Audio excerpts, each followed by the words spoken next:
What if the greatest leaps in human civilization weren't the result of human ingenuity, but the result of a deliberate clandestine interference by entities we were taught to fear? Good morning, everyone. Welcome to Haanaan Winds. It is Friday, July 17th, and honestly, I am feeling much more grounded today. I finally traded my intense yoga flow for some slow, mindful stretching this morning. My lower back really needed the mercy. I'm feeling pretty good myself.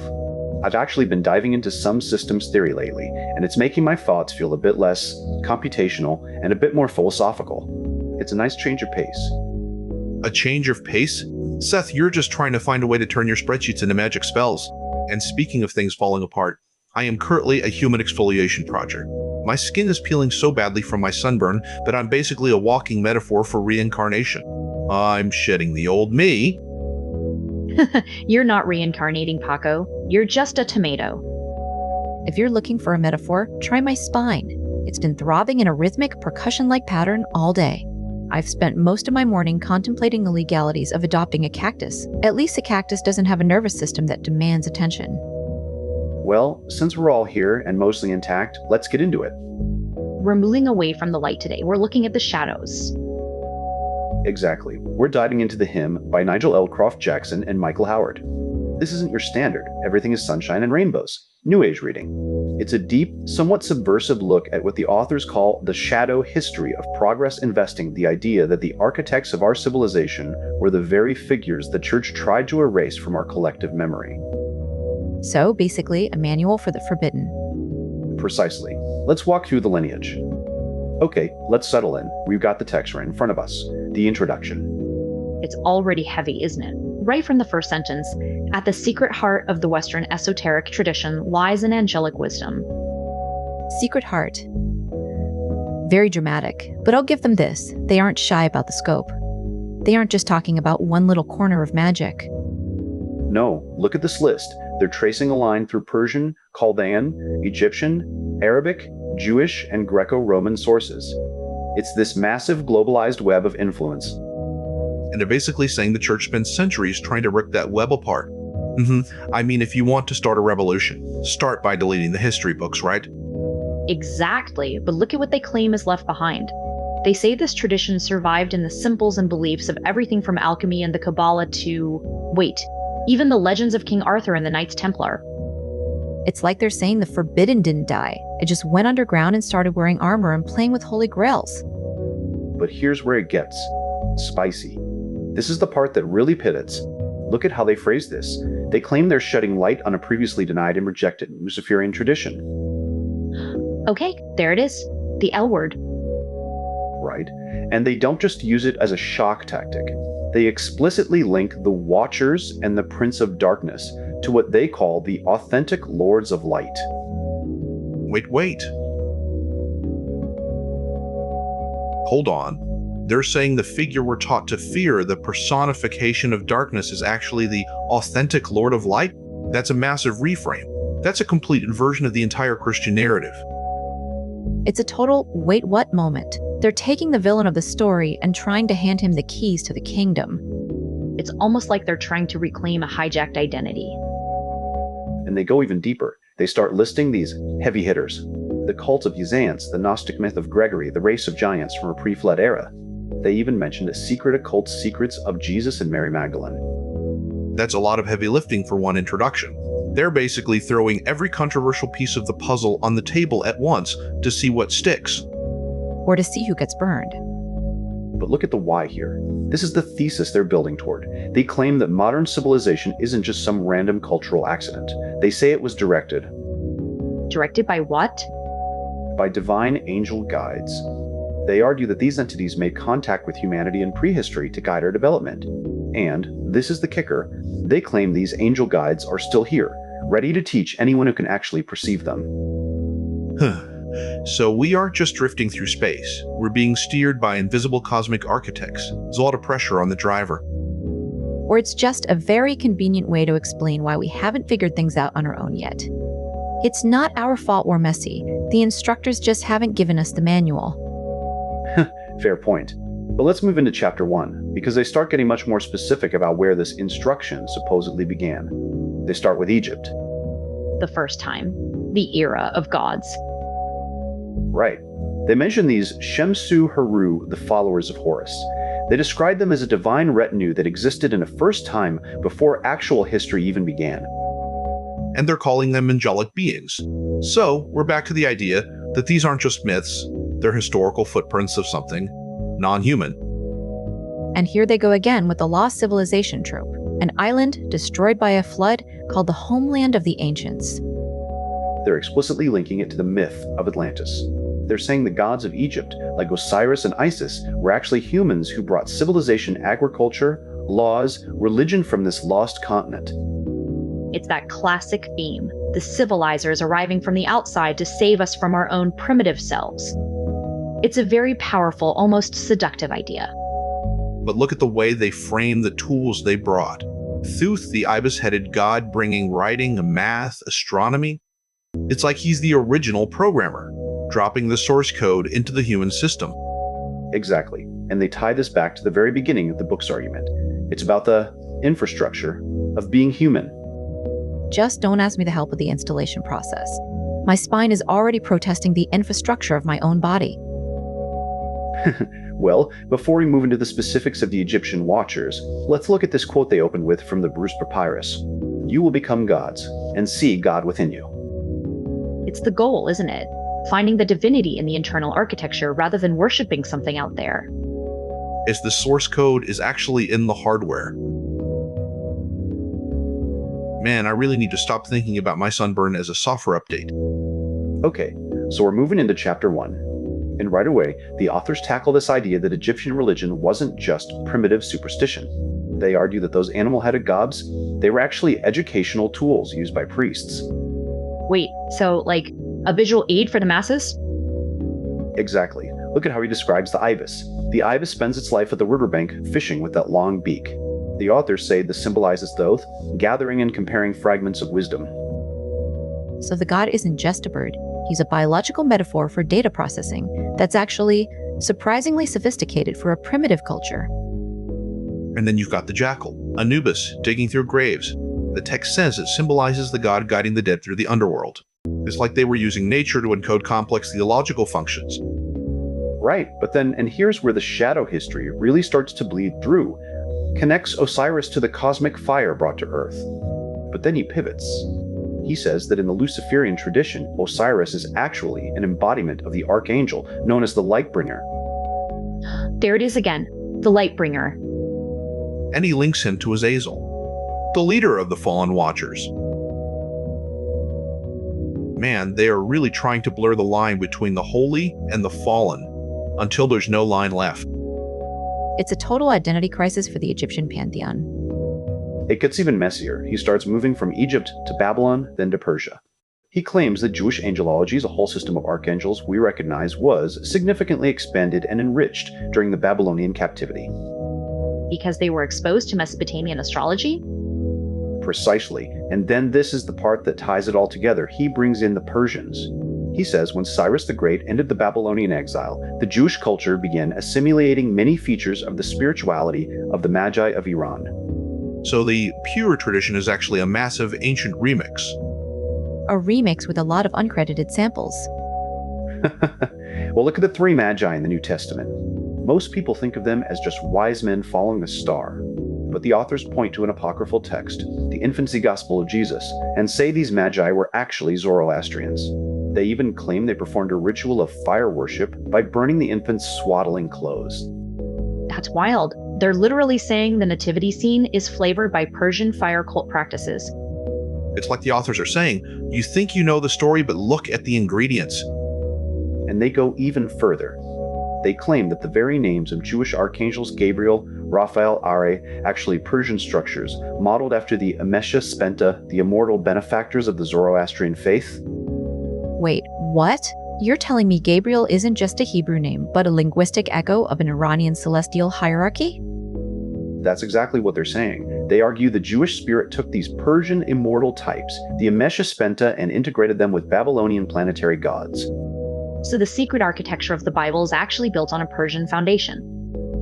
It's like finding out your favorite modern song is actually just a heavily processed sample of a 1,000-year-old folk tune. And they list them, they actually list the hierarchy. Bohumena, good mind. Asha, Vasisha, highest truth. Spenta are mighty, merciful thought.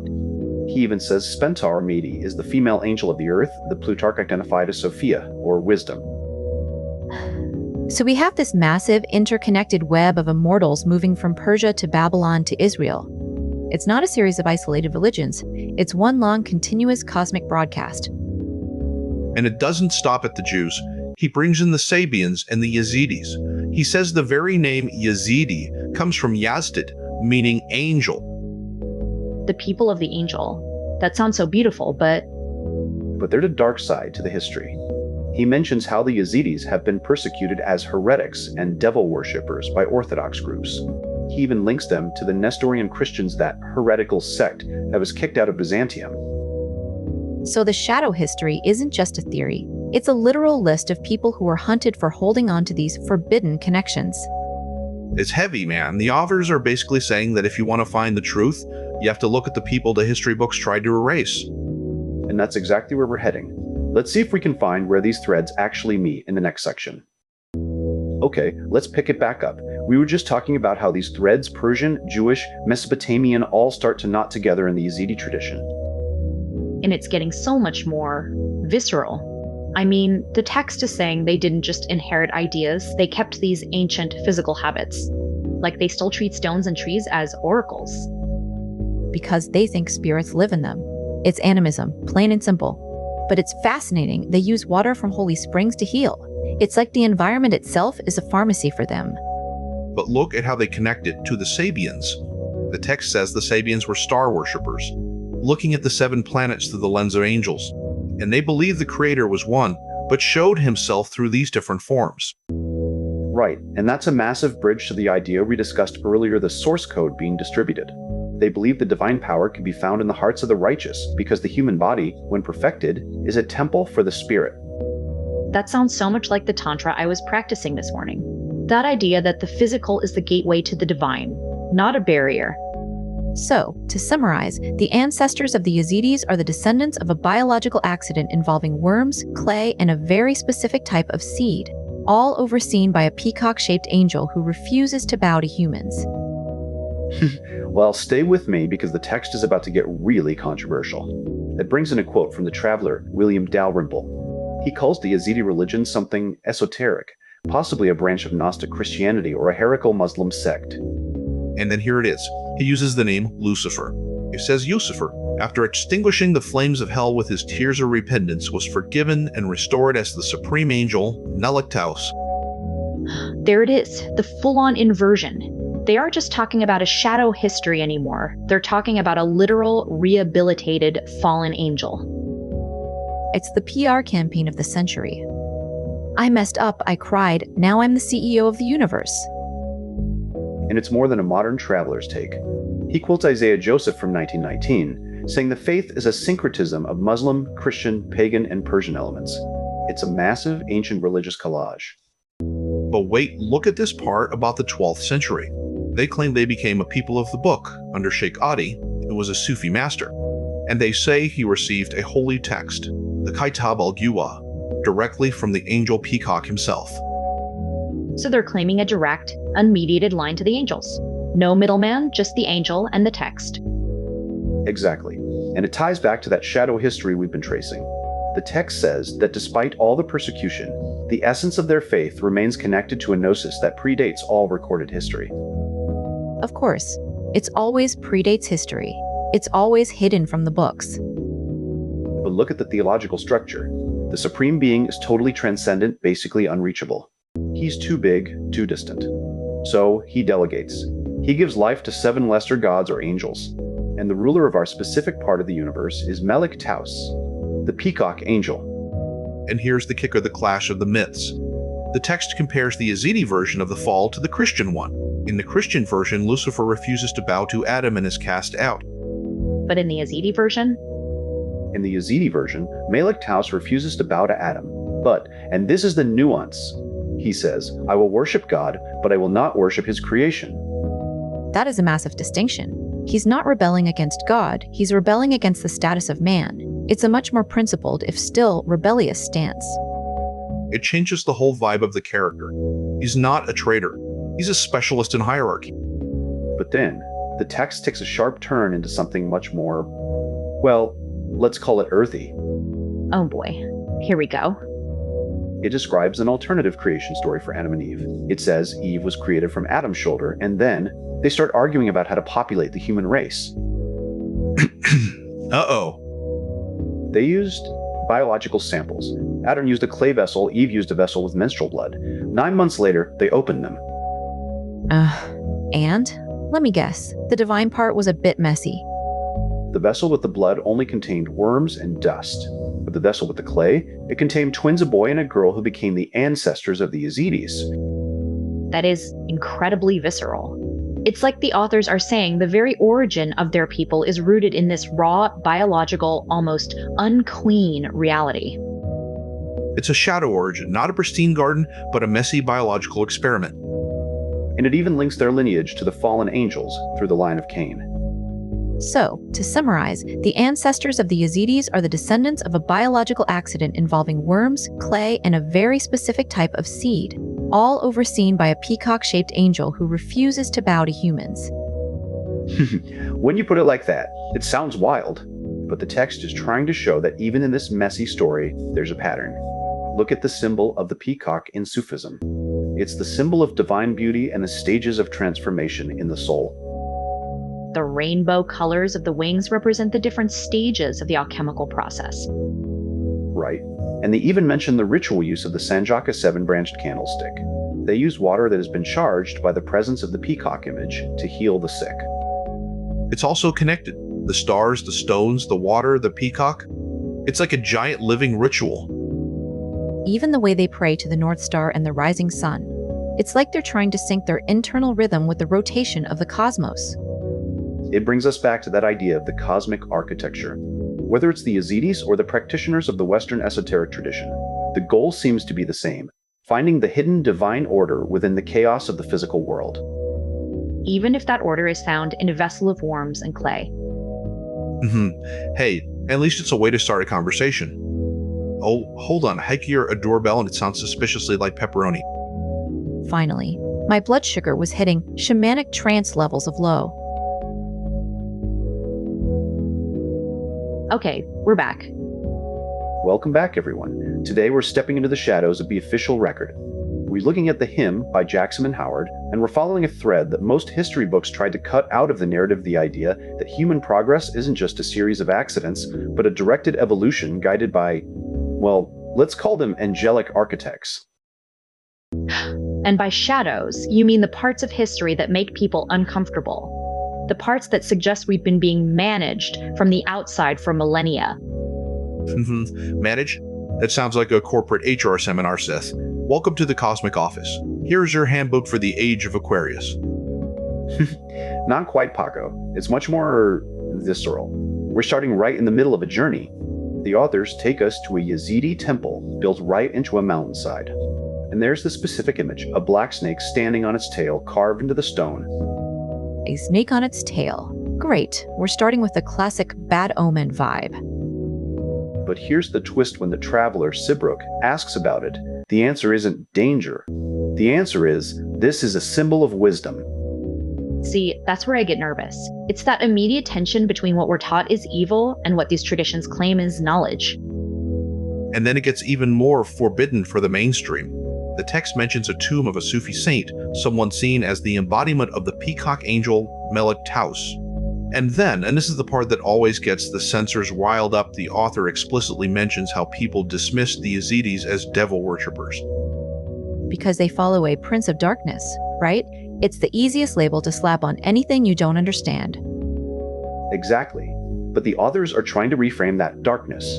They move from the Yazidi temple to the Hebrew tradition, specifically looking at Raziel. Now, look at how they phrase this. They call him the sacred angel responsible for divine mysteries. The very name, Razim, literally means secrets. I love that. It's more than a name. It's a function, the secret giver.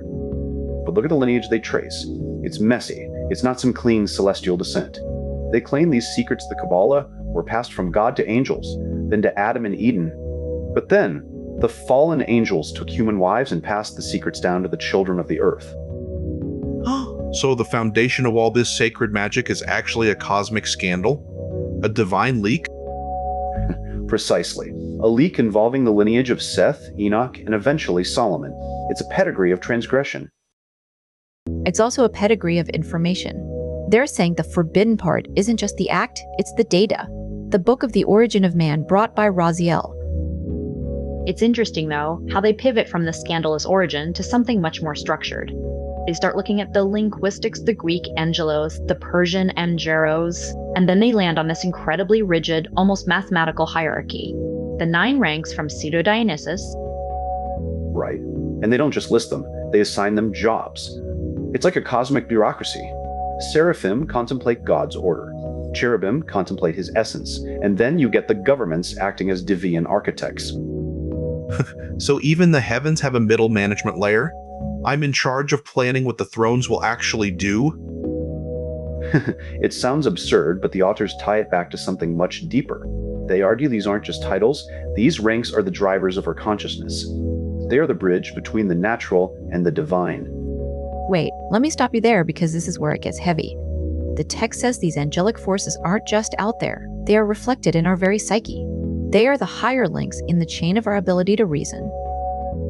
It's religion and psychology. They're saying your intellect is actually a reflection of the middle angelic ranks. Exactly. And it peaks at the highest level, mains, or the perfect mind. The state where you are totally one with the divine. Which sounds lovely, but also incredibly high pressure. Like, get it right or you're just a leaf in the wind. But the authors use a quote from Pico della Mirandola to ground it. He says that humans have this magical potential to choose who we become. If we cultivate the sensory, we become animals. If we cultivate the rational, we become celestial. It's a self-help claim, but with much higher stakes. Become an angel. Or stay a beast. A bit dramatic, don't you think? Maybe, but they bring it all back to the very beginning of the passage, the Aziz and the peacock angel. They interpret the term Melek Taus not as devil worship, but as a formula for spiritual renewal. The expansion of the mind, the greening of the earth. So, the dark symbol of the snake on its tail? It's actually just a metaphor for the expansion of the psyche? That's the claim. They use this Gnostic classification to show where we are. There's the Hylikos, the material man. People stuck in the sleep of materialism driven by ads, politics, and the fluff of the modern world. The herd mentality. That's a bit of a sting, isn't it? It's a harsh critique. But then there's the Psychikos, the psychic man. Someone who is awakened enough to catch flashes of gnosis. They aren't there yet, but they're no longer asleep. So we're essentially navigating a hierarchy of waking up. From a person who is basically a walking shopping mall to a person who can actually perceive the divine architects. I'll settle for just getting through the day without my skin peeling off like a mummy. Haha, we'll leave the physical transformations for another episode. But the idea remains, are we just biological accidents or are we part of a much larger, much more directed design? Alright, let's ground ourselves. We just talked about the Hylikos, the material, the shopping mall people. But the book is moving into something much more intense. It's describing the next stage. The Psychikos. The psychic man. Right. The text says this stage is characterized by an alchemical element, sulfur. It's the spark that starts to differentiate itself from the sleeping multiplicity of the world. Sulfur. Always with the burning. Sounds like my sunburn from last week. But it's a metaphor for drive, Paco. It's the part of us that seeks liberation from the chains of materialism. And then it hits this peak. The authors describe the pneumaticos, the numinous man. And here we go. The God mode of human evolution. Look at how they phrase this. They call it a state where realization of gnosis becomes inseparable from original bliss. They say this person has moved beyond illusory limitations and belongs entirely to the world of pure intellect. Beyond all worldly standards of good and evil. That's a heavy claim. To be so pure that morality as we know it doesn't even apply? That sounds like a recipe for being a total sociopath, honestly. I'm not being mean, Emily, I'm just beyond good and evil. Well, the authors argue it's not about being bad, it's about being liberated. They use the term apollustrosis liberation or redemption. This person is immune to time and death. Okay, hold on. Immune to death? Now we're getting into the superhero territory. It's tied to the alchemical mercury of the wise. But look, They don't just leave this floating in the clouds, they map it. They connect these three types of humans, the material, the psychic, and the pneumatic to a specific psychocosmic map, a Ptolemaic cosmology. So it's a literal map of the universe, but it's also a map of our minds? Exactly. They describe the natural world as this geocentric space of compressed physical matter. It's the domain of Helikoi. It's governed by time, the zodiac, and constant flux. It's basically the world of the Hylikos we just discussed. It's the shadow play. The text calls it a mirage that transitions from eternal ideas into the illusory world of our senses. So the physical world is just a bad special effect? Essentially, yes. But then you move up to the heavenly world. This is where the psychikoi are. It includes the orbits of the sun, moon, and all the planets, up to Saturn, and then the starry heavens, the Mazloth. And they say these aren't just rocks in space? No, they are drivers of living minds or souls. They are instruments and conduits of divine light. They pour numinous influences down into the material world. So, astrology isn't just what's your sign, it's actually how is the cosmic plumbing affecting my mood? Precisely. The authors say this is the occult teaching behind esoteric astrology. It's the space where divine ideas are imprinted onto the malleable matter of the universe. And then there's the top tier, the divine or supercelestial world, the pleroma. The uncreated perfection. This is where the pneumatikoi live. It's a state of self-luminous existence. No time, no change, just infinite expansion of pure knowledge and enjoyment. That sounds overwhelming. Like looking directly into a sun that never sets. It is, and they tie it all together with a concept I love, the catena aurea, the golden chain. The golden chain. Sounds like something you'd find at a high-end jewelry store. But no, it's the connection between all these layers. The authors are making a huge claim here. In the art of magic, everything is turned toward this connectedness. They say the success of a ritual or a prayer depends entirely on the sympathy of the connected forces. Wait, so they're saying a simple, modest spell to grant a wish is actually the exact same thing as the highest angelic mysteries? That's exactly what they claim. They say it's all one sacred continuum. Whether it's a vibration in the elements or a communion with the divine, it's all part of the same harmonia mundi. That actually makes a lot of sense. If the chain is unbroken, then the bottom has to be connected to the top. Talk about low stakes. I just wanted more coffee, but I accidentally tapped into the cosmic resonance of the spears. But then, the book takes a sharp turn. It moves from this beautiful mathematical golden chain into something much more scandalous. Chapter 2, The Children of the Heavens. Oh boy, here comes the forbidden part.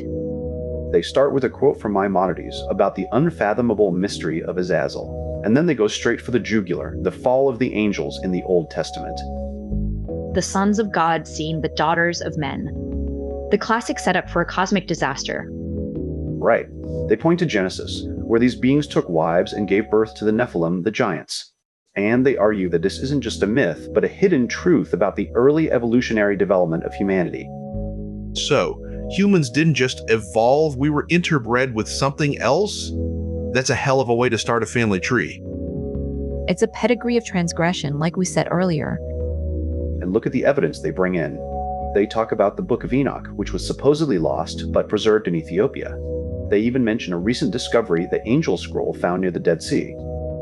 The text says this scroll describes an angel watcher traveling through the heavens and learning what exactly? Astrology, weather prediction, the use of plants and stones for healing, even techniques for traveling through time. Traveling through time? Now the book is officially competing with Marble. But there's one more detail in this fragment that is provocative. They say the scroll mentions God under the Canaanite name El, and they refer to Satan as Belial, which they translate as the fire or light of God. The light of God? That's a massive reframe. That's not the adversary, that's something else entirely. It brings us right back to our theme, the shadow history.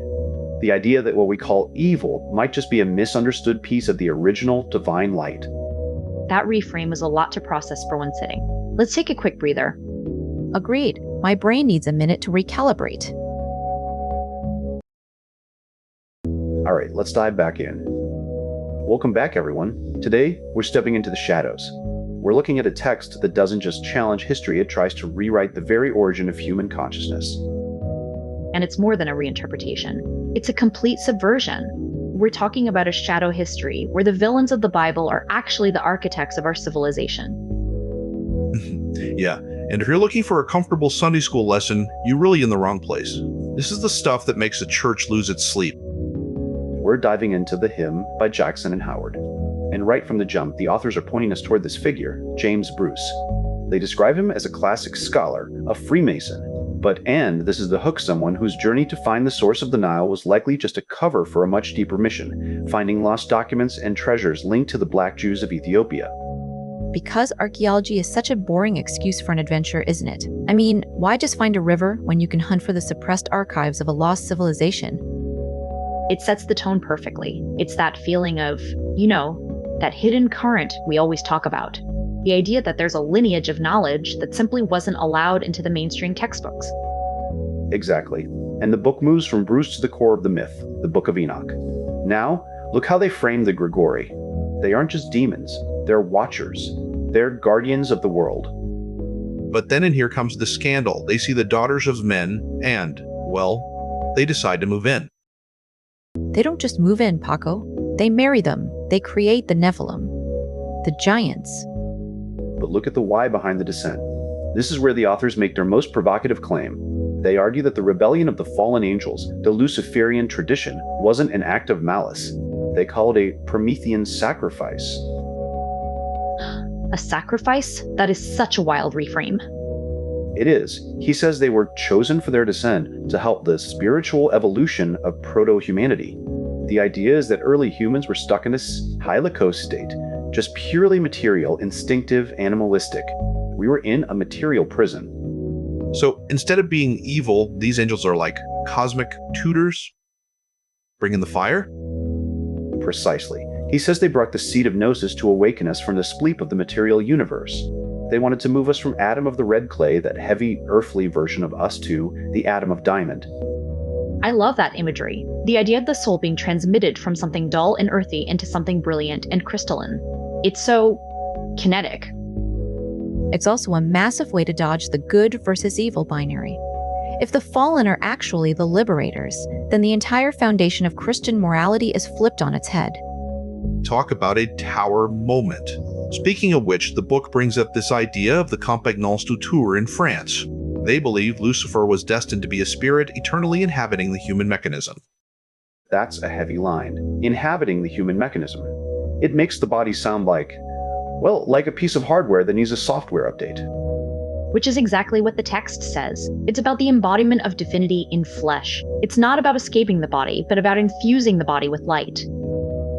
But wait, look at how they list the actual payload of this divine intervention. It's philosophy and technology. Yeah, Azazel is teaching people how to make swords, knives, and even how to use coal for eyeliner. Even the apocalypse needs a bit of cosmetics. But seriously, look at the pattern. Azazel brings metallurgy and fire associated with Mars. Shemiaz brings magic and roots. Kokabil brings the stars Mercury. It's a planetary syllabus. They aren't just teaching tricks. They are embedding the structure of the cosmos into human culture. Every craft, every science is a fragment of this angelic descent. It makes you wonder if our very tools, our metallurgy, our astrology, are inherited from this moment of contact. Are we actually progressing, or are we just slowly remembering? That's the question the book leaves us with. Are we the atom of red clay still struggling to wake up, or are we finally seeing the diamond underneath? Okay, so we just saw this incredible list of cosmic tutors, the planetary angels. But look at how the authors connect them back to the heavy hitters of history. They aren't just making up names, they're tracing a lineage. Yeah, they're literally mapping the stars to the myths. Like, they say the prophet Amos calls one the star of the god Rifon, which is just an Egyptian way of saying Saturn. It's like a cosmic game of telephone, but with much higher stakes. They link the angel Shamchiel directly to the Babylonian sun god Shamash. It's a pattern. They take these fallen figures and show they are actually just echoes of ancient solar, lunar, and even Martian energies. Even the modern stuff Uranus, Neptune, Pluto, they're just adding new layers to the same old celestial syllabus. But here's where it gets really intense. They pivot from the planetary list to the Yazidis. And remember what we said earlier about the Luciferian lineage? Right. They say the great Yazidi angel, Melek, Taus, the peacock, Angelus actually Azazel. And it gets even darker or lighter depending on how you look at it. They call him the Black Serpent, the original serpent of wisdom in Eden. And they link him to the Egyptian Ra Horakhtai, the Red Peak. It's all one massive interconnected web of light-bearing energy. It's a lot to digest. It's like they're trying to prove that evil is just a label we slapped onto a very ancient, very powerful type of intelligence. Wait, hold on. Does anyone else hear that? Seth, is your mic doing that thing again? It sounds like a swarm of angry bees. Sorry. It's probably the new interface I was tinkering with. Let me... Okay, much better. Sorry everyone, I was getting too excited about the Egyptian connection.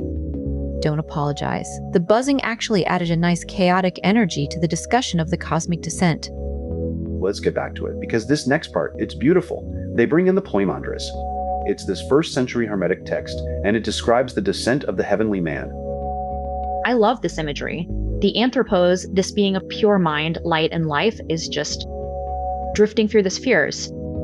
And then he sees the sublunary world, the world of matter, the Hyle, and he's attracted by the reflected beauty of it.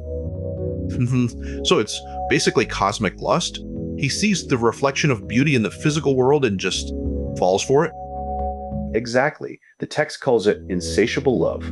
This divine being falls into the arms of dark nature, and suddenly he's no longer free. He's subject to fate. He's subject to time. That's so heavy. The idea that our very existence is a result of a divine being getting trapped in the web of causality. But wait, look at the quote they use from the scholar Frances Yates. She says, "The fall of the Hermetic man is more like the fall of Lucifer than the fall of Adam." That is the punchline of the whole chapter. It's not about a human breaking a rule. It's about light descending into darkness. Which explains why the authors are so obsessed with the Luciferian angle. If the fall was actually an immersion of light into matter, then the fall isn't a tragedy, it's an invasion of consciousness. It changes the whole way you look at the shadow. The shadow isn't where the bad things hide, it's where the light is currently being processed through the heavy material density of the world. It's a massive reframe. It turns the entire human experience from a punishment into a process of transmutation. And it ties back to what we were discussing with the atom of red clay. The goal isn't to escape the body, but to bring that celestial fire back into it. So we're basically trying to turn our hardware back into software that can run the divine programs. Precisely. They end this section by talking about the Kuvarna, this Persian concept of divine radiance. The idea that a mage's goal is to separate this luminous essence from the profane body. To reach a state of pure will and perfected body of light. It's so much more active than just praying for salvation. It's about becoming the light. It's a technical manual for the soul. Use this ritual, achieve this resonance, and become an archangel. A bit ambitious, don't you think, Seth?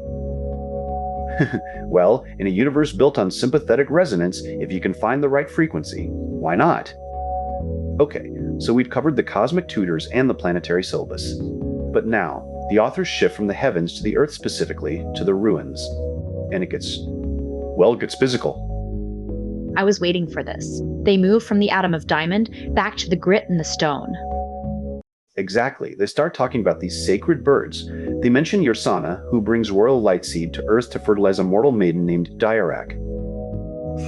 Fertilize a mortal maiden. Man, these ancient myths do not hold back on the romance, do they? It's always a cosmic seed and a beautiful woman. It's biology, Paco. It's the descending of divine essence. Right. And look at the imagery they use to describe these guardians. They talk about the sacred bird of Anka of Arabia, living on a mountain topped with emeralds. But then, and this is the part I love, they link it back to the Egyptian Bennu bird.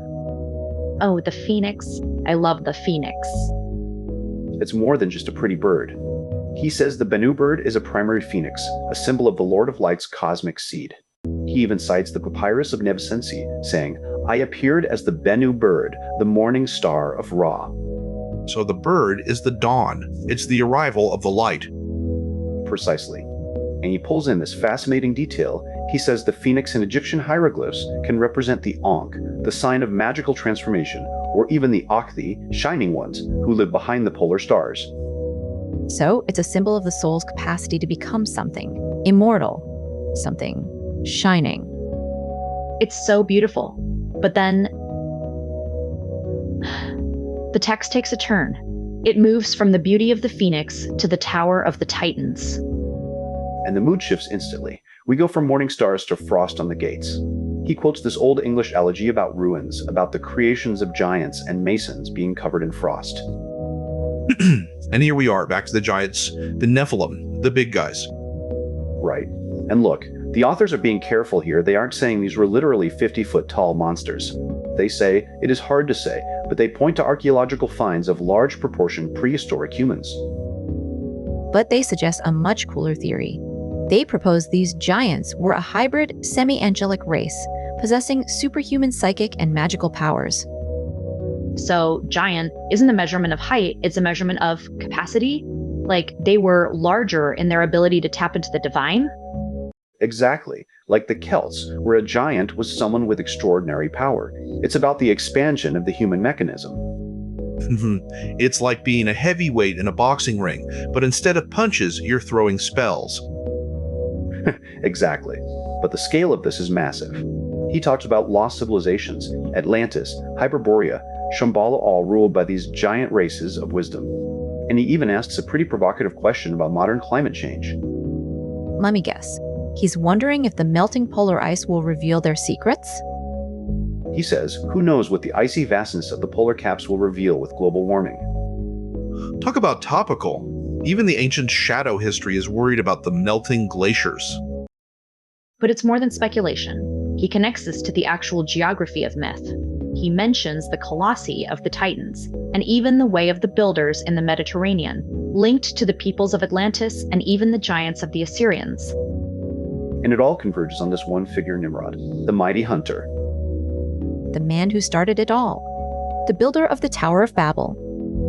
And look at the claim here. It's wild. He says the Masonic manuscript of Cook from 1430 actually attributes the status of Grand Master of the Masons to Nimrod. So the very first Mason was the guy who built the most famed construction project in history? That's the irony, isn't it? The Tower of Babel, the Babyloni, or Gate of the Gods, was the center of the universe, and Nimrod was the architect. It brings us back to the whole theme of the show. Everything, the architecture, the magic, the very structure of our cities is built on these forgotten foundations of a much more powerful, much more angelic era.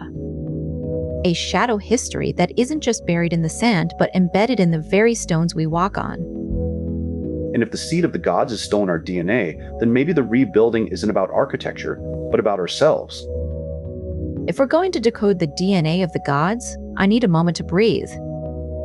Same. Let's just do a quick spinal twist and reset.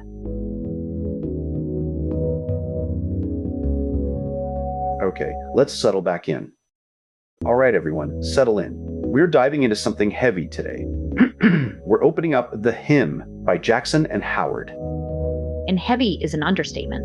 I'm already feeling the weight of it. We're looking at the shadow history of everything.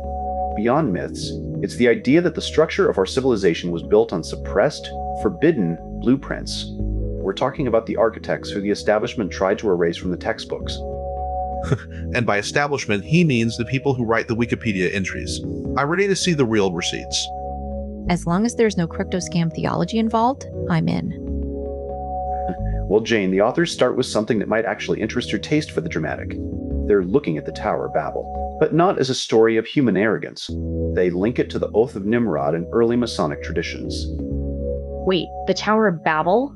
That's usually just a don't be too proud lesson, right? Not here. They cite Montague Summers, who calls Nimrod a wizard giant of soft clay power. And look at this. They say the whole tower structure was actually an attempt to fly to the heavens on a golden chariot pulled by 4 demonic birds. Okay, now we're talking. That's not a construction project. That's a space program for the occult. It sounds like a classic Gnostic allegory, though. The soul trying to punch through the planetary spheres to get back to where it belongs. Exactly. That's the thesis. They say the tower is a mystical nostalgia for the infinite, and they tie it straight to the Tarot of the Tower card, where everything is falling apart. its destruction and the failure of the soul to reclaim its lost spiritual status. But they don't stop at the tower. They start connecting this to... Wait, are they talking about the giants? They are. They mention Philo of Alexandria, who spoke about these 7 golden images of demon predecessors worshipped by the Amorite giants. They're literally linking Nimrod to the Nephilim. Of course. Because why have a simple historical myth when you can have a superpowered, semi-angelic race of giants running the show? It's a bit much, Seth. Wizard giants? Really? I know it sounds wild, but look how they ground it. They talk about the excavations in Haran, this ancient center of star worship. They describe these terraces painted in planetary colors: black for Saturn, red for Mars, gold for Mercury. They're saying the architecture itself was a map of the cosmos. That actually makes sense. It's like, if you want to communicate with a specific frequency, you build the antenna to match the color of that frequency. Exactly. It's resonance.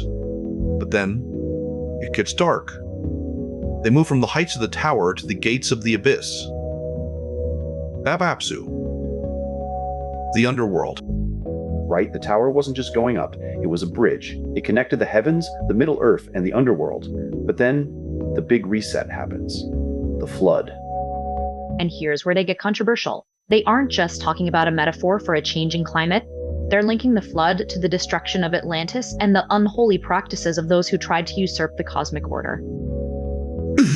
So the bad guys were basically trying to hack the universe, and the universe hit the delete button?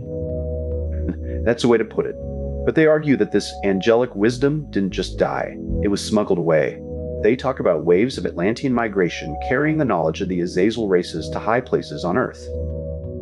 So the Noah tradition in Masonry, it's actually a way of preserving the Mysteria Magica that survived the flood. Precisely. They even mention a specific Masonic degree, the Royal Ark, where the symbolism of the rainbow is a bridge between worlds. They're suggesting that the very survival of these secret traditions is the reason we have esoteric knowledge today. It's a wild thought. What if the Great Flood wasn't just a natural disaster, but a targeted cosmic strike against those who would master the forbidden arts? That changes everything. It turns a tragedy into a cover-up. And it leads us to the Titans. The authors link the Greek Titans, these gods before the gods, to this same lineage. They even bring in Prometheus. The guy who stole fire? But they frame it as a Luciferian gesture. Not stealing fire because he's a rebel, but because that fire was divine creative fire. The transmission of Gnosis. Man, so the Titans were basically the original hackers, and Zeus was the firewall. Precisely. And it all ends with this heavy image, the Titans being overthrown, their destruction creating the very ashes from which humanity was made. We are literally the byproduct of a cosmic war. I need to go sit in a dark room and process that. We're just getting started. We haven't even touched the part about the grave of Peleg yet. Okay, so we just left off with the Titans being the ashes of a cosmic war. But the authors are now zooming in on the actual genetic makeup of humanity. They go back to the Orphic Mysteries and say that we actually carry a divine spark from Dionysus. Wait, didn't you just say Dionysus was a manifestation of Lucifer? Exactly. And they argue that because the Titans basically devoured a part of this young god, we humanity inherited that spark. So, our very existence is a byproduct of eating a god. Shh. Chakra plays for everyone continuously. It gets even weirder. They move from the Greeks to the Cyclopes. Now, everyone thinks Cyclopes are just these dim-witted, one-eyed brutes, right? I mean, that's the whole vibe. One eye, big club, not much for philosophy. But look at how the authors rearm them. They cite Roberts, who says the Cyclopes were actually the scientific elite of the Titan culture. They had underground workshops, massive furnaces, and they literally invented the forge and lightning technology. So the tools of the gods were actually just advanced engineering? Precisely. They say early humans probably learned to use fire just by watching lightning strikes, which the Cyclopes were manipulating, melting stones. It's not magic. It's high-level metallurgy, masquerading as myth. That's a huge reframe. It's like saying the magic of the ancients was just science we forgot how to read. It's a bit much, though. Scientific elite? It's a stretch. But wait, they take this elemental theme and jump straight to the north. They bring in the frost giants. Oh, I love the frost giants. Very much a winter is coming energy. They link them to the primordial battle between Odin and the giant creator, Ymir. And get this, Ymir dies, his blood floods the world. Only one giant, Bergelmir, survives by hiding in a mill. That is a brutal way to start a civilization, just hiding in a flour mill while the world drowns in blood. It's such a heavy, visceral image. But it's a Norse thing too, isn't it? No, they tie it back to Beowulf. The poem explicitly describes a flood that drowned the seed of giants as a terrible punishment from God. They're pointing out these Luciferian overtones in the very language of the Anglo-Saxons. So the enemy is always being framed as this godless, giant-descended race. Exactly. And then they drop the big name, Loki. The king of chaos. A real prankster. They present him as an androgynous god of fire who is blamed for the war in heaven. And here's the kicker they bring in Madame Blavatsky. Oh boy, here comes the theosophy. Hang on, let me finish. Blavatsky argues that the name Loki comes from the ancient word Wihin, which means to enlighten. She claims Loki is actually identical to Lucifer, the Lightbringer. So the villain of the Norse myths is actually the same teacher from the Greek and Christian shadows? That's the thesis. He's the one who brings the problem that leads to the end, but he's also the source of the light. He's the father of Fenrir and the Midgard serpent, the world serpent which, by the way, some modern witchcraft traditions still worship as a deity. It's total chaos. But it ties back to what we said earlier about the shadow history. Everything is connected: the forge, the fire, the serpent. It's all one big tangled web of forbidden knowledge being rebranded as evil by whoever won the next war. And that leads us to the most unsettling part of the chapter. The idea that the demons we fear, the Titans, the frost giants, even the Cyclopes, were actually the architects of the world, and we only see them as monsters because the new religions needed a villain. It's like the history of the world is just a series of successful PR campaigns by the victors. And the authors suggest the next big PR shift is coming. They talk about the great year, the precession of the equinoxes, and how the stars themselves dictate when the world will be swallowed by fire or water. So no matter how much we enlighten ourselves, the great year is still coming to hit the reset button? According to Berosus, when the planets align in Cancer, the waters take the world. In Capricorn, the fire takes it. It's an endless rhythmic dance of destruction and creation. A dance that sounds a lot like a cosmic meat grinder. But there's a glimmer of hope in the middle of all that carnage. They end this section with the symbol of the fish, the ichthys. The Christian symbol? Yes, but they argue it's actually a symbol of revelation after the flood. The movement from the obscurity of the waters back into the light of gnosis. The unveiling of the truth. So even after the cosmic reset, the seed of that original wisdom survives. That is the whole point of the book. The great mystery is never lost, it's just waiting for us to stop calling it demonic and start calling it truth again. Well, if the truth involves being drowned in giant blood, I think I'll stick to my museum visits. We'll see. We've got more to unpack in the next chapter. We're moving into the Lord of the Morning Star itself. Alright, we're back. And we are moving from the cosmic wars and the destruction of giants directly into something, well, something much more intimate. And frankly, a lot more scandalous. If scandalous is the vibe, then I am officially settled in. The authors are pivoting to a text they call the Gospel. And before you panic, no, it's not a New Testament. It's a piece of folk magic described as being disguised by Christian and Gnostic elements. And it is incredibly anti-Christian. Let me guess. It calls the apostles uninspired. Worse, it actually says the Gospel contains a witch who tells a clergyman that his God, Father, and Mary are all three devils. Whoa, that's a full-on spiritual eviction notice. I mean, I love a bit of rebellion, enough, but that is aggressive. What is the justification for that? It's all tied to this origin story of Diana, the Roman goddess of the moon. The text says Diana loved her brother Lucifer, the god of light, and because of his pride, he was exiled from paradise. But then, they reveal that Diana gave birth to a daughter, Aradia or Herodias. Wait, Herodias? As in the one who demanded the head of John the Baptist? That's a heavy name to carry. It is. And the mission of Aradia was to descend to Earth to teach the peasantry the people oppressed by feudal lords. The magical arts. So, She's basically a revolutionary figure, teaching magic to fight back against corrupt nobility and evil priests. So she's a liberator, a magical Robin Hood. Exactly, but the authors add this layer of, well, let's call it divine espionage. Diana tells Aradia she must become mortal to teach. And the text describes a myth of creation where Diana and Lucifer are essentially two sides of the same coin. Like a cosmic yin and yang, but with more drama. Right. They say Diana was the primordial darkness, and when she saw the light of Lucifer, she fell in love with it so intensely she wanted to pull it back into herself. That longing? The authors say that's what creates the dawn. That's actually beautiful. The dawn is just the universe's way of trying to reunite with its own light. But there's a catch. Lucifer, being Lucifer, fled her presence, like a mouse running from a cat. Talk about a heartbreak. I love you so much, I'm literally going to run away. And it gets much more visceral. To win him back, Diana has to trick him. She transforms into a cat, sneaks into his bed, and in human form, she seduces him. Okay, we have officially moved from celestial mechanics to a cult romance novel. I'm not even surprised. If you're talking about the shadow history, you can't leave out the primal, erotic drivers of the universe. It's for more than drama, though. The authors point out that this act, the union of the cat goddess and the light god, is what spins the wheel of fortune. The rhythm of life is driven by this enchanted, broken connection.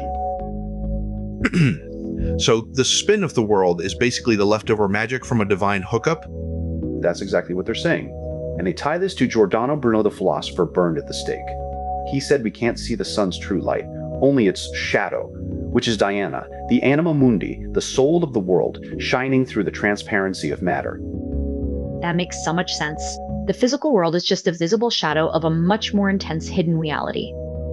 But here's the real kicker. The authors are arguing that the Satan we all fear, the one from the Bible, is a complete fabrication. A political smear campaign designed to destroy these ancient, beautiful traditions. It's cancel culture, isn't it? The church takes these powerful, elemental forces, the serpent, the lightbringer, the goddess, and rebrands them as evil to consolidate power. Precisely. They point to the Jewish tradition, where Satan is just a functional figure and angel sent by Yahweh to test Job. He's a prosecutor, not a rebel. But the authors argue that the Lucifer of the Western mystery tradition is something else entirely. Something much more evolutionary? Yes, they cite Blavatsky here. She describes Lucifer not as a tempter, but as the solar logos, the intellect within us. He is the force that drives us away from pure animalism and toward reason and divinity. He is the light bringer in our own minds. So instead of a monster under the bed, he's the spark in your brain that makes you ask, why? Exactly. He is the guardian of time and eternity. He brings the change and the destruction necessary for evolution to happen. It's a massive reframe. It turns the entire history of religious conflict into a struggle between stability and growth. And they even ground this in archaeology. They mention the Canaanite gods, Sheker and Shalem, the morning and evening stars. These were the twin children of the great mother, Asherah. They represented the cycle of death and rebirth every single day. So the war isn't between good and evil. It's between the permanent and the changing. And the tragedy is that the permanent side won the war of narratives. They turned the morning star into a demon and the serpent into a deceiver. It makes you wonder what else we've been told is evil just because it's too powerful to control.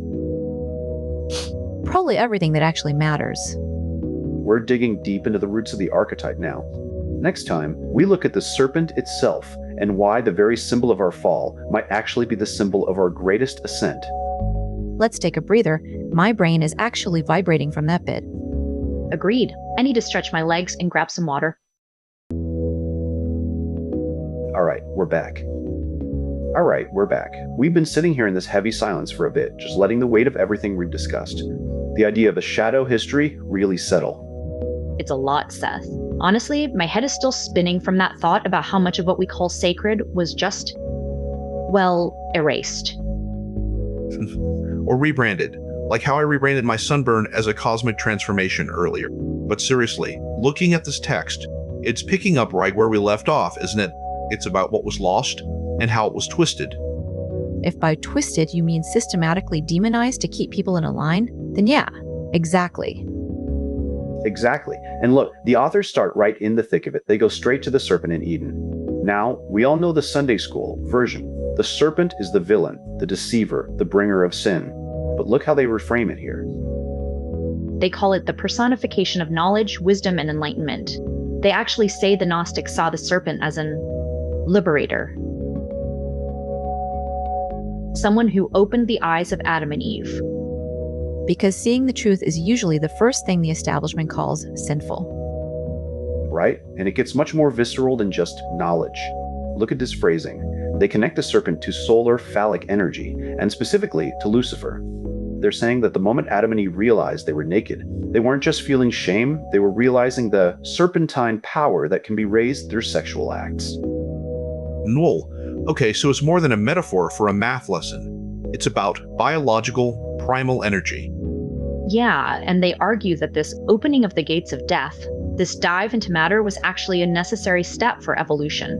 Without death, there's no change. Without the fall, there's no progress. It's a heavy claim. They're basically saying the fall wasn't a mistake, it was a rescue mission. That's the core of their thesis. They call it the Great Separation, this idea that we lost the ability to speak the language of animals, to live in that primordial harmony. And they tie this directly to the fall of Lucifer. He didn't fall because of pride, he fell because he intervened. Wait. Look at this part about Azazel. This is wild. They're linking him to the scapegoat ritual in Leviticus. The goat that carries the sins of the people into the desert. And they're saying that's more than a random ritual. They're linking Azazel to the leaders of the Watchers, the ones who brought all secret things from heaven to humanity. This is the part that usually breaks people's brains. They're claiming the sin of the fallen angels wasn't stealing power, but teaching us how to use it. They taught women magic, cosmetics, even how to make weapons. So the forbidden knowledge was literally life skills? Precisely. The text says Lucifer always preferred to teach women. It frames the entire history of witchcraft and magic, not as a rebellion against God, but as the continuation of a curriculum started by the Watchers. A curriculum that the church spent centuries trying to burn? It's so much more complex than good versus evil. They even bring in this figure, Nomama, sister of Tubal, Cain, and Winker to Lilith, Ishtar, Inanna, all these powerful, dangerous goddesses. And then they drop the hammer with the astrology. They're saying Azazel or Azrael is the ruler of Pluto, the planet of hidden treasures in the underworld. It ties it all together. The blacksmithing, the weapons, the cosmetics, the underground mysteries. It all points to this one figure who represents the shimmer of evolution, the uncomfortable, transformative spark that forces us to grow. And makes you wonder what else we've been told is evil simply because it's too useful to be controlled. Well, if the universe is a series of cosmic cataclysms, I guess I'll just keep riding the waves. Even if my skin is currently peeling off. We'll stick to the text for now, Paco. Let's look closer at this connection to the sacred king they mentioned. Okay, I think we need to take a breath. Because if the last section was about the curriculum of the fallen, this next part, this is where the physical artifacts of that history start appearing. You mean the Grail? Exactly. Look at how they frame the origin of the Holy Grail. They aren't talking about a cup from a legend. They say it was carved from an emerald that literally fell from the brow or the crown of Lucifer during the war in heaven. Wait, so the symbol of Christian mystery is actually a piece of the adversary's crown? That is heavy. It's efficient. Why bother with a complicated myth when you can just say the most sacred object on earth is a fragment of the enemy? But look at the lineage they trace. They connect this emerald to Solomon, then to Joseph of Arimathea, who, by the way, they describe as a smith of metals. They're saying he's the one who carved the emerald into the chalice for Jesus. So the vessel for the blood of Christ is actually a vessel for Luciferian stone. It's a complete inversion of the traditional narrative. I love it. It's like finding out the centerpiece of a wedding was actually a piece of a broken meteorite. And it gets even more intense. They link the spear that pierced Jesus, the one used at the crucifixion, back to Tubal Cain. The same Tubal Cain we were just talking about, the blacksmith of the Watchers. The spear is made of meteoric iron, hand-forged by the descendant of the first murderer. It's all connected to that theme of technological or forbidden advancement. The spear, the weapons, the tools, they're all traces of that original celestial intervention. But check this out. They say the mark of Cain isn't just a curse. They claim it's a visible scar in the aura of people with elven or witchcraft blood, people descended from the Nephilim. Great. So if you see someone with a particularly bright, strange aura, you don't offer them a very drink. You check them for Nephilim lineage. It's wild, but stay with me, because they bring in a modern practitioner here, Andrew Chumbley. He's saying that this isn't just history, it's a roadmap. He claims that through this Luciferian gnosis, humanity can actually reach divine unity. So the fall is actually the process of us becoming more complete? Exactly. And look at how they tie it back to the very nature of light and dark. They quote Robert Flood, a 17th century figure, saying that light and dark are only opposites because our human minds perceive them that way. Darkness used illumination to make itself visible. That's a killer line. It's a classic way to handwave away duality. But then they bring in Blavatsky, and she goes full-on heavy. She says light is just a collection of shadows, that it's an illusion, or Maya. In that darkness is the only true reality, the foundation, the root. It's a complete reversal of the cosmic hierarchy, and it leads to this incredibly heavy idea about Lucifer's role. They say he is condemned to play the role of the sacrificial king. He has to inhabit the garments of flesh. He has to be the scapegoat to pay the price for us. So, he's the cosmic martyr. He dies and is reborn every year, every winter solstice, just to keep the wheel turning and keep us from destroying ourselves. It's a heavy burden for a villain to carry. And here's the kicker, the part that really flips the script on the monsters of the very wild. They move into chapter 5, and they start talking about the wild wasteland. They say that the demons and gods of the wilderness are just atavistic divine forms. Wait, so when we see an animal, or wear an animal mask in ritual, we aren't playing pretend? No, they're saying the animal's a mask for cosmic energies that entered this planet from the outside. They're saying the very idea of monsters or beasts is just our way of trying to process a consciousness that is entirely alien to our human experience. So the monsters aren't invading us, they're the original inhabitants? And we're the ones living in a bubble of perceived reality, trying to even make sense of the void outside. Exactly, they call it the Great Intermediacy. That moment in time, like during the New Year or the solstice, where the boundaries between life and death, human and non-human just... It sounds terrifying and beautiful. Like my sunburn. A terrifying, peeling dissolution of the self. But it's exactly what the text is getting at. The shadow history isn't just about hidden kings and emeralds. It's about the fact that the wild and the unknown are the very foundations of everything we think we know. Okay, let's pull the lens back from the broad cosmic archetypes and focus on the specific heavy-hitting figure. We've been talking about shadow histories, and nowhere is that more visceral than in the figure of Set. The Red Land, the god of the desert, the outsider. It's hard to escape the vibe of chaos when you look at his associations. Right, but look at how the authors ground this in geography. They don't just say, he's a desert god. They explain the fundamental duality of ancient Egypt, Kong, the Black Land, the Fertile Nile, and Deshret, the Red Land. The part where the red is ruled by the red. Very convenient branding for a god of chaos. Well, it's more than branding. He says the very landscape was a reflection of this cosmic tension. And look at this. He links Set directly to the Seraut, these shaggy, semi-animal creatures. He even connects him to the goats of Mendes. Wait, so we're back to the animalistic primal stuff from the last segment? The monsters we were just discussing? Exactly. It's part of that same pattern. He's the god of the outsider, the stranger. But then, and this is where it gets interesting, the authors suggest this stranger status might be an illusion. They mention the Sabians, these Arab fire worshippers, potentially being the ones who refined his cult. So he's an imported international influence, rather than just a local desert deity? Precisely. And look at the way they describe his very essence. They say Set literally means black or burning. Burning. That sounds suspiciously like the sun in the middle of a July afternoon. It is. They say he represents the parching heat of the desert sun. But, and here is the shadow part, they argue that our modern concept of black magic or dark arts is just a distorted, Christianized memory of this ancient Egyptian reality. They link the word alchemy itself back to the Black Land. So, black magic is just archaeology with a bad reputation? That's exactly the claim. They're saying the darkness we fear was originally just the fertile, transformative power of the Nile silt and the intense transformative heat of the sun. That changes the whole emotional weight of the term. It's not evil, it's potency. But wait, look at this part about his birth. They say he's a product of virgin birth, no father. He's a social outcast, the unwed child. And it gets even more wild. They trace his lineage back to Sept, a goddess linked to the 7 stars of the Great Bear. He is born from a flash of lightning. A literal spark of chaos. No wonder he's such a headache for the established order. And the authors go deep into his symbols. They mention the Star of Set, the pentagram, the hexagram, even the Tau cross. They're saying his presence is everywhere in the foundational geometry of magic. But then we hit the part where the history turns, much darker. The part where he becomes the villain. Yeah. They move into the later dynasties. They talk about the Hyksos, the shepherd kings, who invaded Egypt and brought their own god, Baal, and identified him with Set.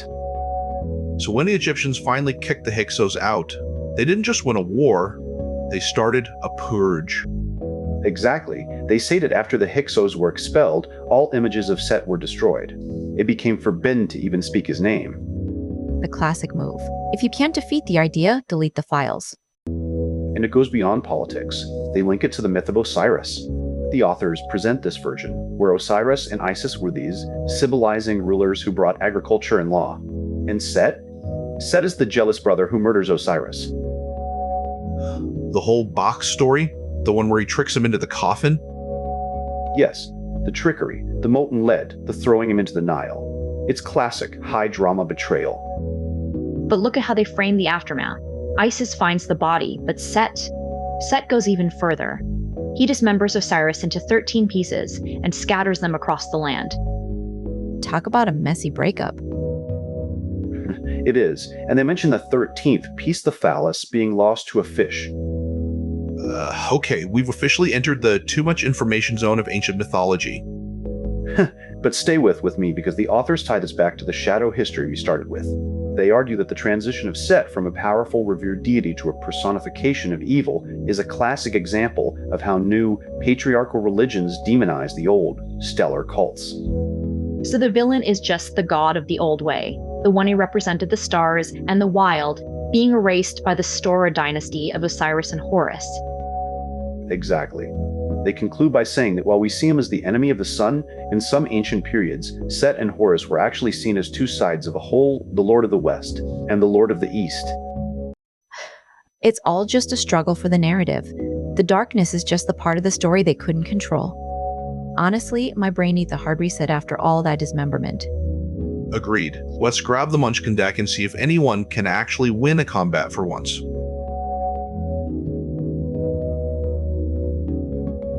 Alright, we're back. Alright, we're back. We've been talking about the layers of history being peeled away, and today we're looking at something a bit more heavy. We're diving into the shadow history of how certain figures were erased from our collective memory. And erased is such a polite way to put it, isn't it? It feels more like a systematic scrubbing. Like someone went through the cosmic hard drive with a magnet. Exactly. We're looking at The Hymn by Jackson and Howard. They aren't just talking about myths, they're talking about a deliberate rebranding of the divine. Which is usually just a fancy way of saying the winners wrote the textbook. Right, and let's look at how they start this section. They're talking about the Egyptian mysteries. They mention a ritual where a candidate is led into the inner sanctuary and a priest whispers this. Bombshell. Osiris is the black god. Wait, black god? That sounds so provocative. Like it's intentionally subverting everything we think we know about the solar, light-centric myths of Egypt. It is, and it leads directly into the figure of Set. Now, we usually think of Set as the villain, the bringer of chaos.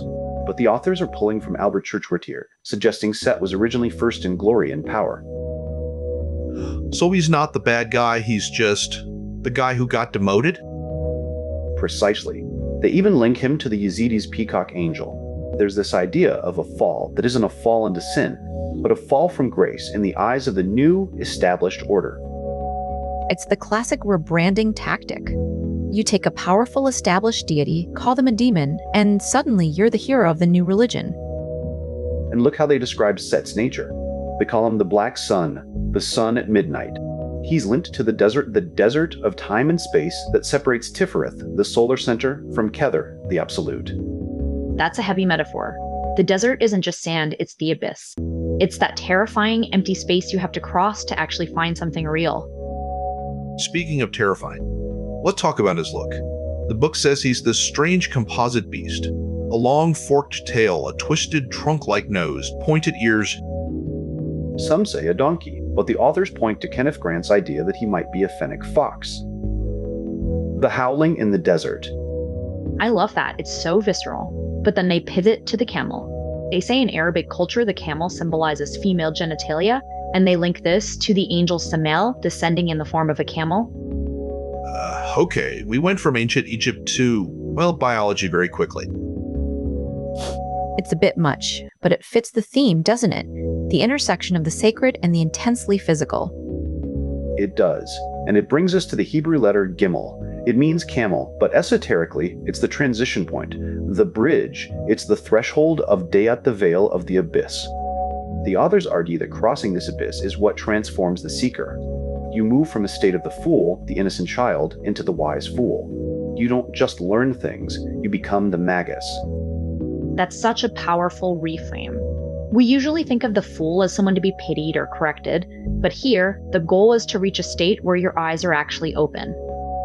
Though looking at the next part, the open eyes might involve some pretty intense imagery.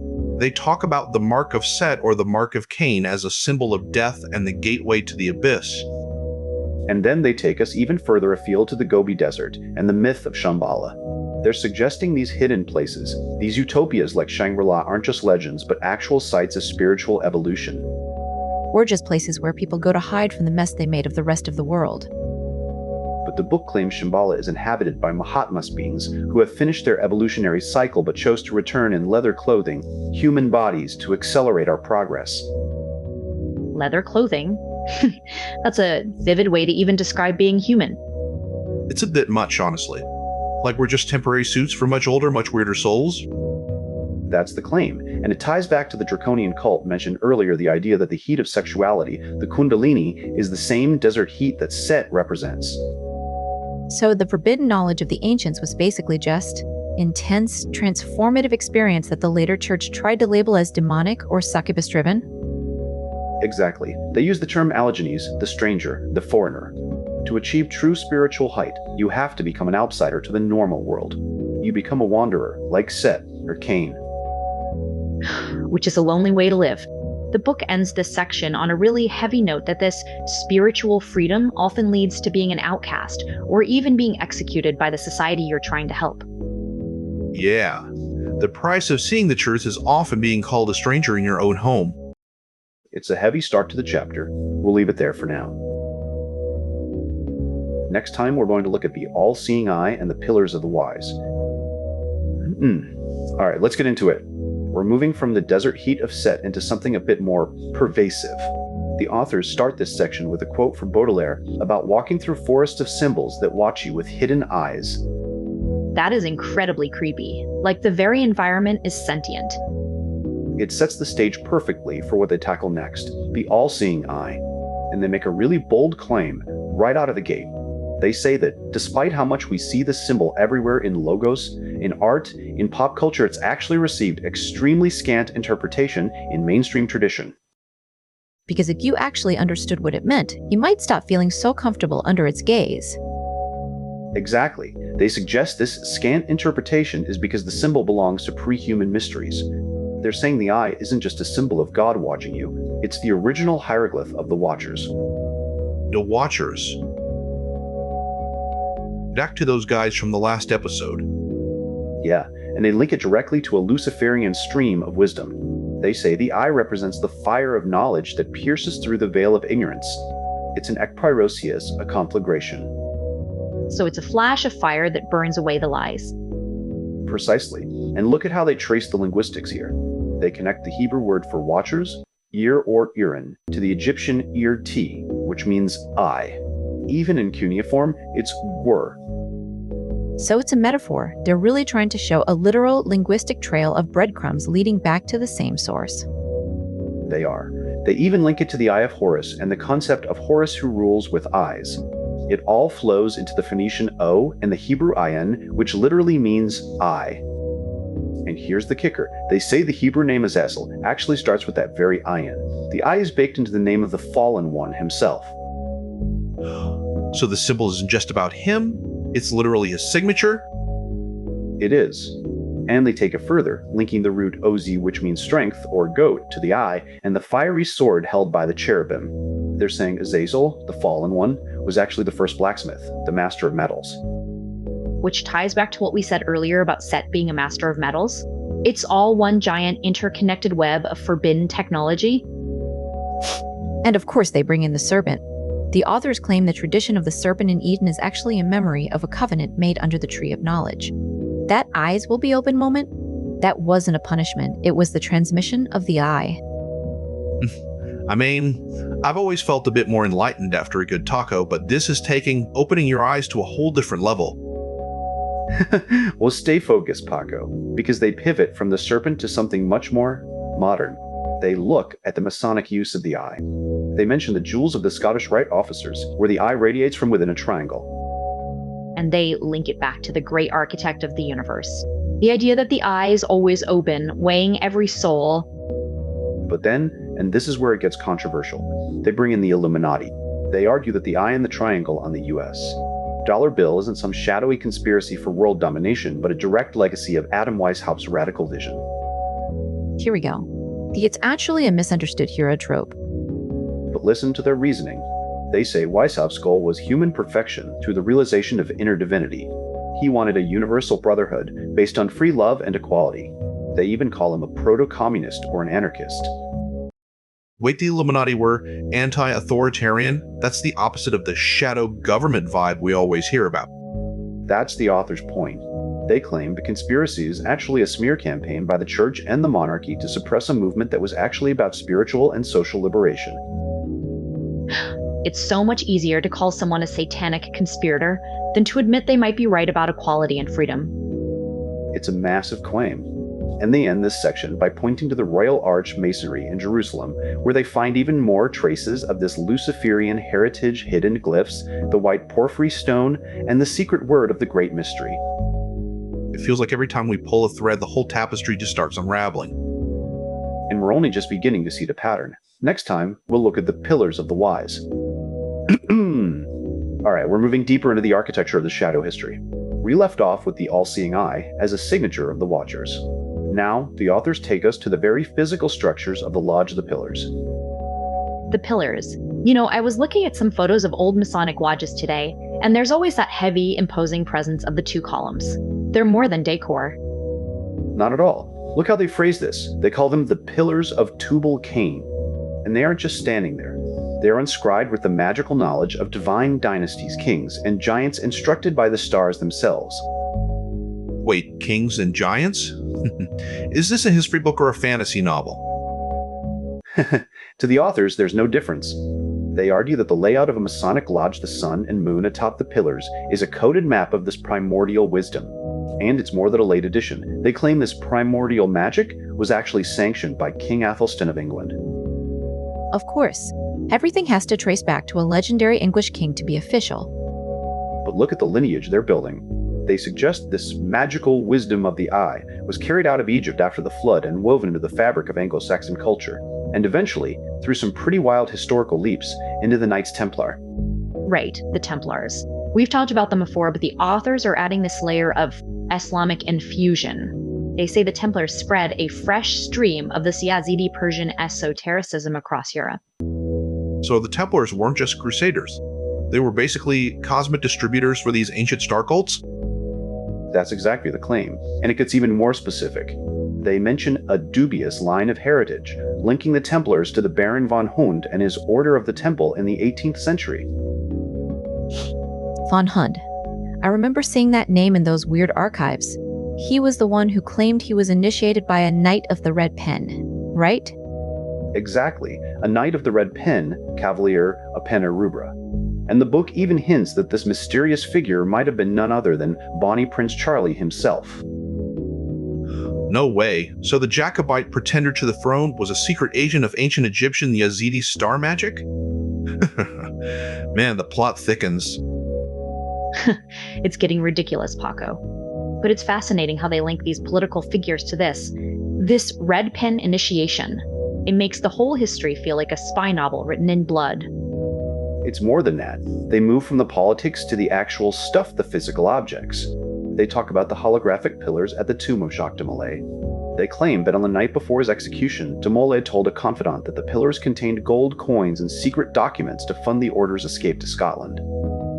A classic hidden treasure trope, very convenient for the survival of the myth. But it's more than gold.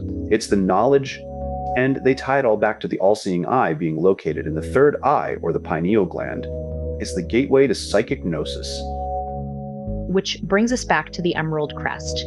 They call it the Arkmarty, the stone in the crown of the Lightbringer. Yes, and they place this emerald stone at the summit of the cosmic mountain, Mount Kaf, the axis of the North Star. It's the point of access to the Emerald Cities. Okay, so we've got hollow pillars, secret gold, and a magical emerald in a mountain. Can we talk about the sword for a second? Because they bring up the eastward sword next. This is where the Luciferian element becomes very, very visceral. They talk about the flaming sword that guards the Tree of Life. They link it to the Hebrew letter Zain, the blade, the sword.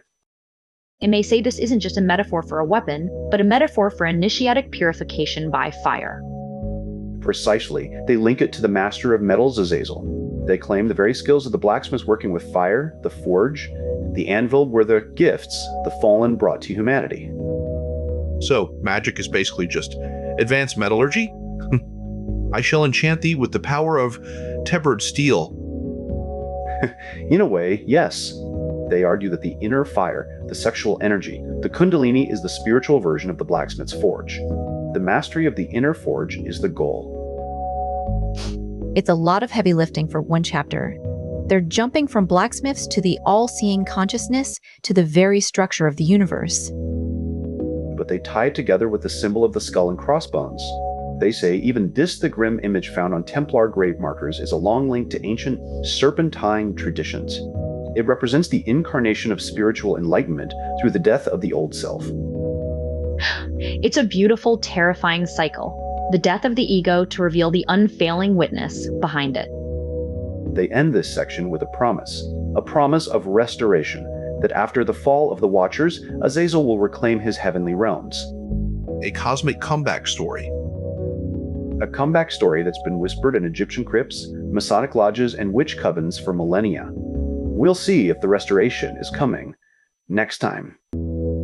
My brain is officially full. I need a moment to process all this metallurgy.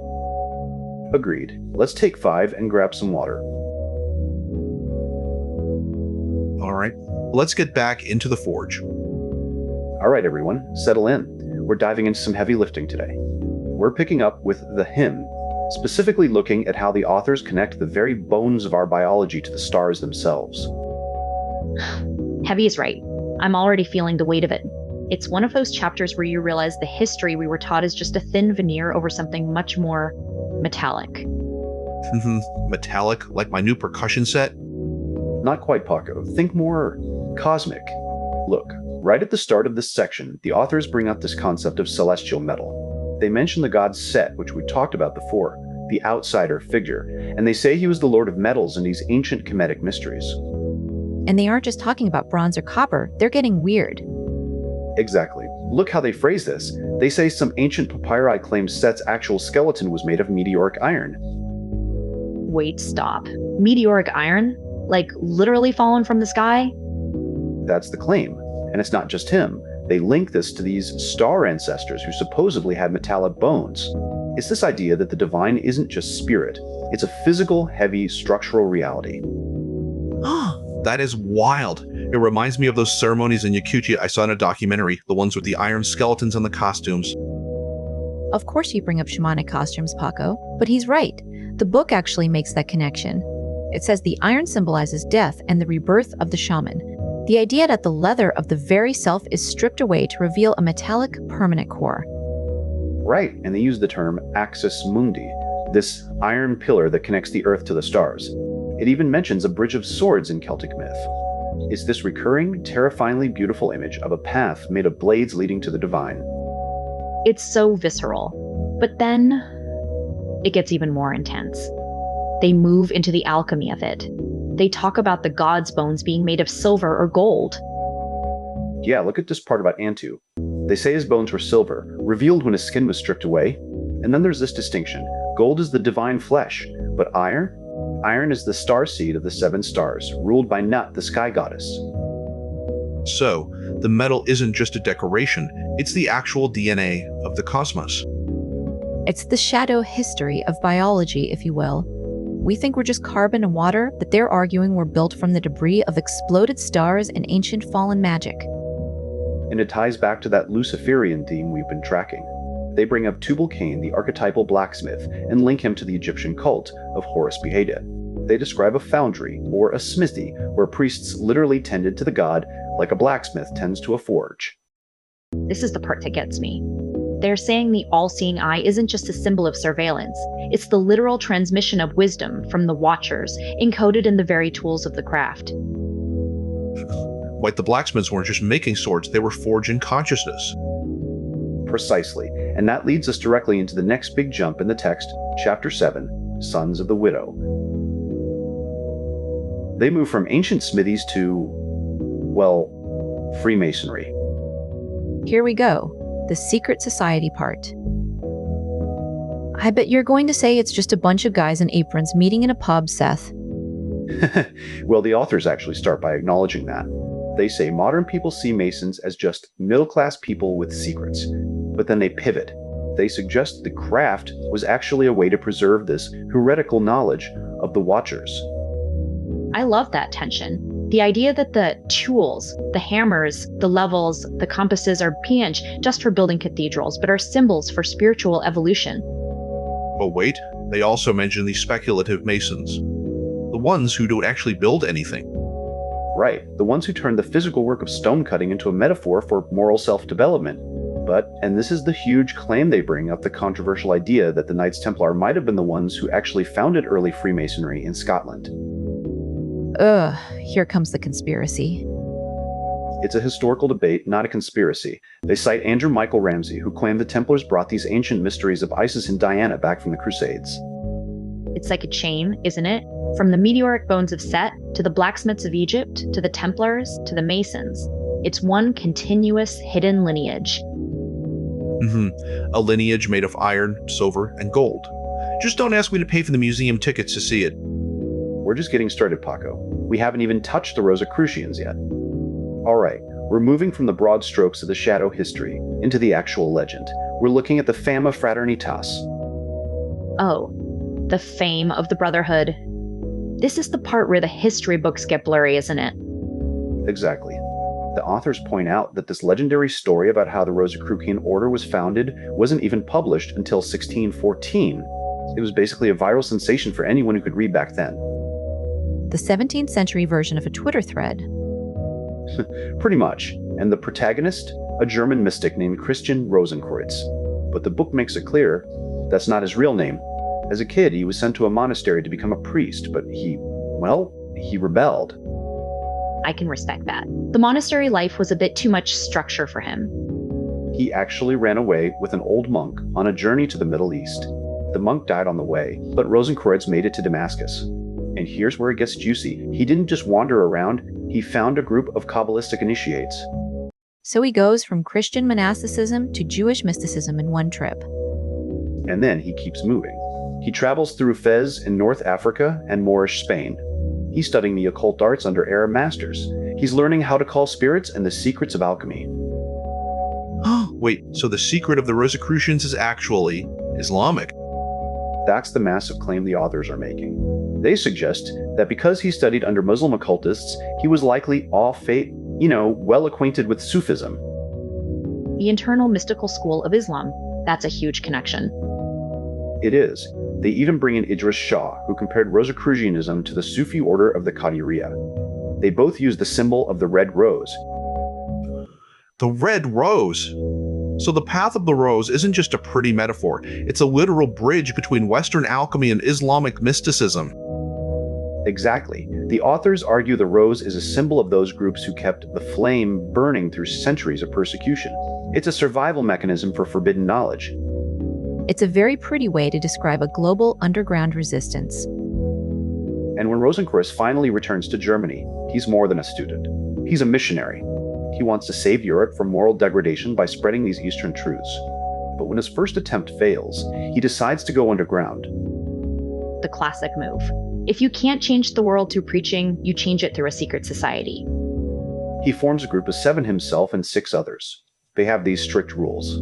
They promise to heal the sick for free, to keep their symbols hidden, and this is the part that sounds like a spy movie, to use the initials RC as a secret password. I mean, I use much more complex passwords for my email, but I get the vibe. They even promised to keep the Order's existence a secret for at least 100 years. And they actually did. The legend says Rosenkreuz's tomb wasn't even found until 120 years later. And when they found it, it was a heptagonal tomb lit by an eternal light, and his body was completely untouched. That is so incredibly heavy, like literally preserved by magic. It's like the iron bones we were talking about earlier, something that refuses to decay. It ties everything together. Look at how the authors bridge this back to the Masons. They use this hilarious satirical poster from 1676.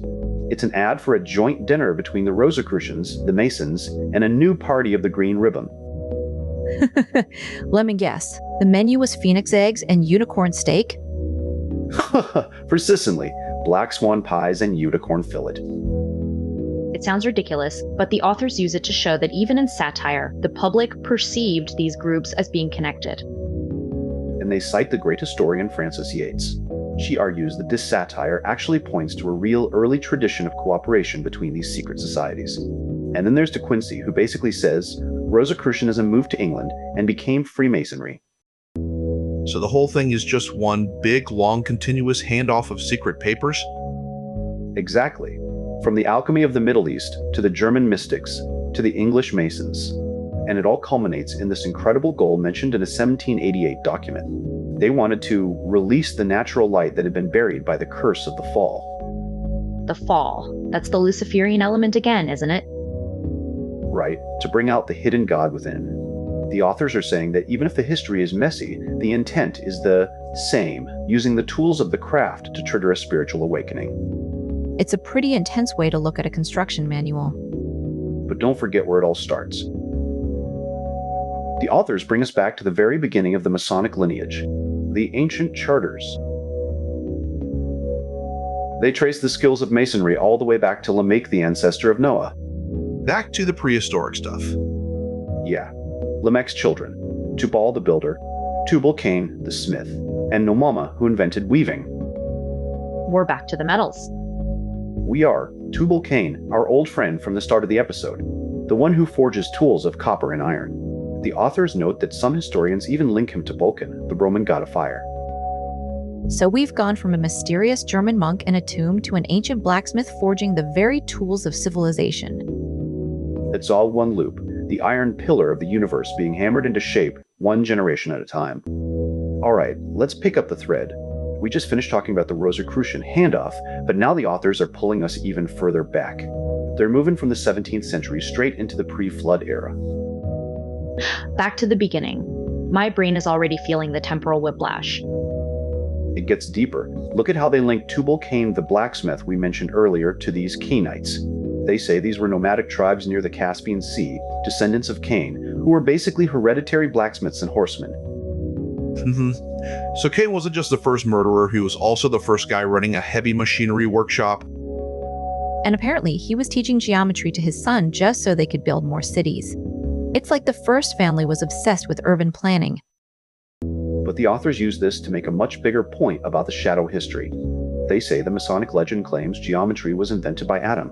He taught it to Cain so he could build the first cities. So civilization itself, the very act of building, is tied to this lineage of the forbidden line? Exactly. And it leads right into the Tower of Babel. Now, most people see Babel as a story about God punishing human pride, but look at how the authors reframe it. Let me guess. The tower wasn't a mistake? It was a prototype? Exactly. They say the tower represents a spiritual pursuit of self-enlightenment. It was a stage in planetary evolution where humanity was trying to reconnect with the divine.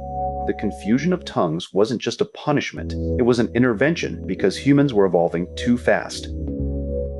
Wait, so the Luciferian impulse here is actually the drive to grow, to learn, to build, and the establishment? The heavens had to step in and shut it down? That's precisely the claim. They say the Luciferian tendencies had to be checked by external intervention. They even mention that Babel literally means gate of God, implying it was a portal between worlds. It's so much more subversive than the Sunday school version. But it's getting complicated. They're saying modern Masons try to deny this Babel connection. They are. They say the official version of Masonry replaces the wild, chaotic story of Nimrod and Babel with a much safer story, the Temple of Solomon. Because Solomon is much easier to market than a rebellious giant building a tower to heaven. Right. But the authors argue the old Noahic tradition, this older, much more primal, pre-flood Masonry is still lurking in the shadows. They even point to the French Rite, where the password is an anagram of Babylon. You can't scrub the old paint off that badly. The ghosts of Nimrod are still in the walls. Okay, but let's look at the shift. They move from the tower to the temple, and suddenly we're in the era of King Solomon and Hiram Abiff. And this is where the metallurgy theme comes back with a vengeance. Look at how they describe Hiram Abiff. He's a master craftsman, a metal worker, and here's the kicker, a magician. Of course. In this book, if you can work with iron, you're basically a sorcerer. And they tie him back to that Dean God archetype we talked about earlier. They call him the son of the widow. Wait, son of the widow? That sounds so tragic. It's coded, Emily. They say this is a reference to the dying god of Middle Eastern myth, the one who descends into the underworld and is mourned by a mother goddess, like Isis mourning Osiris or Ishtar mourning Tammuz. So the building of the temple isn't just construction, it's a ritual of death and rebirth? Precisely. And the tragedy of Hiram Abiff is incredibly visceral. The authors describe how 3 disgruntled workmen, Odolo, and Jehilam ambushed him at the gates. Let me guess. They didn't just take his tools. No, they went for the throat. They hit him with a square, then a gad, and finally, they struck him between the eyes with a hammer. He died bleeding out, refusing to reveal the secret password even as he expired. That is brutal. It's so metallic. The heavy tools, the crushing blows. It's the weight of the craft. But look at the end. They didn't just leave him there. The masters used a strong grip of the lion's paw to bring him back. Which, as they note, links him to the zodiacal sign of Leo. It's that cycle of the sun, the dying and rising god, embedded in the very stones of the temple. So, from the iron bones of Set to the murdered architect of Solomon, it's all just one long, bloody, beautiful attempt to forge something eternal. Exactly. The shadow history isn't just about what happened, it's about the pattern of the struggle itself. God, that is heavy. I need a second to process that much blood and symbolism. Agreed. Let's just take 5 and grab some water before we lose the thread. All right, everyone, settle in. We're diving deep today. We're looking at the hidden blueprints of history. The idea that what we call civilization was actually a series of carefully constructed architectural and spiritual handoffs between much older, much more shadowy players.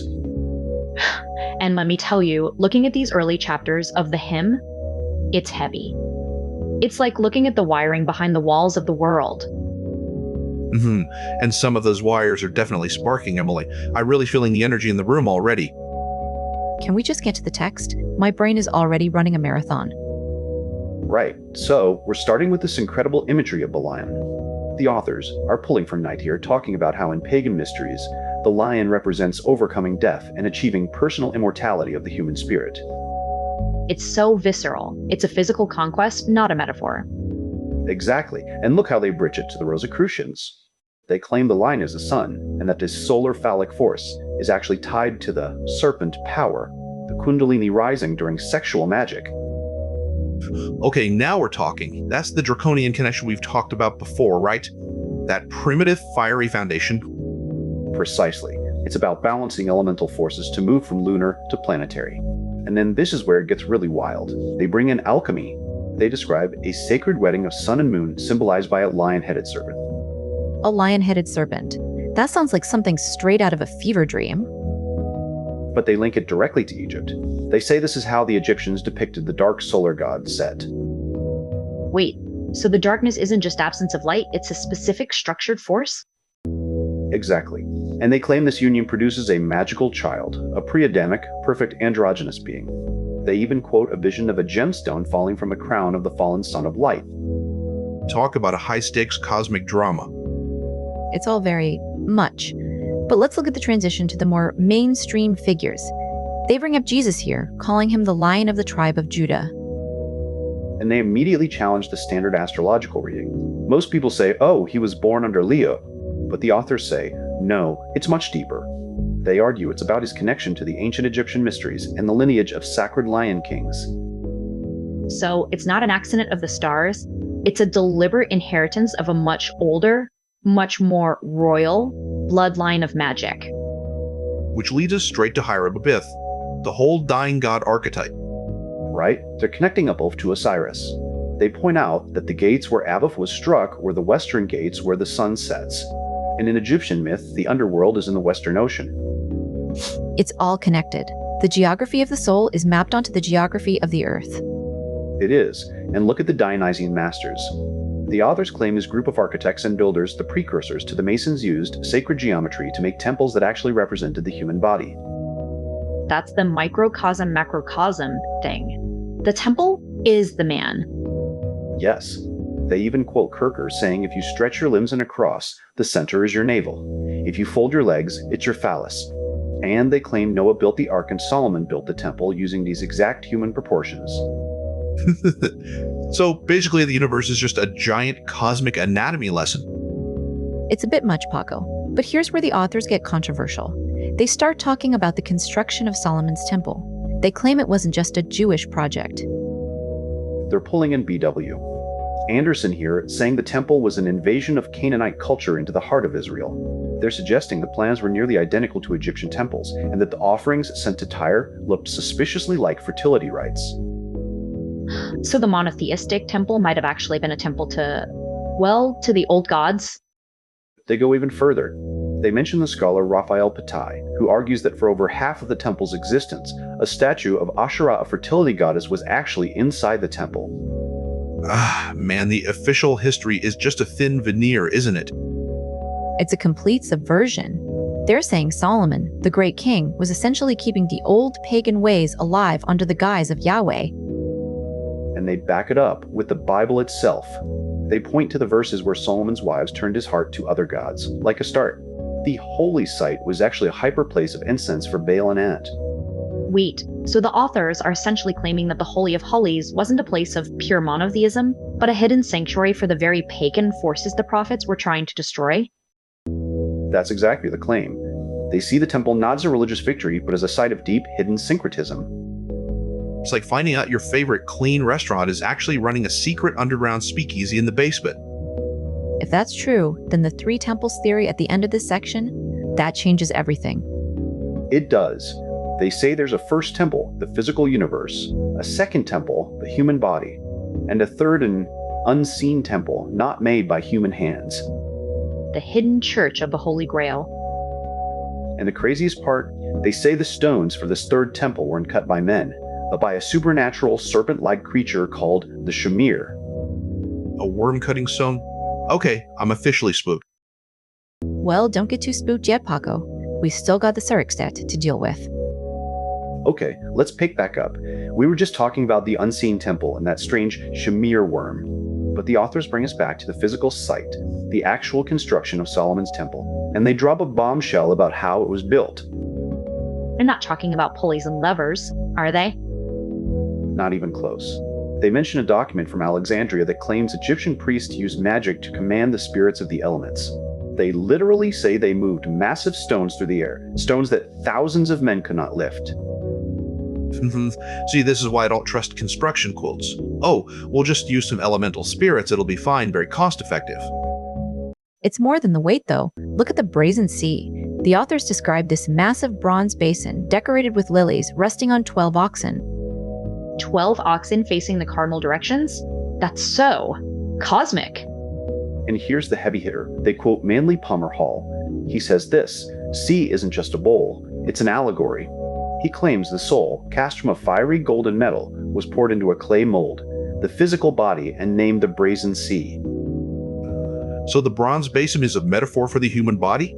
That's wild. It ties back to what we said earlier about the sacred wedding of forces, the smithy, the forge, the molten metal. It's about the transmutation of the soul. Exactly. It's the divine spark of the forge. But then, and this is where it gets messy, the authors move from the magic to the melodrama. They claim the Queen of Sheba actually fell in hyper love with Hiram Abif while she was visiting Solomon. Of course, because why have a cosmic architectural feat without a scandalous love triangle? And it gets darker. When Solomon finds out, he supposedly hires 3 stonemasons to assassinate his rival. Wait, so the architect of the temple is getting taken on by the king's hitman? Talk about a bad work environment. It's brutal. But let's look at the pillars. Jachin and Boaz. They aren't just random columns. The authors say they were copies of Egyptian obelisks, like the ones from Heliopolis. And they're decorated with pomegranates, apples from the tree of knowledge. Right. And these pillars represent the connection between heaven and earth. They mention that similar double pillars were found in the Temple of Astarte in Tyre and Bydwash places tied to the worship of Osiris. So we're back to the same pattern. These Jewish pillars are actually echoes of much older, much more pagan structures. It's like every time we think we found a stable foundation, the authors pull a rug out from under us. Speaking of rugs, hold on, guys. Oh, that's probably my delivery. I ordered those exotic fruits I was talking about earlier. I need the sugar. Go ahead, Emily. We'll wait. Okay, I'm back. Mango is here. My soul is revitalized. Where were we? We were talking about the pillars representing the struggle between light and dark, or specifically, the pillars of Set and Horus. Which, if you follow the thread, leads us straight to the Rosslyn Chapel in Scotland. Now that is a place. I've always found the carvings there deeply unsettling. And for good reason. The authors argue Rosslyn is a physical synthesis of everything we've been discussing. Masonry, Templar traditions, Celtic paganism, even Gnosticism. They mention the Green Man carvings there, hundreds of them. Exactly. These leave masked figures of fertility. The authors suggest they represent the dying gods of the Near East. And then, they link it to St. George, who, surprisingly, is also linked to the figure of Hydra. So St. George is basically a very specialized version of a pagan deity? The authors say so. They even connect the date of St. George's Day to the feast of Haida and Tammuz. It's all this overlapping, layered history. And they even bring in the spear of destiny, Longinus, the Roman soldier who pierced Jesus. They claim his weapon was forged by Tubal Cain. Every time we think we're tracing a straight line, we end up in a web. And the web gets even tighter when they talk about the Sinclair family. They claim the Sinclairs were protectors of the Masons and the Templars, and that the chapel itself might be a memorial to heretical beliefs. They even found a carving of a Knight Templar performing a Masonic initiation.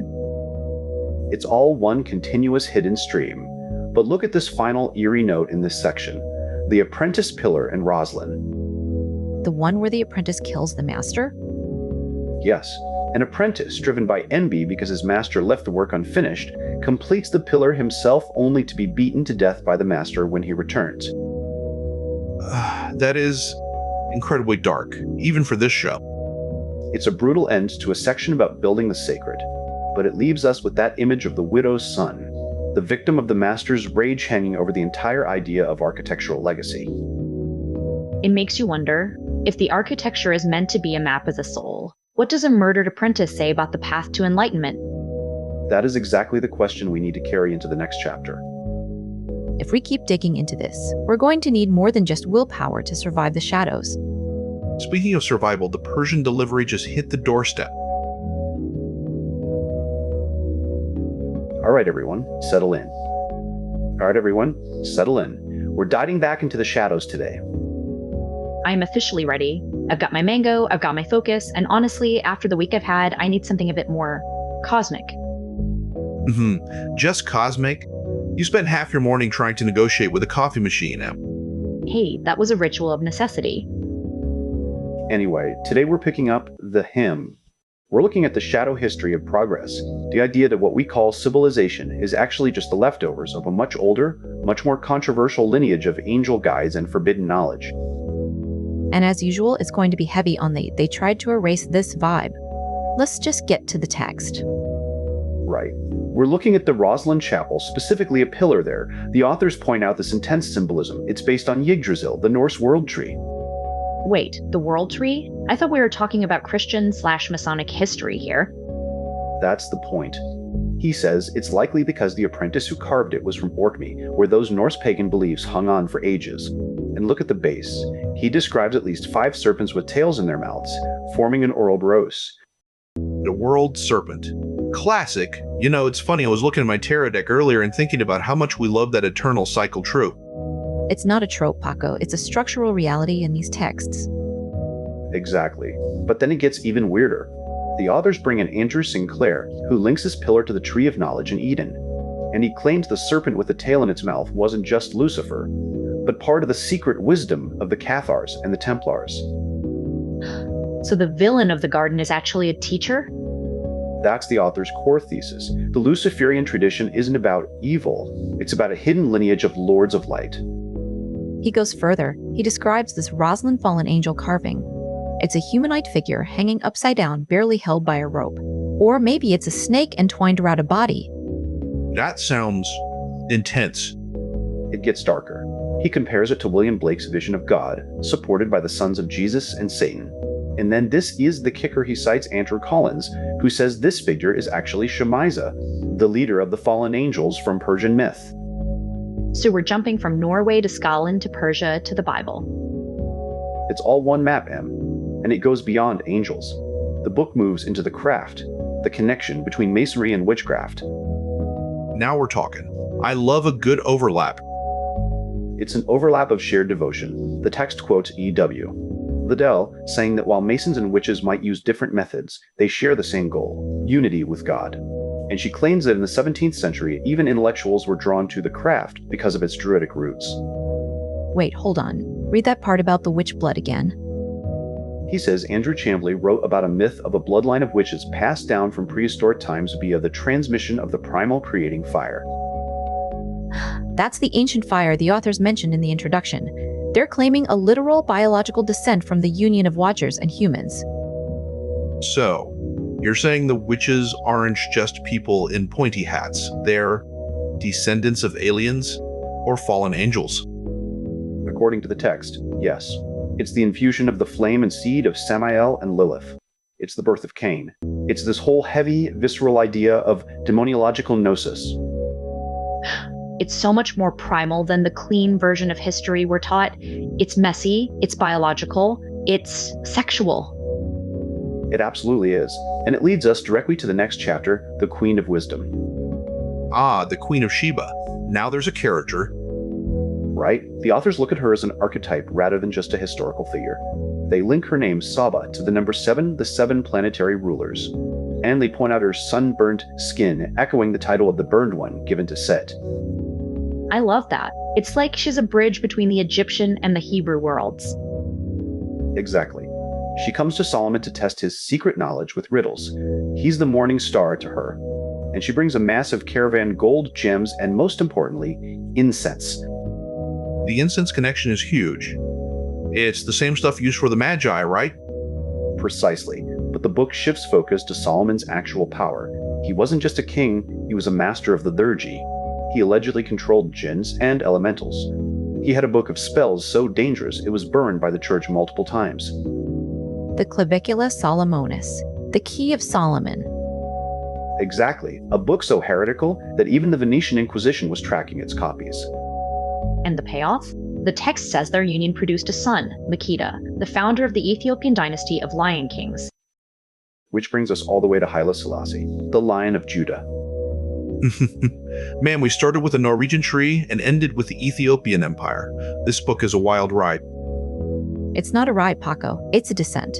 And we're just getting started.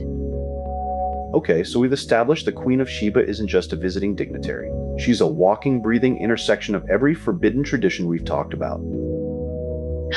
And that legend about her, it's so visceral. The authors describe her being tied to the branches of a massive tree, maybe the world tree again and 7 sages under it.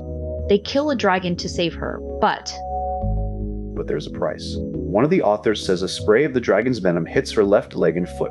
It makes her leg hairy and her foot split, like her goat's. A goat's foot? So we're back to the Satyr Pan vibe? This isn't exactly a real makeover. It's a mark of the wild. It's the otherness leaking in. And then the text says Solomon eventually heals her, making her foot human again. But wait, look at how the book transitions. It moves from this physical deformity to the sacred marriage. He says the meeting between this African Arab queen and the Jewish king is an esoteric hieros gamos, a union of the moon representing divine wisdom, and the sun, the king.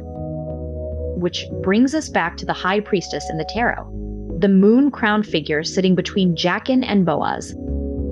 And she's holding a book, an alphabet.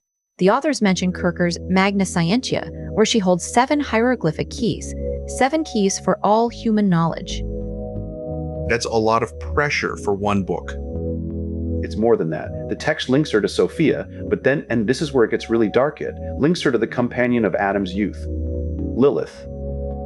There it is, the first wife argument.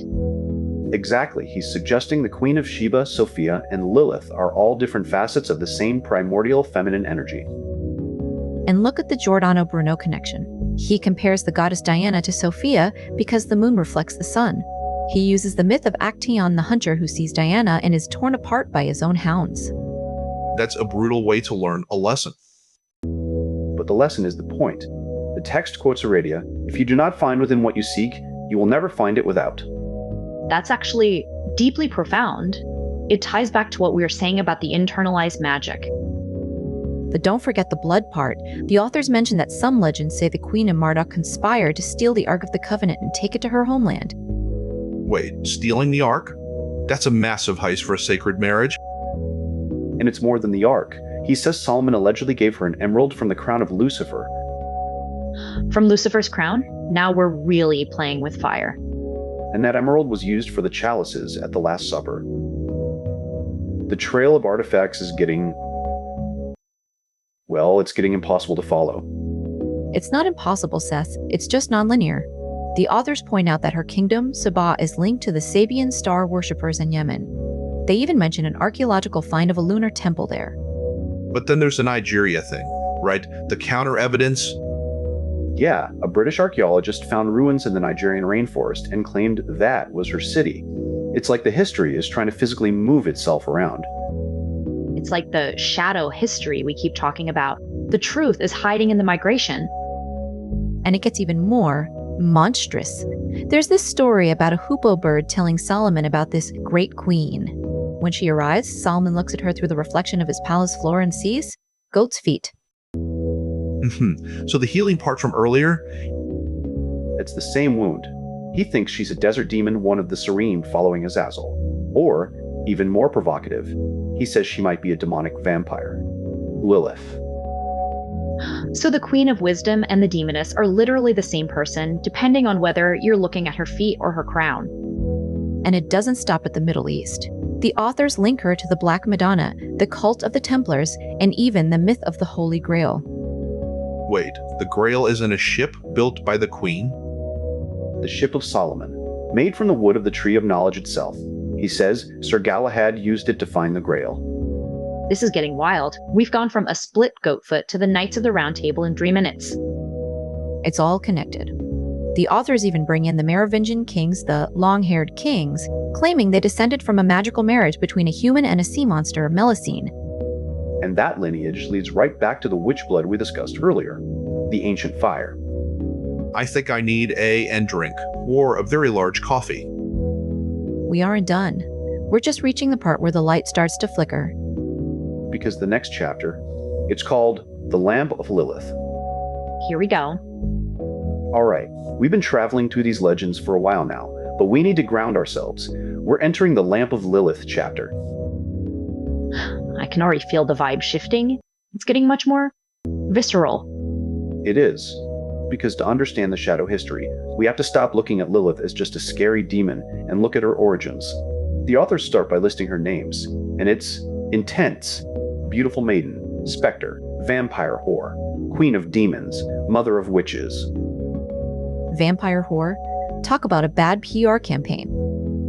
Exactly. But look at the reasoning the authors provide. They say these names reflect the folk belief that she was stealing life force drinking blood, causing miscarriages, collecting semen to create elementals. Okay, so the elementals part ties back to that witch blood we were talking about earlier, right? The idea of creating life from the discarded parts of life. Right, but the authors immediately pivot. They say, at first glance, Lilith seems quite unpleasant, but as we have seen in this book, the deities of ancient religions are often demonized by the new. That's the whole thesis. The victors write the textbooks. They turn a goddess of fertility into a night monster. Exactly, and they go way back. Before the Jewish myths, there's the Sumerian connection. Around 2000 BCE, she's depicted as a beautiful winged woman with bird legs, standing on two lions flanked by owls. Bird legs and lions. That's not a demon, that's a masterpiece of divine imagery. I mean, if I showed up at a party looking like that, I'd probably be called a demon too. Probably. But here's the key. The authors link her to the Liliso, a race of female vampires who hunted in the desert and the storm. They were spirits of the air. Wait, spirits of the air? That connects back to her name. Lil in Sumerian means wind or death. Exactly, she is the Lady of the Air. And it gets even more specific. They mention a myth where Lilith makes her home in a hollow of a tree, specifically the sacred Hulupu tree. The one from the Epic of Gilgamesh? Yes.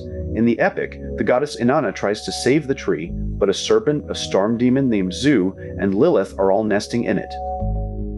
So the Tree of Life or World Tree we were discussing at Rosslyn Chapel. It's more than a symbol of connection. It's a place of conflict, a place where the divine and the monstrous collide. Precisely. And look at what happens next. Inanna tries to clear the tree, but it leads to the destruction of the inhabitants. The authors suggest this whole myth is a metaphor for the decline of Middle Eastern goddesses as patriarchy took hold.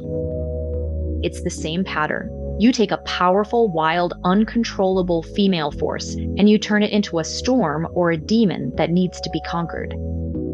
But there's a specific claim here about her lineage. She's the daughter of Ninlo, the goddess of the moon and wind. And that's why she's most powerful during a weak moon, when the dogs of the night are unleashed. Wait, hold on. I just remembered something. I was reading a snippet earlier about the first breath of life. You mean the theory by Asphodel Pauline Long? Yeah, she argues that Lilith wasn't a demon of the wind at all, but was actually the first breath of life. The very first inhalation of existence. That completely flips the script. She's not the death in the wind, she's the animation of the spirit. It's a massive distinction. It moves her from being a predator to being the very essence of the Psychikos, the awakened soul we talked about earlier. It's like the female fire idea. Kathy Spurren calls it the fire of chaos, the energy that destroys the old to allow for the new. It's pure Luciferian gnosis, the destruction of the established order to make way for evolution. But let's not forget the darker side of the text. The authors don't shy away from the unpleasant parts. They bring up the Jewish myth, the one where Adam and Lilith clash because she refuses to submit to him. Oh, the I am equal to you argument. Why should I be under you? I was also created from the dust. That's her line. She chooses exile in the desert over submission. And the reward for her independence? She uses the leftovers of human vitality to create a race of demons and giants. It's a heavy biological way to look at magic. It's more than spells, it's much more visceral. It's the shadow of human reproduction. And it leads us back to the broader pattern. Whether it's the Sumerian Lilith or the Jewish Lilith, the theme is the same: the fear of the uncontrolled, the wild, the feminine, and the other. This chapter is making me want to check my shadow for any demon offspring. We're all a little bit made of that shadow, Paco. That's the point of the whole journey. I think I need to step away before we start summoning anything in the studio. Agreed. Let's take a quick breather and grab some water. All right, we're back.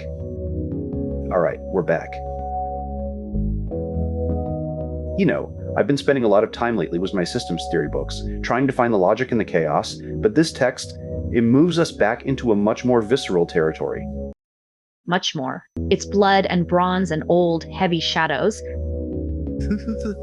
And a lot of very intense family reunion. Exactly. We're picking up with the hymn, looking at this idea of a shadow history. The authors are tracing these lineages of people, and even entire species, or demonic races, as the text calls them. Demonic races. Let's call them uninvited guests and see if the historians stop screaming. Right, but look at how they start. They're talking about the island of Capernaum, Hecate, and these beings called Lamia or Lilim, but then they pivot to something much more productive. They bring in Blavatsky to talk about the Kabiri. The Kabiri. I love this part. They aren't just monsters lurking in a cave. The text says they were cultural role models. They taught humanity agriculture, metallurgy. They were the ones who brought the tools. Yeah, but they were also sea gods and dwellers of the abyss. It's that classic vibe, isn't it? The most advanced technology comes from the places we're most afraid to look. It's interesting because they link the Kabiri to the Titans and even the Giants. And look at this specific claim, the men were the smiths, the masters of metal, while the women were the weavers of spells. A very convenient way to split the workload, isn't it? Men do the heavy lifting and the math. Women do the magic. Hey, don't knock the magic. The text says the men invented the alphabet and mathematics. That's a heavy flex for a bunch of underground gods.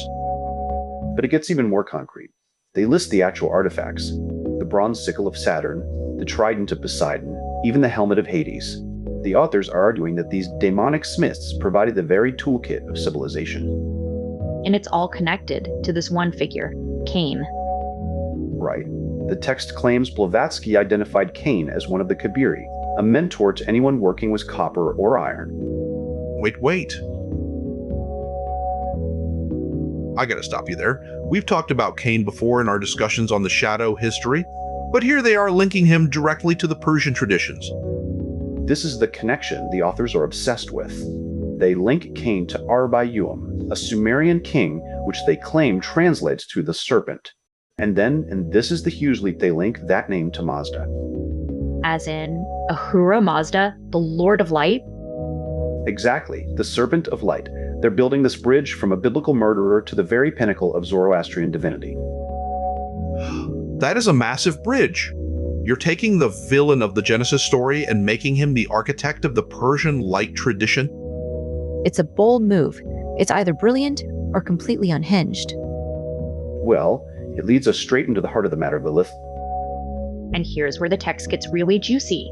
They mention Gardner's claim that Lilith was the wife of Mazda, the queen of Gnosis. And then they hit us with the why of her reputation. This is what we were talking about last week regarding the suppression of the feminine. The text says her reputation as a child killer is actually a patriarchal reaction to her refusal to serve men or participate in the traditional cycle of motherhood. It's so much more than that. The authors bring in Black Holes if she says Lilith represents the lunar consciousness, the parts of the self that embrace death, decay, and rebirth, the dark side of the moon that the church tried to erase. It's the same old story. You find a goddess that is too powerful, too independent, and you turn her into a demoness. And they don't stop at the psychology. They go into the astrology. They talk about the dark moon Lilith, the asteroid between Earth and the moon. Which, let's be honest, is a terrifying place to be. It's described as a shadow of the self that drives us to self-destruction and uncontrolled desires. But in Here's the Luciferian twist, we love it can also be a teacher. Accept your shadows, the text quotes Lynn Steele-Smith. I will lead you through the labyrinth to the light of self-knowledge. Now that is a dark mentor. That's psychology as a direct invitation to theurgy. But it gets even more biological. The text concludes with this wild idea that Lilith and Samael aren't just spirits, they are the evolutionary bridge. Here we go. The demons, elves, and fairies part. They argue that through their contact with humans, they infused our species with a seed of another order of evolution, that the Fae are literally the byproduct of this divine, forbidden union. So you're telling me the Tooth Fairy might actually be an evolutionary experiment in shadow genetics? I mean, if you believe the authors, Paco, we're all just walking experiments in cosmic alchemy. It certainly makes the history of progress look a lot more complicated than the textbooks suggest. All right, we're moving into the heavy machinery now. We just finished talking about the biological bridge of Lilith and Samael, but the text is about to take that idea and apply it to actual mythic history. It's moving from the what to the how. Like, how did this genetic or spiritual infusion actually manifest in our stories? Exactly. Look at this. The authors bring in the Celtic Church. They claim that when Lucifer fell, he brought a whole host of angels down with him, long before humans even arrived. And these beings, they didn't just vanish. They became magical races. The angels of the mother below. See, this is that uninvited guest vibe again. They're just hanging out in the periphery waiting for a chance to interact with us. And they use the Arthurian legends to prove it. Because, of course, if you want to talk about forbidden unions, you go straight to Merlin. Right. Look how they reframe Merlin and Nimue. The Christian version is all sinful lust and deceit, but the authors argue this is actually a magical marriage. They say it's a spiritual operation, the threefold union, to reunite the human, the elfin, and the angelic planes. I love that phrasing. Reunite the planes. It's not about a messy breakup. It's about repairing a fracture in reality. But wait, look at the description of Merlin's father. The text quotes Geoffrey of Monmouth saying he was a beautiful young man of the spirit race, dwelling between the moon and the earth. Demons, according to the text, but then it says they are naturally connected to both humans and angels. And here's the kicker. They claim when Nimue and Merlin finally understood each other, when the earthly met the stellar, they didn't just fall into a trap, they entered a cosmic marriage and took the children of the earth with them to the stars. That's so much more beautiful than the witch hunting version of the story. It's not a tragedy, it's an ascension. But the official history tried to kill it.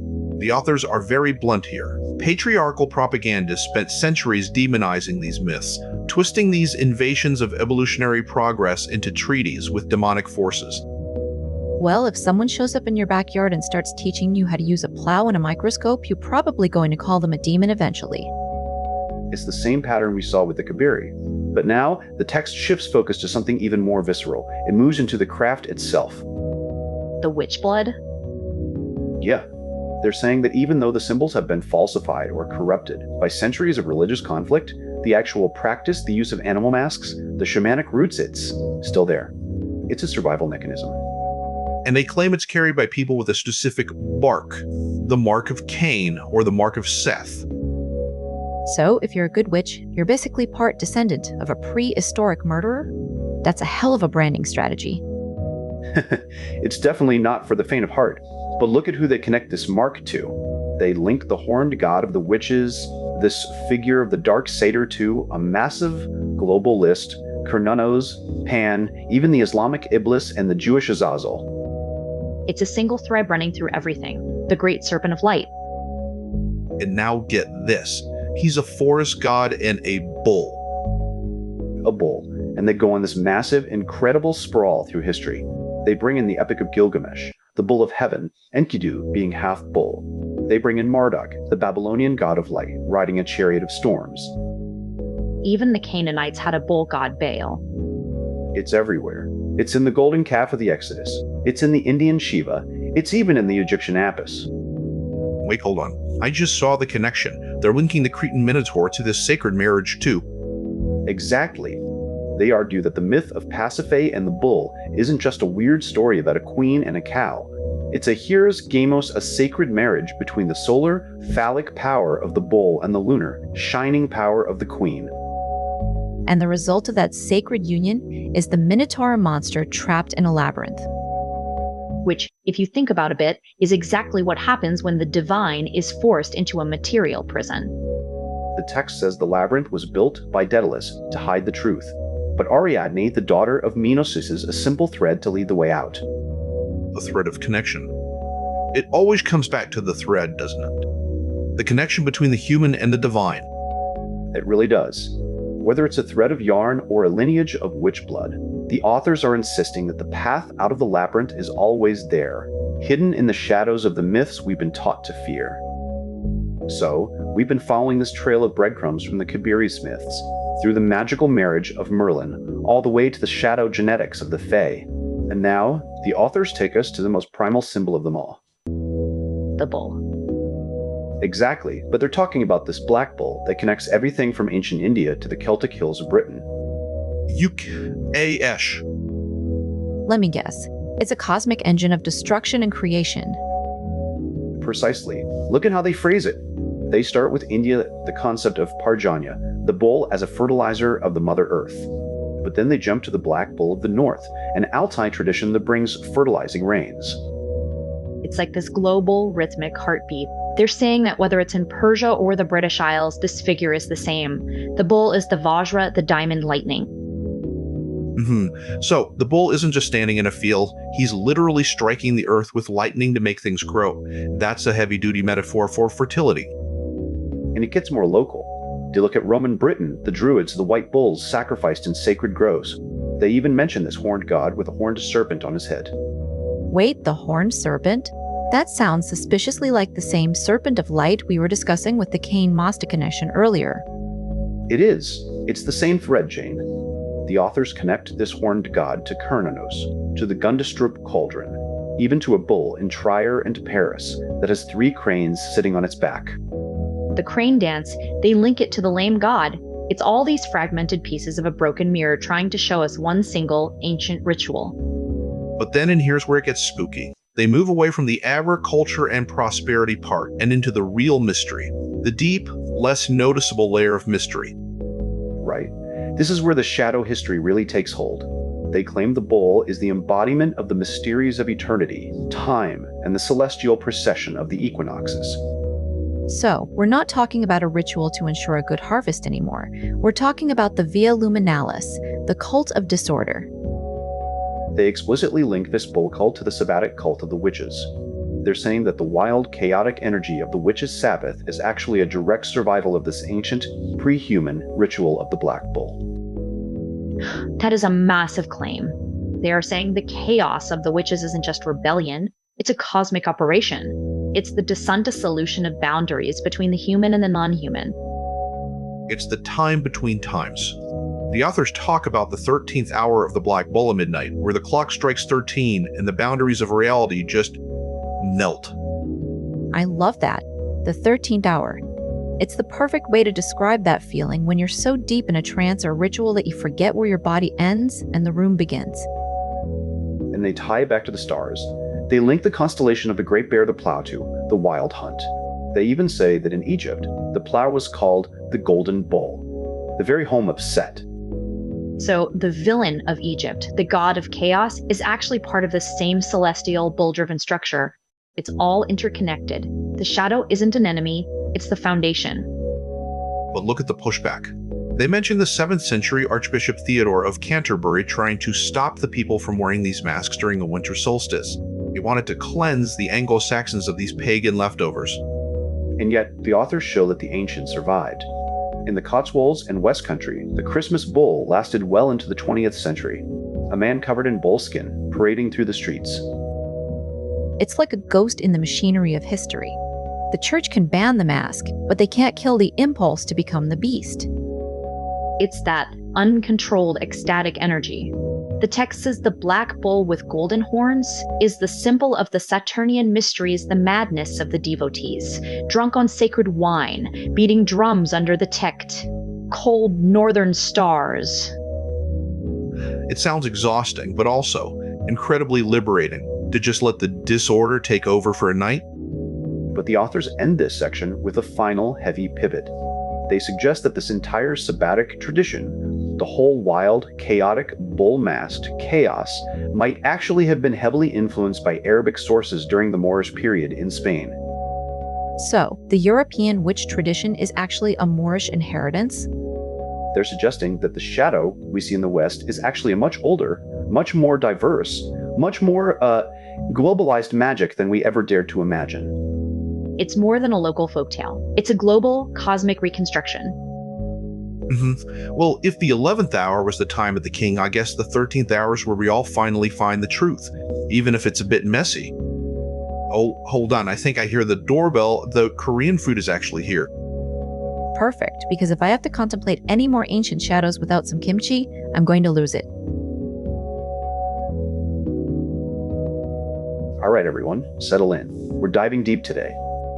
All right, everyone, settle in. We're diving deep today. We're looking at the shadow history of everything we thought we knew about civilization. And honestly, after that morning yoga session, my nervous system is wide open for some, let's call it subversive truths. Subversive is one way to put it. I'm just here for the drama and the goats. There are a lot of goats in this book.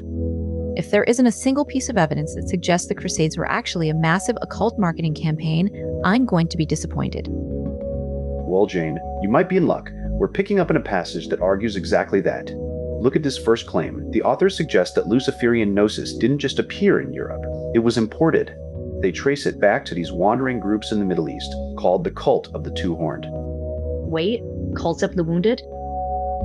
Yeah, look how he phrases this. They supposedly consecrated themselves through the infliction of wounds, leaving scars that look like the devil's mark on medieval witches. They even had a ritual knife called Aldama the Bloodshedder. Okay, that's a bit heavy for a Tuesday. But it fits that pattern we's talking about, right? This idea that the forbidden isn't just random violence, but a structured, ritualized way of marking identity. It's efficient. You want to belong to a secret group? Carve the membership card into your skin. Brutal. And it gets weirder. They describe these ceremonies dancing in circles, drumming, reading Muslim prayers backwards to summon this figure, El Aswad, the black man, whose staff had 2 bronze horns. Backwards prayers? That is so visceral. It's like they were literally trying to unmake reality to find what was underneath. It reminds me of that bit from earlier in the book about the Dark Bull, this idea of using chaos to dissolve boundaries. You aren't just praying to a god, you're trying to break the container of your own mind. Exactly. And the authors link this directly to the Maghreb, the Atlas Mountains in Morocco. They talk about these blue-eyed Berbers who followed a leader called Dul Qarnin, the Two-Horned Lord. And get this, he's a lord of 2 centuries. He manifests on Earth for 100 years, then stays as a spirit mentor for the next 100. Great. A revolving door of divine dictators, just what the world needs. So the authors are claiming that the dark magic of the medieval witch wasn't some local superstition, but actually a sophisticated survival of Middle Eastern mystery schools brought to Europe by the Moors and the Crusaders. That changes the whole vibe of the Middle Ages. It's a massive, accidental exchange of forbidden sexual magic and Luciferian teachings. It's a wild claim, but they back it up with Liddell Hart and others, saying these Saracen mystery schools provided the actual technical toolkit for European witchcraft. It's a hidden in plain sight move. The conquerors brought the secrets they were trying to suppress. And it leads us right into this incredible piece of evidence they found. They talk about a specific object, a wooden head of the deity, Atu, made of oak with silver-covered bull horns. It was owned by an antique dealer and linked to some very old-school English witchcraft. Oh, I love the imagery here. The horns decorated with zodiac sigils, a pentagram on the nose. It sounds like a cosmic map wrapped in bone and wood. It sounds like something I'd find in a very creepy corner of a 100% thrift store. But look at the connections the authors are making. They link this bullhead to Asmodeus the demon from the Testament of Solomon, and even to the lineage of Tubal Cain. Right. They're connecting the dots from Persian deva worship to the Jewish concept of Asmodeus, and finally to the black bull of the Roman Saturnalia. It's all one continuous underground stream of star wisdom. It's all everything is connected, isn't it? The blacksmiths, the stars, the demons. It is. But then, the book shifts gears almost like a sudden change in frequency to chapter 12, The Art of Hermes. Ah, the great mediator. Precisely. They move from the primal, heavy imagery of the bull and the blood-scarred skin to Hermes Trismegistus.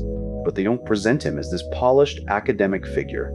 They go back to the roots to the Herms, these primitive phallic stones at crossroads where people left cheese and wine.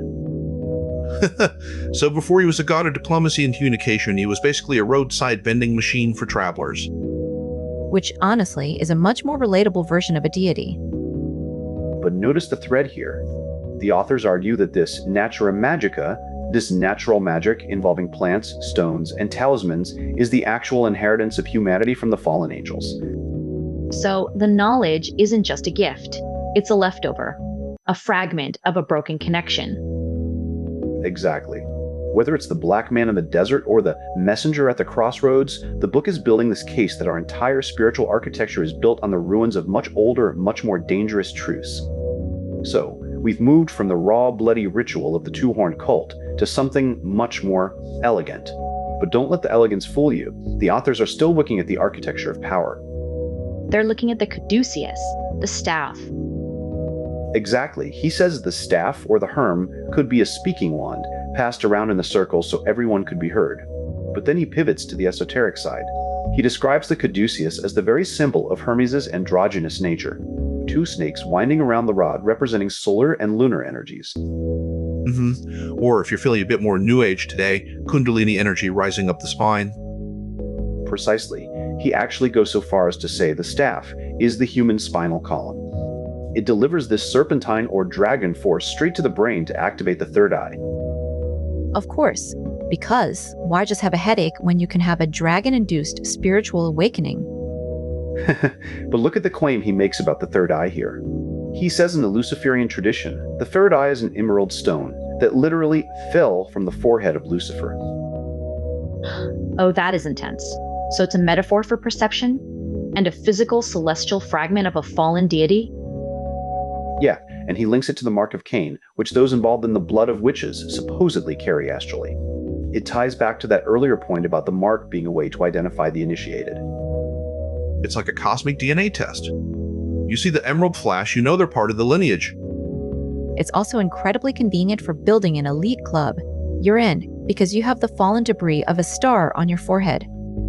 But then, the text tries to ground this in history. He moves to the Greeks. He says they looked at Egypt and saw Thoth. They basically rebranded the Egyptian god of wisdom as Hermes. And they claim he gave the Egyptians their laws and letters. Right. And he brings in Lactantius, a 4th century Christian, to say that Hermes Thoth was thrice great because he mastered all knowledge. He even suggests the books of Thoth, which include the tarot, might have been a later occult invention. But the idea of him as the architect of science is ancient. Wait, so the authors are saying the very foundation of mathematics, astronomy, and writing isn't just human progress? It's a legacy handed down by this one thrice great figure? That's the thesis, and it gets even more shadow history when he mentions the Egyptian connection. He claims Thoth was there before the famous gods of Cyrus and Isis. He was there alongside the Bennu bird, the Egyptian phoenix. I love that. A god so old he predates the entire pantheon. It's a classic move. If you want your ideas to seem legitimate, just claim they're older than the religion you're trying to replace. But look at the Hermetica section. This is where it gets heavy. He brings in the Emerald Tablet.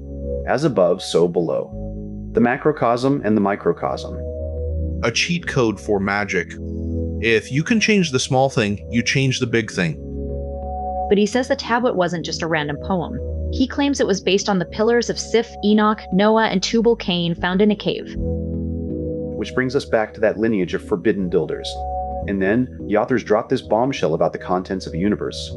They say Hermes claimed to have 36,535 scrolls of secret knowledge, hidden away in a secret chamber, or perhaps under the Sphinx. Naturally, hidden under the Sphinx, because why would anyone just publish a paper in a peer-reviewed journal? Right? I have the secrets to the universe, but they're currently buried under 6 million tons of limestone. Check back in a few centuries. But it's more than hiding books. It's about the nature of the creator. He quotes the Corpus Hermeticum saying God is hidden, but obvious in all things. It's pantheistic. But then he adds that Gnostic twist. The idea of the logos, the word, emerging from the darkness. And here's the kicker. He brings in this figure, Polymondra's, who appears in a dream to instruct Hermes. He says the key to everything is, know thyself and thou shalt know the gods. Know thyself. It sounds so simple, but in this context, it's actually terrifying. Because the next paragraph, it claims that knowing thyself means realizing you aren't just a human. He says Adam was more than human, part of a race of star demons. Okay, so we're talking about a total rewrite of human biology. Exactly. He claims the fall wasn't a moral failure in a garden, but a literal transition from a non-physical, ray-like race into the material world. The fall was the descent from spirit into matter. So the Adam and Eve we know, they're just the leftovers of a cosmic accident? That's the author's claim. The Raymen mated with primitive humans, creating titans. And Lucifer? He wasn't just a rebel, he was the angel of intellect who got kicked out because he interfered with this biological process. It makes the whole Luciferian concept so much more structural. It's not about being evil, it's about the impulse of intelligence trying to navigate a fallen material world. It's a lot of heavy lifting for one chapter, but it certainly explains why the establishment would want to burn these books. If you believe you're a star demon in a human suit, you're a lot harder to control than if you just think you're a sinner. My brain is officially fried from the cosmic biology lesson. Fair enough. Let's take 5 and grab some water. Okay, I'm back. All right, everyone. Let's settle in. We're diving into a heavy section of the hymn today. Heavy is an understatement. I feel like we're peeling back the skin of history itself. And finding something much older and much weirder underneath. Let's just get to the text before I start getting existential. Right. So, we're picking up where the authors discuss the shadow history of Hermeticism. They start with these Renaissance occultists who believed the Hermetica wasn't just a collection of wisdom, but something pre-Diluvian, antediluvian. Like before the Great Flood? Exactly, and they claim these practitioners weren't just scholars, but builders of temples dedicated to spirits. They talk about these groups of practitioners in Haran, some staying put, some heading east to India and China. Wait, I love this part. Look at how they categorize them. It's like a weird ancient social media breakdown. You've got the Brothers of Hermes, the keepers of the Gnosis, and then this third group that claims they're related to a sister of Hermes named Theodia Trismegista. Mixing with strangers. That's how every cult starts, isn't it? But look at the fourth group, Jane. The authors called them wanderers. They were outsiders who mixed with the children of Hermes. The text suggests these were the Sabians people who essentially abandoned the worship of Allah to follow the stars. It's such a wild image. This idea of Haran as this melting pot where Christian chapels, mosques, and pagan temples all shared the same entrance. It sounds like the only place on Earth where everyone actually got along. Or where everyone was too busy staring at the constellations to argue about theology. I mean, it's a beautiful sentiment, but the authors are leaning hard into the idea that this wasn't just tolerance. It was a deliberate preservation of something forbidden. Right, and that brings us to the influence of Neoplatonism. The text mentions Plotinus this idea that everything flows from the one and then returns to it. This hierarchy of mind, souls, and finally matter. It's that beautiful, rhythmic cycle. All things emerge and return. It reminds me of the breathing exercises I was doing earlier, that expansion and contraction. But then the authors throw a wrench in that peaceful view. They bring up iamblichus and theurgy. This isn't just sitting around thinking about the one. This is ritual. This is making statues and performing magic to force contact with the divine. And they tie it to Emperor Julian, the apostate. He went to Haran to consult the oracles of the moon god, ignored a warning about a catastrophe, and was promptly killed by a Christian assassin. And the city of Haran was the only place in the entire Roman Empire to declare public mourning for him. That tells you everything you need to know about where their loyalties lay. That is metal. Seriously. But here's the kicker. The authors claim the real secret of these groups wasn't a hidden word or a magic spell. They quote Paris, saying the secret of initiation is simply the ability to see what is already there. Oh, I love that. It's not about adding something new. It's about removing the blindness. It's like when you finally learn to read the cards. You aren't seeing something supernatural. You're just finally seeing the patterns that were always on the table. A bit poetic, Seth. But let's look at the next chapter because it gets even more biological. Right. Chapter 13, The Serpent and the Tree. And they start with the most basic myth, Eden. But they aren't treating it as a Sunday school story. They're looking at it through the lens of archaeology and, well, agriculture. I love the part about the feminist authors claiming Eve was even the first gardener. The idea that Neolithic women were the ones who first mastered the earth planting, irrigating, creating life from the soil. It ties back to that earlier point the authors made about angel guides directing civilization. They mention Andrew Collins, who suggests that the Watchers were actually the ones who taught these women how to farm. So the fall of man was actually just the invention of the irrigation ditch? That's essentially the argument. They're framing the transition from nomadic hunting to settled farming as this massive, technological, even divine upheaval. They even link the descendants of Cain to the Sumerians, the first builders, the first smiths. It makes the curse of Cain look like a promotion. He's exiled, but his people become the architects of the Bronze Age. It's a complete reframe. Instead of a story of sin, it's a story of expansion, of the shadow side of progress. It's a lot to digest. The idea that our very foundation, our agriculture, our cities is built on the leftovers of a much older, much more alien way of interacting with the world. It certainly makes you look at a simple garden a little differently. Shall we keep going? Okay, we're moving into the heart of the matter now. We've talked about the shadow history, the agricultural shift, the builders, but now the authors stop talking about archaeology and start talking about the actual mechanics of the soul. And it starts with this beautiful, almost mathematical idea of the descent. They say life isn't just a random accident, it's a downward flow from the source, branching out into everything we see. Yeah, but it's not flowing randomly. The text says this divine mind actually creates an ideal pattern first, like a blueprint or a digital file being rendered into a 3D environment. And then the 7 rulers show up to carry out the rendering. So the physical universe is basically just the crystallized residue of a divine thought. Exactly. But here's where the authors take a massive swing at mainstream theology. They look at the Genesis story of the fall, the eating of the fruit, and they call it a destructive and false belief. Wow, they aren't just being edgy, they are outright calling the foundation of the church a piece of propaganda. Right. They're saying the fall wasn't a tragedy. They argue that when Eve ate the fruit, she didn't lose her grace, she woke up. Adam became like one of us, knowing good and evil. It's the classic unauthorized software update. You were running a basic, innocent version, and suddenly you got access to the full database of reality. And look at the consequence they highlight. It wasn't just about being kicked out of a garden. It was about losing direct contact with the angelic forces. They quote the first book of Adam and Eve, where Adam is literally mourning because he can no longer see the angels singing in the heights. That is so heavy. To go from living in a constant, visible symphony of light to just living in the dark, wondering if anything is actually there. But wait, it gets even more scandalous. They link the temptation to something much more visceral. They claim the Lord in this version of the myth wasn't the benevolent God of the Bible, but Samuel or Azazel the serpent himself.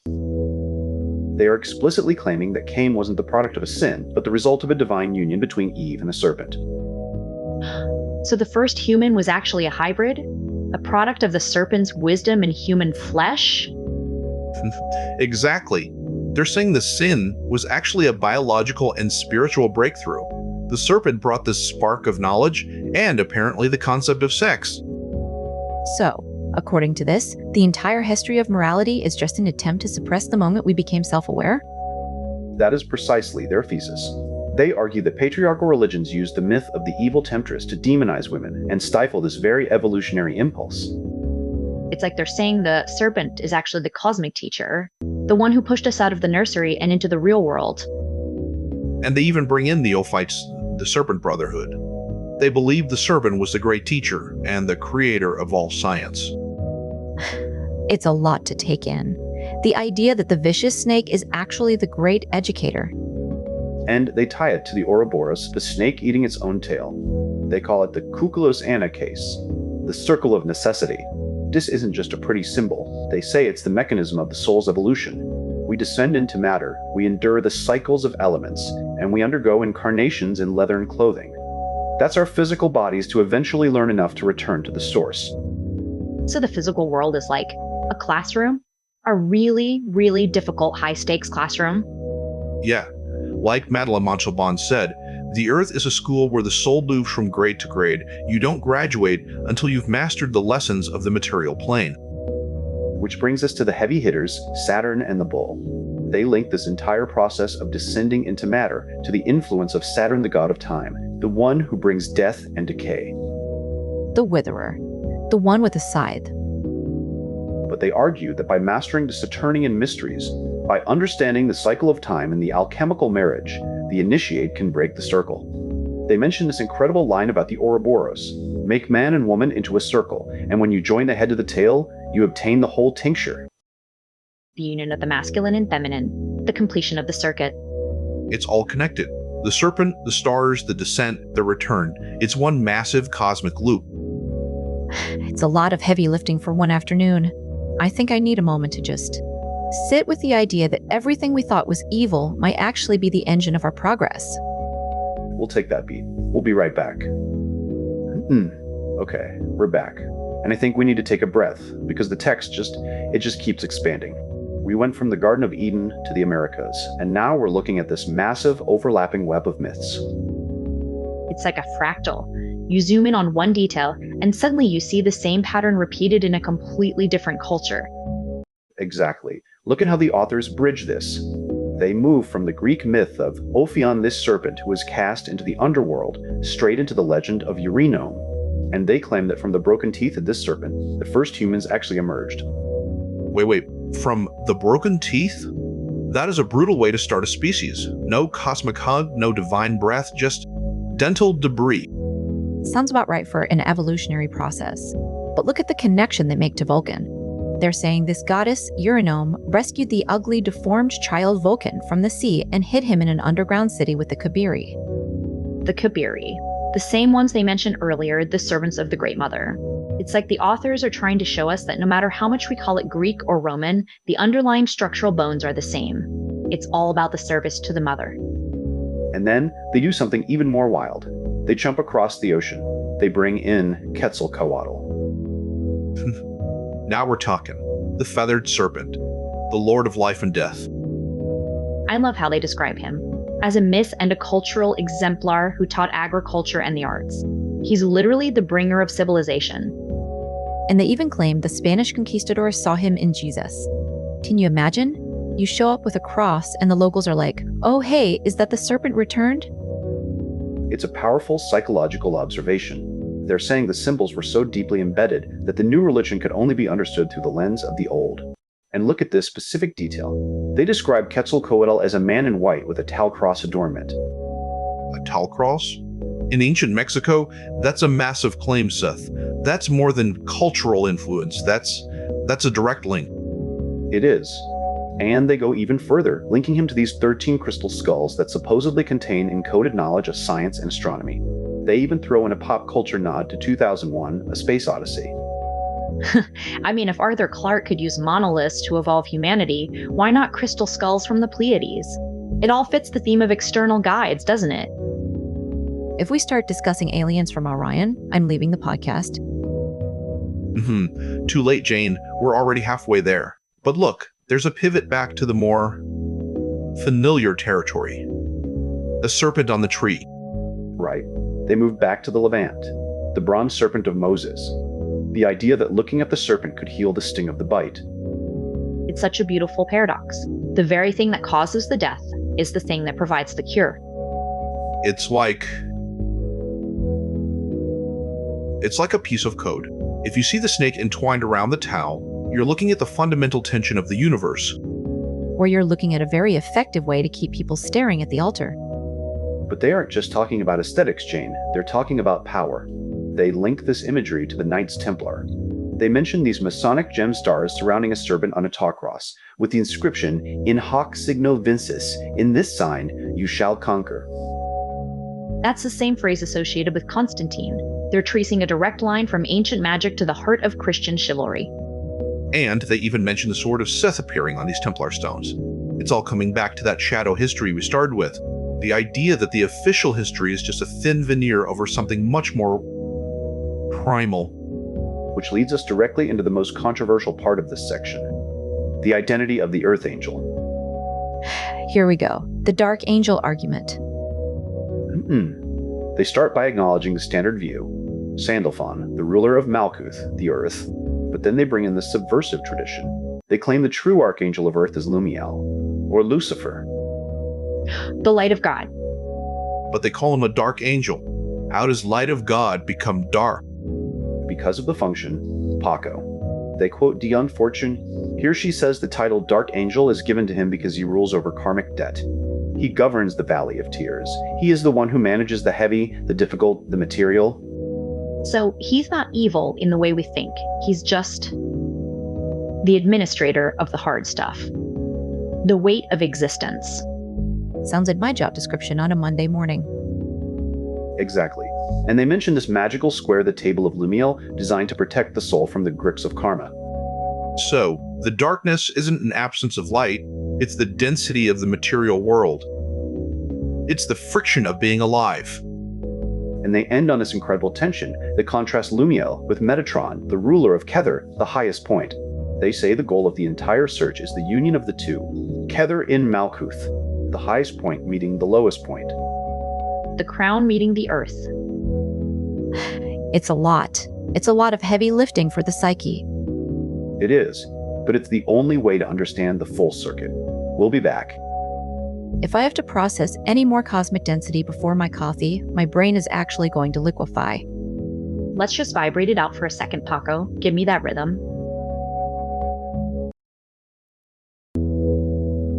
All right, everyone, settle in.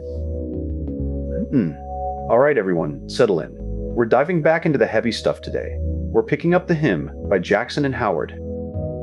And let me tell you, I am already feeling the weight of this. I was reading some of the prep notes earlier, and the sheer scale of what they're claiming, it's a lot. It's always a lot with you two. But hey, I'm here for the chaos. I've enough my tea. I'm ready to see which forbidden truth is going to blow my mind today. If it's another theory about how your breakfast was actually divine intervention, Paco, I'm leaving.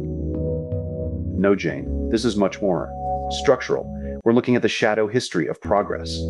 The idea that what we call civilization wasn't just humans stumbling around with sticks, but a deliberate, directed influence from these angel guides. It's such a provocative way to frame history. Like, instead of progress being a slow climb, it's a series of programmed downloads. Exactly. And the authors start this section with a beautiful, almost mathematical image. They talk about Malkuth as Kether. Wait, hold on. That sounds like a total paradox. How can the lowest, most material point be the highest, most divine? That's the point. They call it a variation of the Hermetic axiom, as above, so below. They're saying Lumiel, who we'll get to, acts like a lightning bolt descending the central pillar of the tree. He brings perfection to those following the path of spiritual alchemy. So, he's like the cosmic Wi-Fi, bringing the signal from the heavens straight down to the dirt? In a way, yeah. But then the book shifts focus to Metatron, and this is where it gets messy. Oh, I love when the authors get messy. Who is Metatron exactly? He's the one closest to the throne, a messenger, the source of light. But here's the kicker. They claim he's the son of the Shekinah, the feminine presence of the Creator. And they link the Shekinah to Lilith and Anat. Great, so we're back to the dark archetypes being part of the divine family tree. Exactly, it's all interconnected. But then, the authors throw a wrench in the gears. They say the similarities between Metatron and Lumiel are too strong to be purely accidental. Here we go, the big reveal. But then they drop this. Metatron was once a human, specifically the prophet Enoch. Wait, Enoch? The guy who walked with God and just vanished? That's the claim. He didn't just die, he was transformed. And the book suggests this is the key to understanding the whole Watcher narrative. Enoch was the scribe who recorded the fall. It's a lot of heavy lifting for one paragraph. But then they bring in the politics of it all. They start talking about Lumiel as a planetary ruler. And this is where the shadow history really shows its teeth. They claim Lumiel is the true ruler of the Earth, the Demiurge, and they link him directly to Baphomet. Okay, that is a spicy connection. You're telling me the goat of Mendes is actually a misunderstood solar archangel? That is the core argument. They say the roles were swapped. Originally, Lumiel was the solar logos, the sun itself. But after the war in heaven, he swapped places with Michael. Michael became the angel of Earth, and Lumiel became, well, the ruler of the material, darker realm. So, the bad guy in the Christian narrative is actually a fallen lightbringer trying to manage the physical plane? Precisely. It reframes the entire concept of evil as a mutter on standing of cosmic duty. Wait, so you're saying the entire history of the Church, the Crusades, the branding of heretics was essentially a massive propaganda campaign to hide the fact that the Prince of Darkness was actually just a displaced sun god? That's exactly the implication. They even point to statues of St. Michael in old churches, where sometimes, if you look closely, he's depicted with the morning star shining right in his forehead. That is wild. Like a cosmic identity theft. It gets even more visual. The authors describe an illustration of Lumiel. He's surrounded by a star arch, signifying he was the first light. His wings are a very sign of his power, but also a warning. If an angel loses their wings, they become mortal. Which brings us back to the human element, the roseblood lineage. Right. The book moves into this beautiful, somewhat haunting imagery of the five-petaled rose. It's a symbol of a sacred lineage, the roseblood created by the union of the Watchers and humanity. And the feminine side of that, Sophia, the Lady of the Rose. Exactly. They link her to the legend of Tannhauser, the knight who fell in love with a goddess in a cave. It's all about these hidden subterranean encounters with the divine. Man, I feel like I need to go sit in a dark room and contemplate my own celestial DNA after that. Or maybe just find a rose and wonder who's watching from the shadows. We'll leave it there for now. Next time, we look at the actual symbols of the Tau Cross and what they say about the Redeemer of the Dark Angel. Okay, we're picking up right where the visual symbolism gets intense. We left off on the idea of identity theft, the idea that Lumiel's true nature was scrubbed from the records. And honestly, the authors start this next part by giving us a visual key. They talk about the Lady of the Rose, or Venus, appearing in alchemist visions wearing this crimson mantle, stitched with green threads. Crimson and green. Very dramatic. But they point out that those are the same colors associated with Mary Magdalene. So the forbidden history is basically hiding in plain sight, wearing a fancy cloak. Exactly. And they use this to bridge into the alchemy of the mystic rose. Look at how they describe the two sides of this. The Rosa Alba, the white rose, which is Lilith, this lunar, mercurial force that turns metals into silver. And then there's the Rosa Rubi, the red rose. That's Lucifer. Right. The authors call it the solar sulfur nature. It's the philosopher's stone itself, the thing that turns lead into gold. And they quote Basil Valentine, saying the alchemist has to perform a chemical marriage between the White Queen and the Red King to actually manifest this stone. S.A. Chang. S.H.E. Wait, hold on. This sounds less like chemistry and more like, well, a very intense date night. It's a metaphor, Paco, but it's a structural one. They mention Nicholas Flamel describing the stone as being hidden in a garden under a magical oak. It's all about finding this hidden center. And then they bring in the Ankh, and love this part.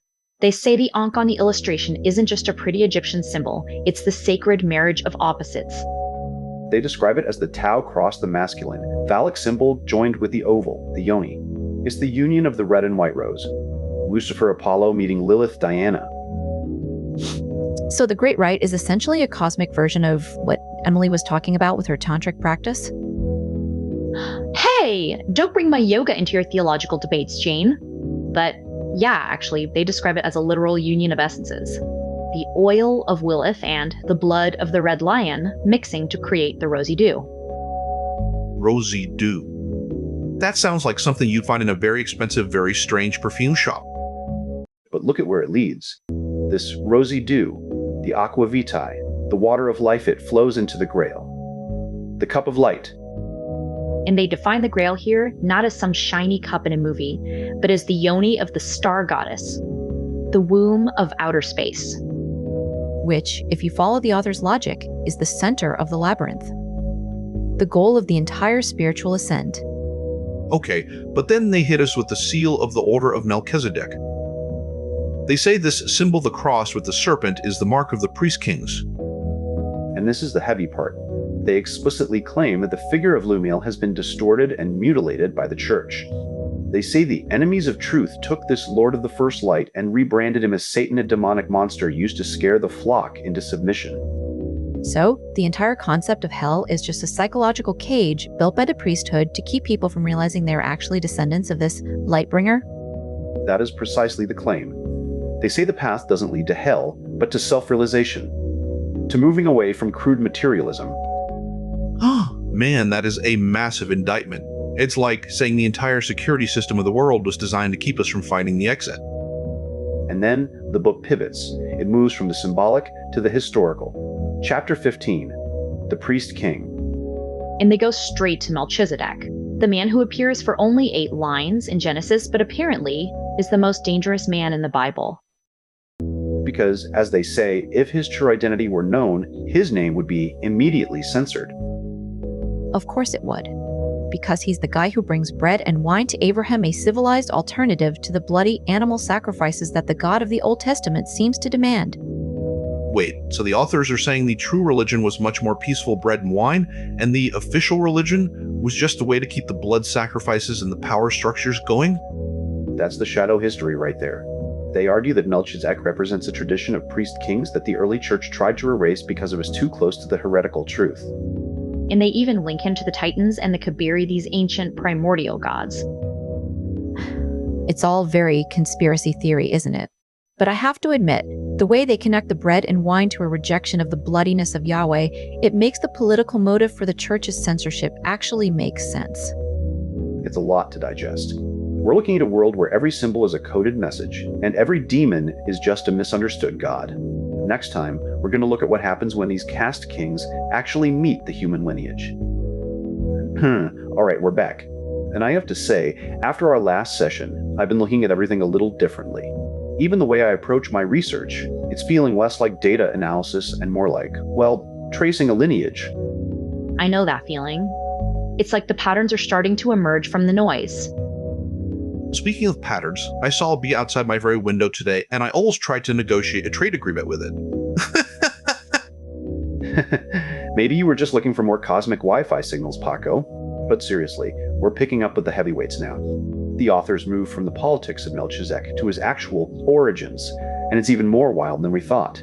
They link him to the sons of Zadok, the ancient Jewish priesthood, but then they pull in Blavatsky. Oh great, Blavatsky, the patron saint of everything is a secret code.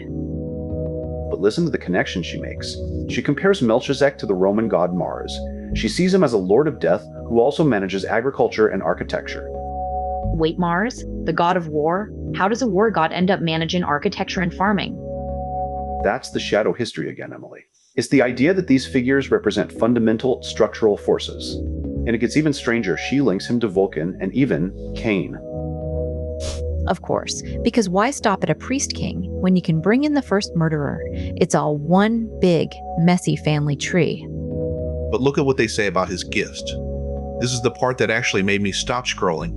They claim Melchizedek brought 3 specific gifts to early humanity, all from the planet Venus. From Venus? Like an actual interplanetary delivery service? They frame it as symbolic, but the specificity is what's haunting. The first gift was wheat, the symbol of fertility and the sacrifice of the divine king. The second was the bee. The bee? I was just talking to a bee. Exactly, and they tie the bee to the Great Mother cult. They even mention how the fleur-de-lis, the symbol of French royalty, comes from a stylized bee. They even say ancient kings used honey to embalm themselves. Okay, fine. The bee is a classic archetype. But what's the third gift? Please don't tell me it's something ridiculous like the concept of Tuesdays. It's asbestos. I'm sorry, what? Asbestos. They describe it as a material with a magical ability to resist fire and absorb heat. And the authors point out that if you consider that 1 million years ago, Venus was a hot desert planet, then the idea of these gifts arriving from a sister planet actually holds a symbolic structural weight. That is unsettling.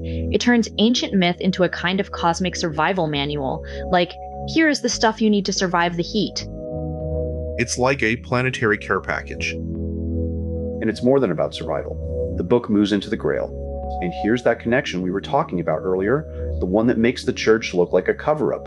They say the Grail was carved from the emerald crown of Lucifer. There it is, the big, juicy, heretical claim. But they don't just throw it out there. They trace it through a German troubadour, Wolfram von Eschenbach, in 1205. They suggest his fairy tale was actually a coded magical text designed to bridge Middle Eastern mysticism with the West. So the romance of the Grail Knights was actually a way to smuggle forbidden knowledge past the censors? That's the thesis.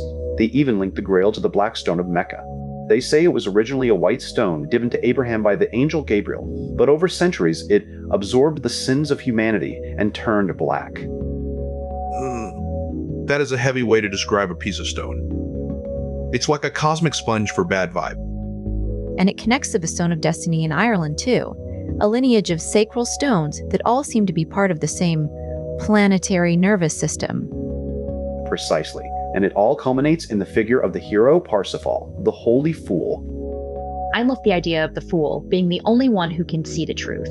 It's so much like the tarot. Exactly. They explicitly link the tarot fool to Parsifal, the mask of the clown hiding the face of the enlightened magus who has crossed the abyss. So if I trip over a rug during my next set, I'm not clumsy. I'm just performing a ritual of spiritual transcendence. If you play it right, Paco, maybe. But look at the imagery of the Grail quest itself. Parsifal sees a page carrying a bleeding spear, the Spear of Destiny, and a queen carrying a green stone on a green silk pillow. And the spear? It's more than a weapon. They say it pierced the hip of the Fisher King, rendering him spiritually and sexually impotent. So the wounding of the king is the wounding of the earth itself? The land becomes a wasteland because the king can no longer fulfill his role? That is the core of the myth. The wounded king, or the crooked god, the physical and spiritual fertility of the world is tied to this one central, broken figure. Man. Everything is breaking. The king is wounded, the bees are dying, the stones are turning black. It's a lot of heavy energy for one afternoon. It is, but it's also about the potential for repair. The search for the Grail is the search for the way to heal that wound. We'll pick up next time when we look at the spear, the cauldron, and the stone and how they all come back to the center. Let's take a breath before the weight of the Grail gets too heavy to carry. Yeah, I need to go check if I've accidentally wounded any kings in the kitchen. All right, enough stalling. Let's get back into it. All right, everyone, settle in. We're diving into the heavy stuff today. We're looking at The Hymn by Jackson and Howard, specifically a section that attempts to trace the shadow history of our entire civilization. I can already feel the weight of it. It's that feeling of looking at the enough world and realizing the official story is just a thin veil over something much older and much more dangerous. Dangerous? I was just worried about my skin peeling off from that sunburn. But sure, let's talk about forbidden ancient conspiracies.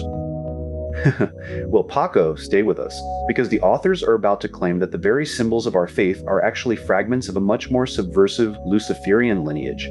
They start with the myth of the dying god, the idea that a deity must die to fertilize the earth. The classic dying and rising trope. Always a bit dramatic for my taste. But look at how they connect it. They say in Celtic myths, this otherworldly weapon is the Spear of Lug. But then, and here's the pivot they claim, that in esoteric Christian mysteries, that same spear is the one used by Longinus to pierce Jesus on the cross. Wait, so they're saying the weapon that kills the god of light in one myth is the same one used to kill Christ in the Christian version? Exactly. They're tracing a single, violent thread through different cultures. They even link it to the Norse myth, where Loki uses a dart to kill Balder. Okay, so it's all one big cosmic assassination plot. I dig it. It's a bit much, but let's look at this part about the Emerald Table. They claim Solomon had a Luciferian emerald that was carved into a cup for the Last Supper, and that it traveled from Jerusalem to Rome, then to Toledo, Spain during the Moorish invasion. And they suggest this wasn't just a physical object moving around, but the literal transmission of Hermetic, alchemical, and Luciferian heritage from the Middle East into Europe. So the clues aren't just gold or jewels, but ideas? Right. They actually say, and I love this stat, people spend their enough lives hunting for physical treasures, like at Rennes le Chateau, never realizing the treasure is actually esoteric knowledge. The Emerald Table might just be a wordplay to hide its true origin. Like a cosmic version of a hidden folder on a desktop. Do not open unless you have the password. But then they get into the Grail, and they aren't talking about a fancy cup. They use this quote from Andrew Sinclair. He says the Grail is everything: a cauldron to the Celts, a horn of plenty to the classics, the Ark of the Covenant to the Jews, even the Kaaba to Muslims. That's a huge claim. They're saying the Grail is just a shape-shifting symbol for direct proximity to the divine light. It echoes what we talked about earlier regarding the golden chain, the idea that there's this continuous, interconnected structure. The form changes, but the resonance remains. Speaking of changing forms, did you see the part about the king of the fisher? He gets healed and the wasteland turns into roses. Yes, and they link it to Sleeping Beauty, the sacred marriage between the red rose and the white rose. It's a very specific, very charged imagery. The masculine and the feminine uniting to restore the land. It's much more visceral than the sanitized versions we get in Sunday school. Speaking of sanitized versions, let's talk about the bloodline nonsense. They bring up the 1980s bestseller, The Holy Blood and the Holy Grail, the claim that the Merovingian dynasty was descended from Jesus and Mary Magdalene. Oh, I know this one. The Priory of Sion, the secret society that basically invented the whole thing, right? The authors actually give credit to the skeptics here. They mention Robert Richardson, who argued the Priance Priory of Alona was a complete 20th century hoax created by a Frenchman named Pierre Plantard. But, and there's always a but with these authors, they argue that even if the documents were fake, the concept of a divine lineage is an ancient, true esoteric teaching. They point to guys like Julius Evola and Walter Stein. Yeah, and they're basically saying that while the politics might be messy, the underlying idea of high vibrational souls in certain lineages is a real hidden history. They end this section focusing on Mary Magdalene herself. They contrast the church's portrayal of her as a prostitute with the more mystical view of the woman with the alabaster jar, the one who prepared Jesus for his burial. It's about the ritual, isn't it? The anointing. The preparation for the death that leads to the resurrection. Exactly.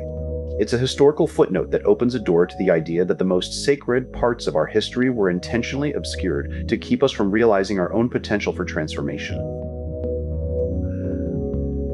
Well, if we're uncovering forbidden truths, I hope the next chapter has fewer assassinations and more snacks. Don't hold your breath, Paco. We're just getting started. Okay, we're moving deeper into the text now. We just left that heavy discussion about the bloodlines and the official versus hidden histories, and now the authors bring us to a very specific, very sensory moment, the scent of spikenard. Spikenard. I can almost smell it. They describe it as this incredibly expensive, precious incense from India. Right, and they use this detail to make a point about social status. They say the cost was whispered among those present, including Judas. Wait, so even Judas was tracking the price tag? Talk about a bad vibe. Man, this perfume is way too expensive for a guy like us. Well, it's more than just the money, though. The authors argue that while Judas saw it as a waste of money, the others saw something much deeper. They say it was a ritual. A ritual of preparation. They actually claim that in Jewish custom, it was common for a spouse to anoint their partner before burial. And that's where they pulled the thread on Mary. They say she wasn't just preparing a body, she was acting as a priestess of the goddess, signaling to everyone that she was the wife of the anointed one. See, there it is. The authors aren't even trying to hide the sacred marriage angle. They're explicitly linking her to the divine feminine. They even tie it back to the Song of Solomon, the royal celebration of the Queen of Sheba. They're suggesting the scent links the priestly kings of the Old Testament to the ritual of Christ. It's like a cosmic perfume commercial, but with much higher stakes. But then they pivot to the name itself. This is where it gets really wild. They start deconstructing Magdalene. Yeah, they claim the name translates to watchtower, or tower of the flock, and they take that literally as a spiritual role as much as a physical building. They link it to the Watchers we were talking about earlier, the angelic beings who observe humanity. They even bring in the Tower of Tubal, the tower in the tarot. Even the Fortress of the Rose in traditional witchcraft. They're saying her very identity is built on the idea of a guardian or a lookout. And then they drop the bombshell about her lineage. They aren't just talking about a random woman from Galilee. They're claiming she was part of a royal, even kingly bloodline. Here we go. The royal blood theory. I bet there's a crown involved somewhere. They cite 9th century records, saying her mother, Eucania, was from the Hasmonean royal house, and they even suggest her father was a Syrian aristocrat. So, she's basically royalty playing an undercover role in the middle of a revolution.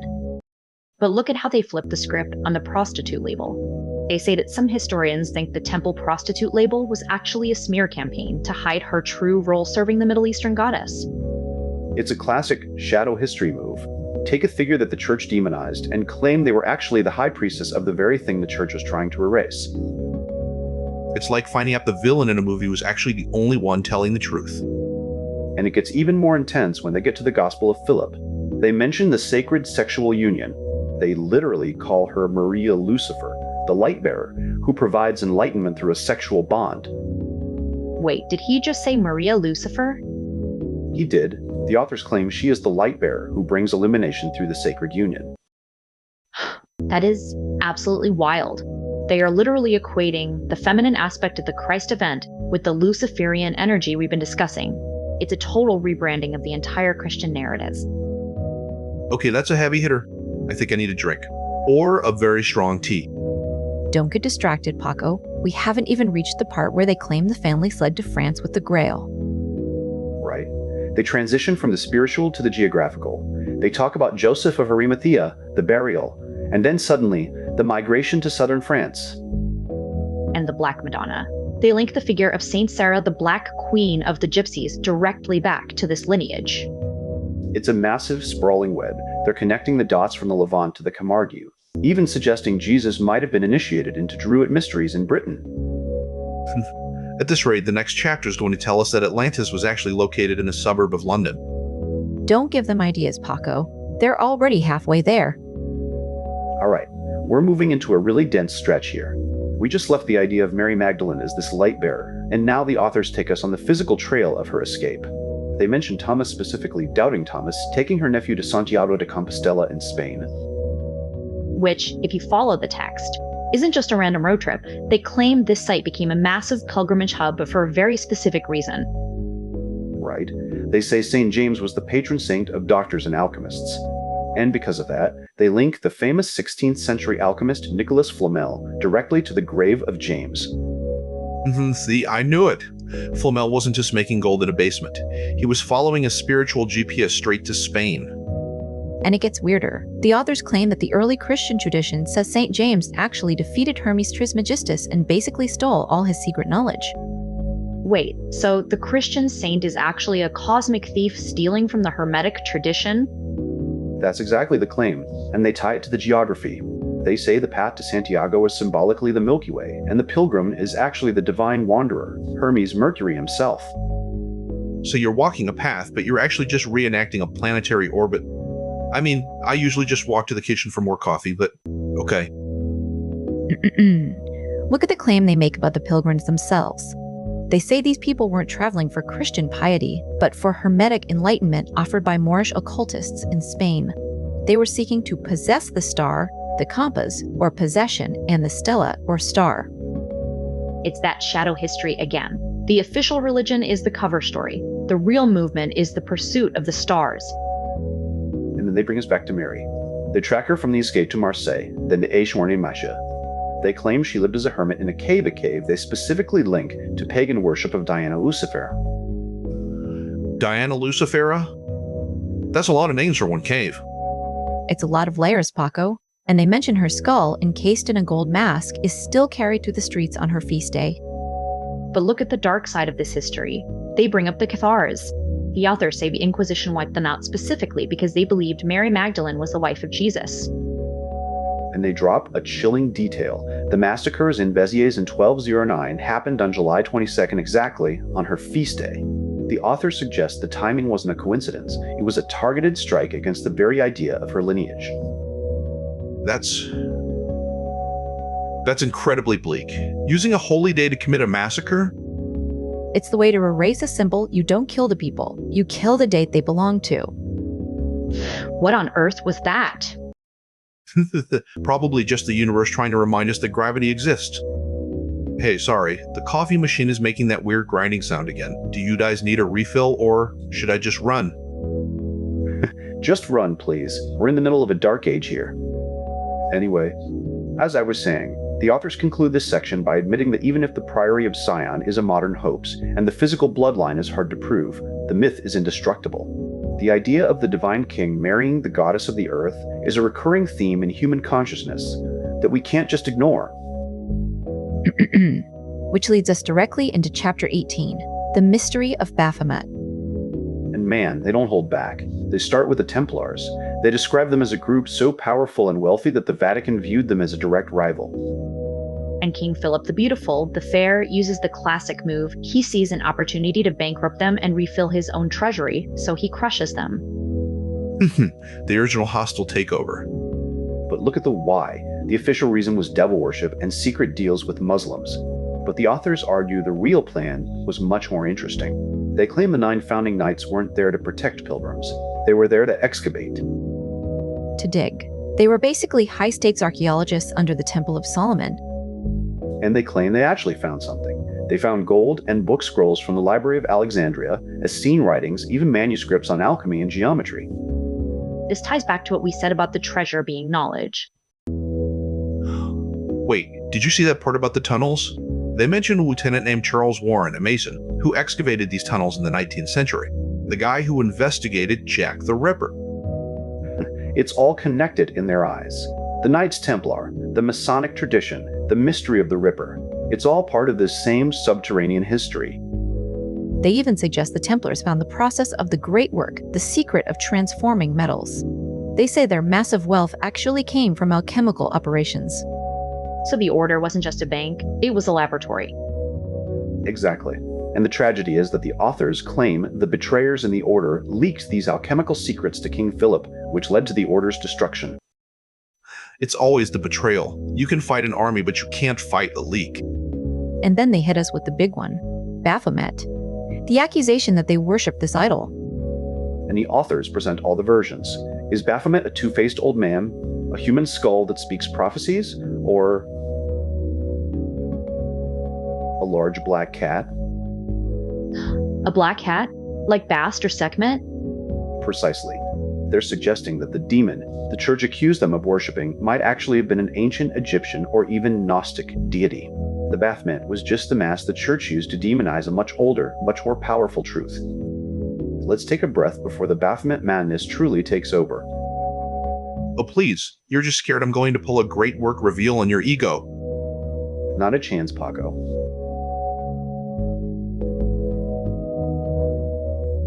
All right, let's get back to it. All right, everyone, settle in. We're diving into the deep end today. We're looking at the shadow history of civilization, the idea that the things the history books call superstition or myth are actually the encoded blueprints of how we actually became human. And it is a heavy, heavy topic. We're talking about the things they tried to burn, bury, and redact. Honestly, after seeing that perfect girl at the shop today, I'm more ready than ever to look at the parts of history that aren't polite. Please, Emily, if you start analyzing my life like that, I'm out. But seriously, today's text, it's wild. We're starting with Baphomet. Not the cartoon version, but the real heavy occult version. Let's just get into it. The text starts by throwing everything at the wall. Baphomet linked to Sophia, the Shroud of Turin, even the heads of John the Baptist and Jesus. It even claims the Holy Grail and the Ark of the Covenant were buried in a chapel in Rosslyn. It's a lot of high-stakes associations right out of the gate. But look at how the authors pivot to Eliphas Levi in the 19th century. They're saying his famous image of Baphomet isn't just some weird demon, but a pantheistic figure symbolizing the absolute. Right. And I love how they break down the visual. It's a goat sitting on a cube, an altar of the earth, where matter is sacrificed to become spirit. Wait, so it's a metaphor for transformation? Like the heavy material stuff dying off so the light can emerge? Exactly. And look at the detail here. The torch between the horns. It represents enlightenment. And the pentagram on the forehead is called the morning star. Which, let's be real, is just a more sophisticated way of saying Luciferian without the Sunday school panic. True, but look at the anatomy. The authors point out it's intentionally androgynous. One hand is feminine and rounded, the other is muscular and masculine. It represents the union of opposites. I love that. It echoes what we were talking about with my yoga practice, the idea that the divine transcends gender. But the text gets a bit more scandalous here. It says Levi had to hide the solar force, the erect phallus behind the caduceus, because of 19th century hypocrisy. Yeah, the authors are calling out the censorship of the era. But they also tie it back to the Hermetic principle. As above, so below. The two hands point to the waxing and waning moon Diana and Lilith. The macrocosm reflected in the microcosm. Okay, but let's talk about the goats in this story, because the text takes a sharp turn into the ambition of the Templars. It says the goat is an outcast, a scapegoat, but also represents Capricorn the climber. And that's where the shadow part comes in. The authors say the Templars' downfall was the pride of the Templar, their worldly ambition. They were climbing the mountain, but they were doing it for power, instead of the great work. It's a fascinating distinction. The text says, the goats are the initiates, following the sun-drenched path to the mountain peak, while the sheep are the materialists, remaining in the darkness of the valley below. Ouch. That is a brutal way to look at religious orthodoxy. It basically calls everyone else sheep stuck in the dark. It's classic spiritual elitism. And the authors even warn us not to fall into that same trap of spiritual pride, because that's exactly what destroyed the temple. But then this is my favorite part, they strip away the scandalous layers.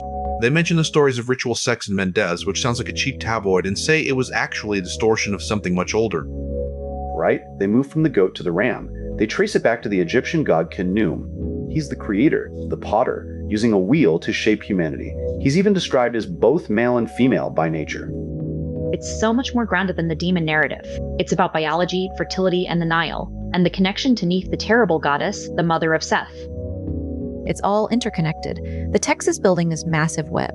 Tumum, the potter, becomes Ta, the divine architect, the god of the craftsman. And that leads us straight to Thutmose III. This isn't just a king. The authors are presenting him as a master of mysteries, a warrior, a diplomat, but also a botanist and an occultist. I love the image of him as a flaming comet in the sky. That's some heavy-duty eulogy right there.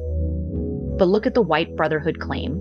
They're saying Thutmose III created a secret society, the White Watch, that used this white gold, an alchemical powder, to stimulate the third eye.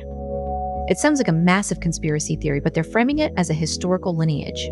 They're linking this Egyptian school directly to the Essenes, the Rosicrucians, even the Knights Templar. It all comes back to that central thesis, that human progress isn't random. It's being steered by these white traditions, these hidden structures of knowledge that move through time, from the Nile to the Crusades, all aimed at that same goal of spiritual evolution. Even if the white powder part sounds a bit much. Hey, if it helps the third eye, I'm in. Okay, we need to slow down for a second. I feel like I'm losing my footing. We went from Thutmose III as a dragon king to, wait, are they actually claiming crocodiles and lizards are the Nephilim? I mean, if you're looking for a way to make a biology textbook sound like a fever dream, this is it. Reptiles and various amphibians secretly represent the Nephilim. It's so wild. It takes that idea of shadow history and just pushes it into the deep jungle.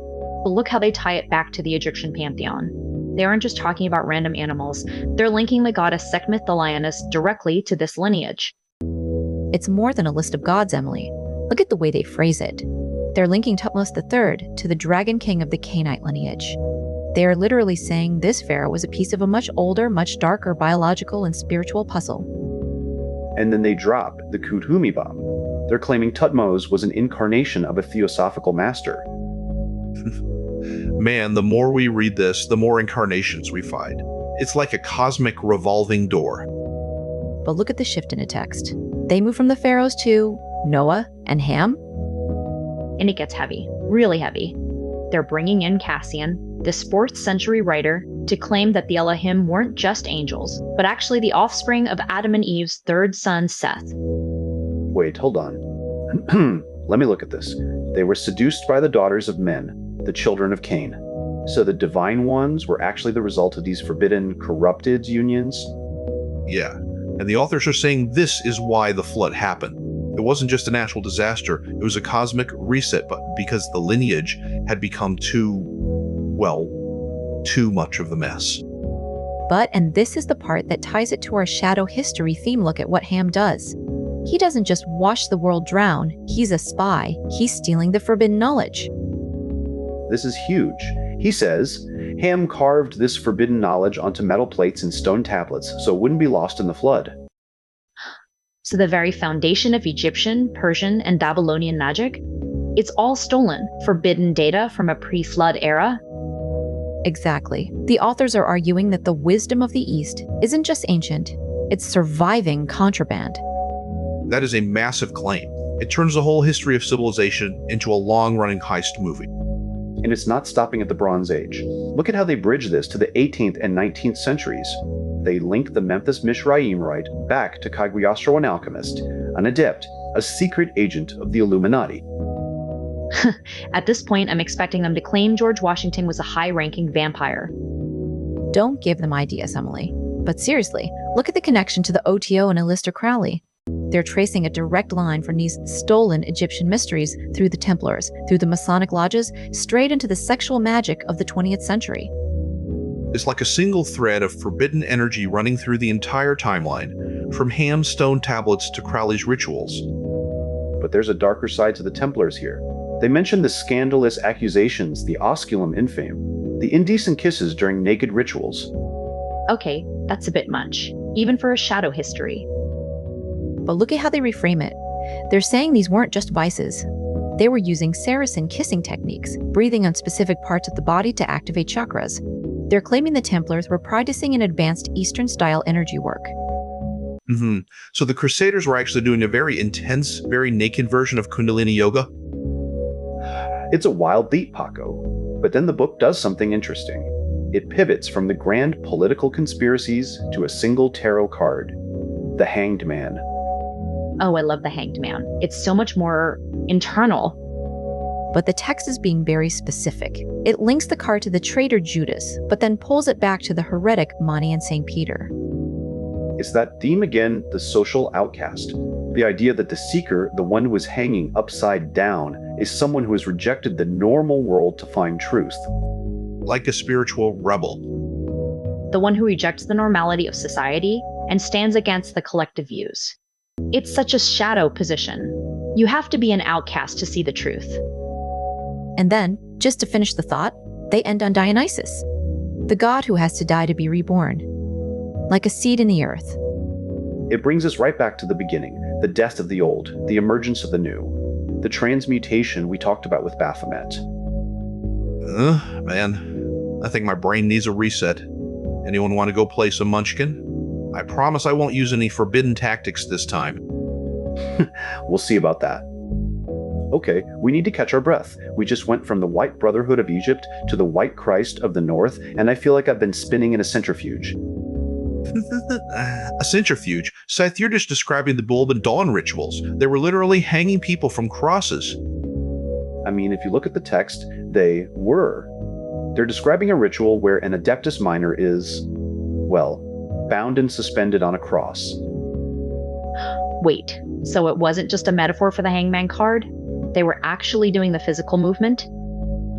The text says it was a prelude to enlightenment and a way to cleanse the collective karma of the order. They were essentially trying to physically enact the cosmic sacrifice. Of course, because nothing says spiritual cleansing like being tied up and hung upside down. It's so much more extreme than the polite Victorian era they were living in. But look at how they link it to something much more. Folk. They mention this English custom Jacqueline. They used to beat an image of him with stones and then burn him in the spring. Like a scapegoat? Exactly.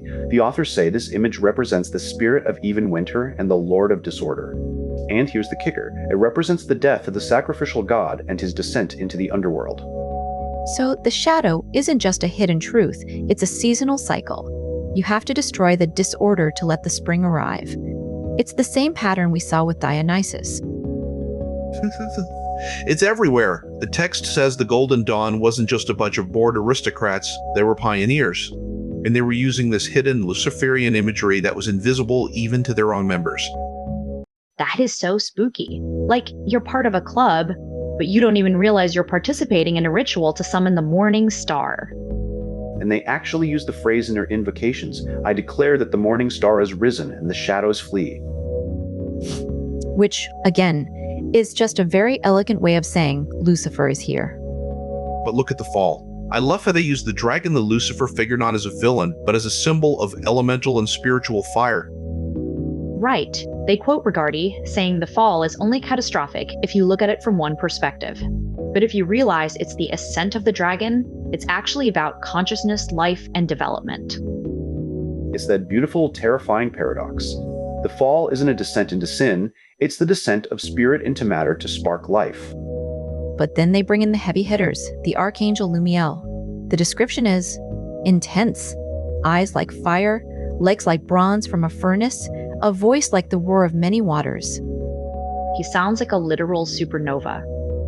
and the text ties him back to the 7 stars of the Great Bear.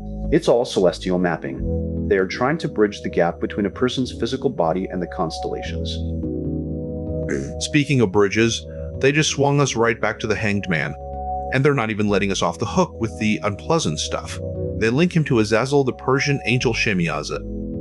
And the scandal, Shemiyaza was seduced by Ishtar. She promised him sexual pleasures in exchange for the secret name of God. There it is again. The forbidden knowledge fought with forbidden pleasure. It's the same pattern we saw with the Templars and the Osculum in Fame. But look at the punishment. Shemiyaza is sentenced to hang upside down between heaven and earth in the constellation of Orion. So the Hanged Man isn't just a card. He's a literal, cosmic prisoner. A star entity trapped in a state of eternal, one-eyed suffering. And they pull in the Norse myths too. Odin hanging on Yggdrasil for 9 days to get the runes. This is the part where the shadow history gets really cohesive. They argue that the Norse people accepted Christianity so easily because they saw the crucifixion as just another version of Odin on the world tree. That is such a brilliant way to look at cultural assimilation. It wasn't just conversion. It wasn't rebranding. But then they throw a wrench in it. They say the equality between Jesus and Odin fails if you look at the motive. Odin sacrificed himself for wisdom. Jesus died as a scapegoat for sin. One is a seeker, the other is a sacrifice. But the authors push back. They say in both cases, the death was voluntary. Both figures chose their fate because, paradoxically, they had no choice. The cosmic drama was already written. That's a heavy thought. The idea that even our greatest acts of free will are just parts of a preordained script. Well, if that's true, I guess I don't have to worry about my bad magic moves in Munchkin. It was all written in the stars. Don't be so sure, Paco. The text ends on a new figure, an Orion-like hunter, the son of Arundel, a man who became a star. We're back to the human becoming divine thing. The cycle repeats. And the shadows, well, they're still running. It's a lot to chew on in one go. Agreed. Let's take 5 and grab some water. All right, we're back. We're diving into the heavy stuff today. If you're joining us for the first time, we're looking at the hymn through the lens of the shadow history of progress, the idea that what we call myth is actually a suppressed blueprint of how civilization was actually built. And it is a wild ride. I've been feeling a bit heavy lately, honestly. Everything feels so structured, so boxed in, and then you open this book and it starts talking about the stars as these living, breathing architects. Speaking of architects, I tried to build a literal fort out of pillows last night. It collapsed. Total disaster. Just like my skin right now, literally peeling off my shoulders. I am a human onion. Can we not? Some of us are trying to focus on the cosmic implications of the Orion constellation. Fair enough, but look, the text starts with something surprisingly beautiful. It talks about Venus at its brightest being the Star of Bethlehem. It says ancient travelers welcomed the ascent of Venus before dawn as a sign that the sun would rise. That's so visceral. It's an astronomical event and a promise. Exactly. But then, the authors take a sharp turn into the hunter. They introduce Arundel. They claim he's this archetypal divine archer, and he was the kicker that the legend of William Tell shooting the apple off his son's head, that was originally attributed to Arundel. Wait, so the heroic folktale is just a diluted, humanized version of a celestial myth? That's exactly the claim. He's linked to Orion, and specifically to these Luciferian connections. He's hunting across the Milky Way, which, by the way, the text calls the Path of Wotan. Oh, here we go. The shadow history is pulling the threads, so we're talking about stars and the ghosts of the gods walking the sky. And it gets darker. Look how they link him to the wild hunt. They mention this figure, Horn, who is essentially a displaced, broken manhunts with deer antlers tied to his head to stay alive. It ends with him hanging from a lightning-struck oak. That's bleak. But it's more than a random ghost story. The authors are tracing a lineage of the Lord of the Wild Hunt back to Wotan, or even the Hunt of Cain. Right, and they connect it to the Greek myth of Orion and Diana. You know the one the nymphs turning into birds to escape him? The authors suggest this is a pattern of transformation and loss. Orion gets blinded, wanders east, and heals by facing the rising sun. Wait, hold on. Look at what they say about his blinding. They list him alongside Longyear and Had, the killer of Balder. Exactly. They're building this claims ledger in real time. They're saying these aren't separate myths. It's the same cosmic drama, the death and rebirth of the light playing out in different cultures. It's like a recurring software update for the human psyche, but then they bring in the heavy hitters. The pyramids. Yeah, they bring in Bovell and Gilbert. The theory that the Giza pyramids are a terrestrial map of the night sky. They claim the burial chambers were aligned specifically to Orion, so the pharaoh's soul could exit through the stargates of the constellation. It sounds like a massive conspiracy, but look at the logic. If you believe the soul is part of a golden chain, as we discussed earlier, then aligning the tomb with the star is just functional engineering for the afterlife. But then it gets really gritty. They shift from Egyptian pharaohs to the Romani people, the children of Cain. They claim the Romani tradition of blacksmithing and metalwork comes from this idea of being the descendants of Tubal Cain, the original master of fire and metal. That's a heavy way to frame a culture. The fiery people. It's provocative for sure, but it ties back to the central theme of the book, that certain lineages carry the forbidden memory of technology and magic, like the fourth nail of the crucifixion that was too hot to touch, leaving the Romani to wander. It all leads back to one point though, the heavenly nail, the North Star. Right? They call Alpha Polaris the heavenary nail. They say it's the starry seam at the top of the heavens, the gateway to Hyperborea. It's like the spine of the universe. Everything revolves around this one, unmoving, piercing point. A cosmic nail. I mean, if the universe is being held together by a single spike, I hope it's not as shaky as my recent attempt at a DIY fort. Probably not, Paco. But the authors are suggesting that this axis, is where the shadows and the light meet. The dragon constellation is already starting to coil around it. We're just beginning to see the shape of the coil.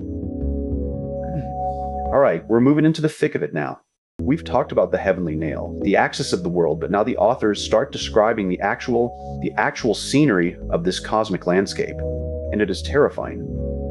I was reading ahead of it. They talk about the serpent, Ajadaha. It's the great star dragon coiled around the axis of the worlds. Right, and they're using this incredible heavy symbolism here.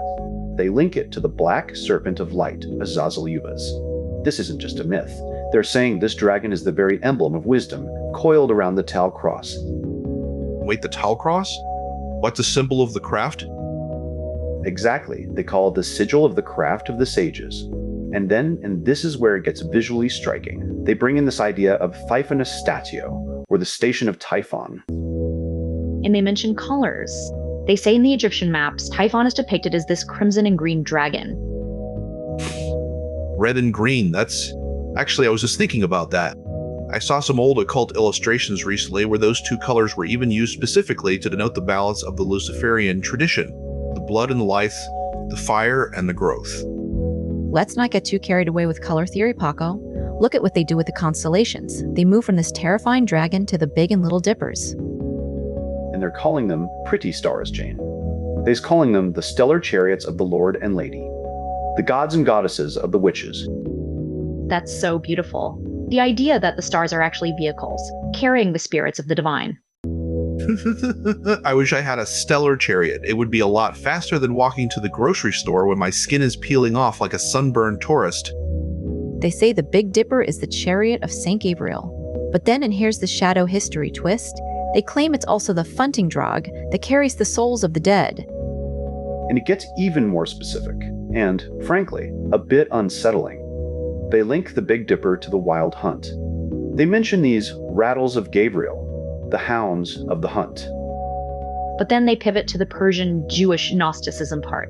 They claim the Big Dipper is ruled by Asmodeus, the demon bull. Of course, because why have a simple star when you can have a demon bull? And they even give him a family tree, the son of Tubal, Cain, and Nema, or even the son of David and Lilith. Wait, hold on. The son of David and Lilith? That's a massive claim. That changes the whole lineage of the shadow side of the priesthood. It does. It reinforces that idea we discussed earlier that the forbidden lineages aren't random, they are deeply embedded in these sacred stories. And they go beyond the big constellations. They go down to the Pleiades, the Seven Sisters. They call them the evening hen. Evening hen. That sounds less like a celestial mystery and more like something you'd find at a backyard co-op. But look at the magic they attribute to them, Jane. They cite Agrippa. He says their power is used to increase the light of the eyes, to gather spirits, to call up winds. It's all about opening. Opening the eyes, opening the secrets, opening the hidden things. But then they drop the hammer. They move from the beauty of the stars to the grim face of Algol. Yeah, the double star in Perseus. They call it Al Ghul the Ghoul. That's terrifying. The face of Medusa. And they link it to Hecate, the triple-faced goddess of the crossroads, the one who guards the gates of the underworld. They say Algol is the head of Satan in Jewish demonology and the star of Lilith. It's a pattern, isn't it? Every time we think we're looking at a pretty constellation, there's a demon or a goddess of death lurking in the center of it. It's the shadow history in a nutshell. The authors are arguing that these aren't just myths, they are remnants of a true history that was suppressed. They even bring up the modern Archbishop of Canterbury, condemning the obsession with learning as a form of Gnostic heresy. It's the same old story. The institutions try to gatekeep the light. They try to make the divine a monopoly. They want you to think the stars are just burning gas, not chariots for the even gods. They want you to think the dragon is just a myth, not the very emblem of the craft. Light from the darkness and darkness from the light. That's how they end this section. It's a heavy place to leave it. It's a heavy place to be anywhere, Seth. Well, we're not done. We're just moving from the cosmic sky down to the actual practice. Next, we're looking at how you actually talk to these things. The mechanics of contact. All right, we're moving from the macro of the galaxies and the star dragons down into the actual mechanics of the hierarchy. We've talked about the heavenly nail, but now the authors start giving us the names. The directory of the divine. It's like looking at a cosmic census. Though honestly, looking at this list, it's less of a census and more of a divine hierarchy of everything from home decor to total destruction. Right? I mean, look at the first entry. They start with the moon, or rather the lunar influence. They describe this figure wearing a silver crescent, dressed in silver that reflects light like crystal. Very pretty, very New Age aesthetic. But look at the domain, Jane. It's moonlight and dreams, psychic forces, astral travel, but then domestic affairs and the home, and women. It's so much more grounded than I expected. It's the intersection of the high astral and the literal kitchen table. It even links to the high priestess and the moon in tarot. And it mentions Lilith. Of course you can't have the moon without the shadow. Exactly, but then the list shifts gears. We move from the silver of the moon to the yellow of Raphael. Oh, I love the imagery here. A young man in a yellow tunic, a wide-brimming hat with a magpie feather, winged sandals. He's carrying the caduceus. He sounds like he's ready for a very intense internship in communications. The text says he governs commerce, contracts, and internet and computer software. Wait, did that text just say internet and software? Is this an ancient manuscript or a LinkedIn profile for an angel? I know, right? It's wild. It's this shadow history idea that these ancient archetypes are the very blueprints for our modern tech. The messenger of the past is the data packet of the present. It actually makes sense if you think about it. Communication is communication, whether it's a winged sandal or a fiber optic cable. But then, we hit the heavy stuff. We go from the messenger to the angel of Venus, Anael. And this guy, he's Andrork in a noose with long black hair and a pink wreath. He carries a staff topped with a pine cone and decorated with ribbons. He governs romantic love, marriage, and female sexuality. Here we go. The pretty angel? But don't dismiss him yet, Jane. Look at the connections. He's linked to Isis, Aphrodite, Ishtar, even Freya. It's that same golden chain we talked about earlier. This isn't just one god, it's the entire lineage of the divine feminine. Yeah, but then the vibe shifts. Suddenly the pretty stuff is gone and we've got Samael, the angel of Mars. Let me guess. He's not exactly bringing flowers. Not even close. He's a tall, strong man in a crimson tunic, wearing bronze armor with a pentagram engraved on it. He carries a gladius. He governs physical courage, martial arts, and male sexuality. and overcoming enemies and immediately dealing with robbers and rapists. That is intense. That is a very different kind of protection than the Moon Angel. I mean, if someone tries to steal my tarot cards, I definitely want the guy with the sword, not the guy with the magpie feather. But look at the pattern. This is the shadow history in action. We have the silver, the yellow, the pink, and now the crimson and the bronze. The authors are mapping out the elemental spectrum of the psyche. It's all very organized. Almost too organized, like they're trying to categorize the chaos of the universe into a spreadsheet. But wait, look at the next one. This is where the shadow history gets truly massive. We move to Satchel, the angel of Jupiter, Za, king of gods, an old man in purple robes with gold coins. He governs money, social status, and political power. Finally, an angel I can actually talk to. Do you think he can help me with my tax returns, or at least my mounting credit card debt? Probably not Paco, but he represents the structure of the world, the law, the throne, the orthodox religion. And then, and this is the big pivot, we hit the shadow side of time itself. Cassio, the angel of Saturn. The father of time, the one with the hooded mantle and the hourglass. And he governs death, karma, and long-lasting illnesses. It's so heavy.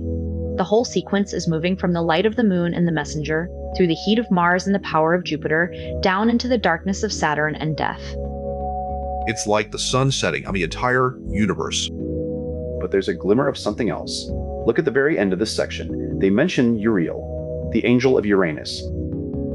A young man with silver-streaked dark hair. He carries a staff topped with a crystal. In his domain, magic, astrology, space travel, and revolutionary politics.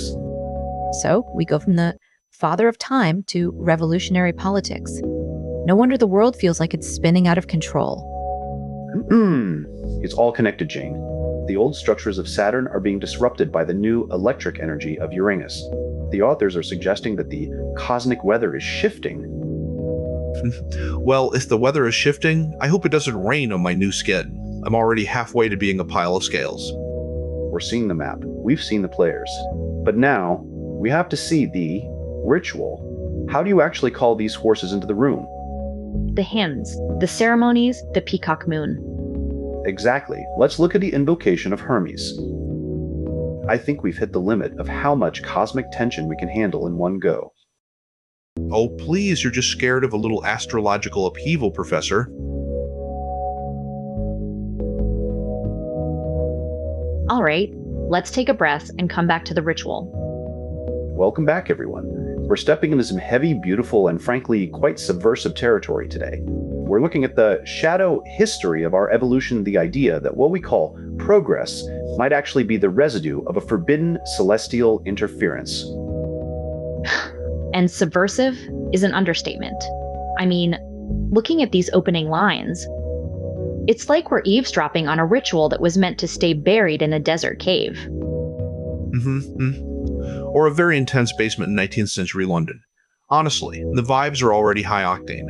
I feel like I should be wearing eyeliner just to listen to this. Well, stay focused, Paco. We're looking at The Hymn by Jackson and Howard, and they don't start with a history lesson. They start with a prayer, an invocation to the horned father of the secret craft, Tubal Cain. Of course. Why start with a preface when you can start by summoning a fallen angel to your living room?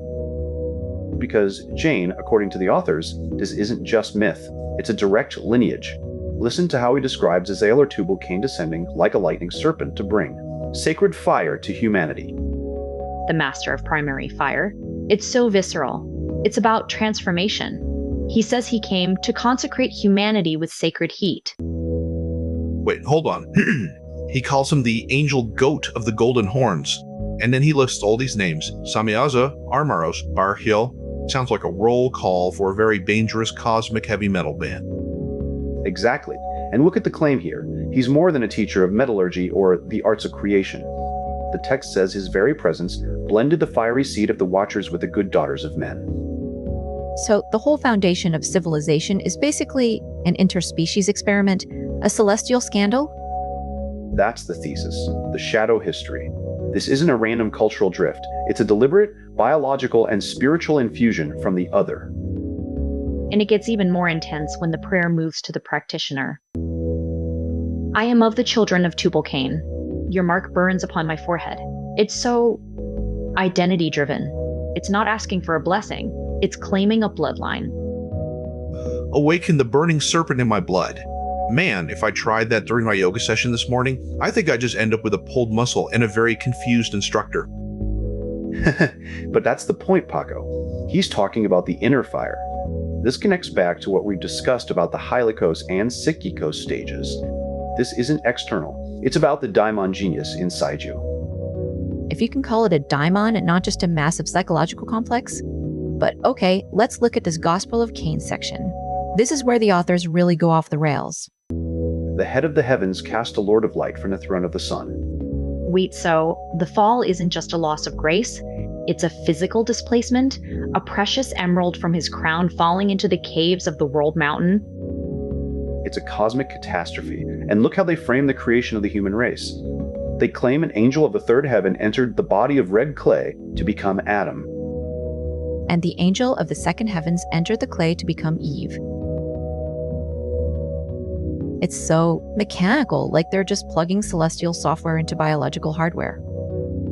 And then comes the juicy part. The Watcher Azazel endowed Eve with the seed of cunning, and she bore children. So, according to this, the entire concept of sin or temptation isn't about a mistake. It's about an intentional divine upgrade through DNA. We aren't fallen because we were bad. We're fallen because we were altered. It flips the whole script. The forbidden isn't a crime, it's a legacy. Talk about a wait what moment. It turns the Garden of Eden from a paradise lost into a laboratory where the experiment actually succeeded. Right, and it leads straight into the birth of the Nephilim, the elven people, and the blood of the witches. They're tracing a lineage of magic back to this specific unauthorized union. It's a heavy claim. They're saying the way of fire isn't something you learn from a book. It's something you inherit because your ancestors were, well, part angel. And look at the figure of Cain here. He's a murderer and the first creator, the red son of sorcery. He's the one who cleansed himself in the forge of Tubal. It's so polarizing. The authors are taking the most villainous figures of the Bible, Cain, Lilith, the Watchers, and rebranding them as the architects of human consciousness. It's like they're saying, forget the shepherd, follow the blacksmith, the one who actually knows how to work the metal, how to handle the fire. Which brings us to the final piece of this fragment, the baptism of wisdom. It's a prayer for the Lord Lumiel to scatter the darkness of material delusion. It's a strange paradox, isn't it? Using the light of the fallen to find the true light. It's the central tension of the whole book. The idea that the truth is hidden in the very things the establishment told us to fear.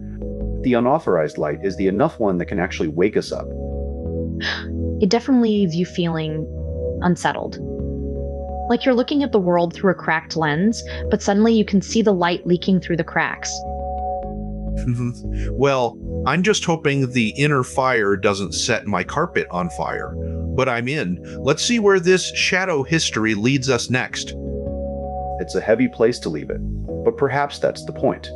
After everything we've unearthed in this journey through the hymn from the celestial chariots of the stars to the very biological blueprints of our ancestors, we realize that the shadow isn't just a place of darkness. It's a place of hidden architecture. It really is. We started this series looking for lost history, and what we found was a map of how the forbidden became the foundational. Whether it's the cosmic census of the angels or the unauthorized fire of Tubal Cain, the thread is the same. The most profound truths are often the ones we were told to look away from. And I've learned that even if I can't find a celestial chariot to avoid the grocery store, I can at least appreciate the divine upgrade of a good, well-written podcast. Even if my skin is still peeling, my mind feels, well, let's say electrified. If electrified means confused by ancient DNA experiments, then yes, Paco. We've officially reached the end of the book. No more way to run from these claims. The spreadsheet is closed, the laboratory is locked, and the shadow history is officially laid bare. It has been a profound journey walking through these archives with all of you.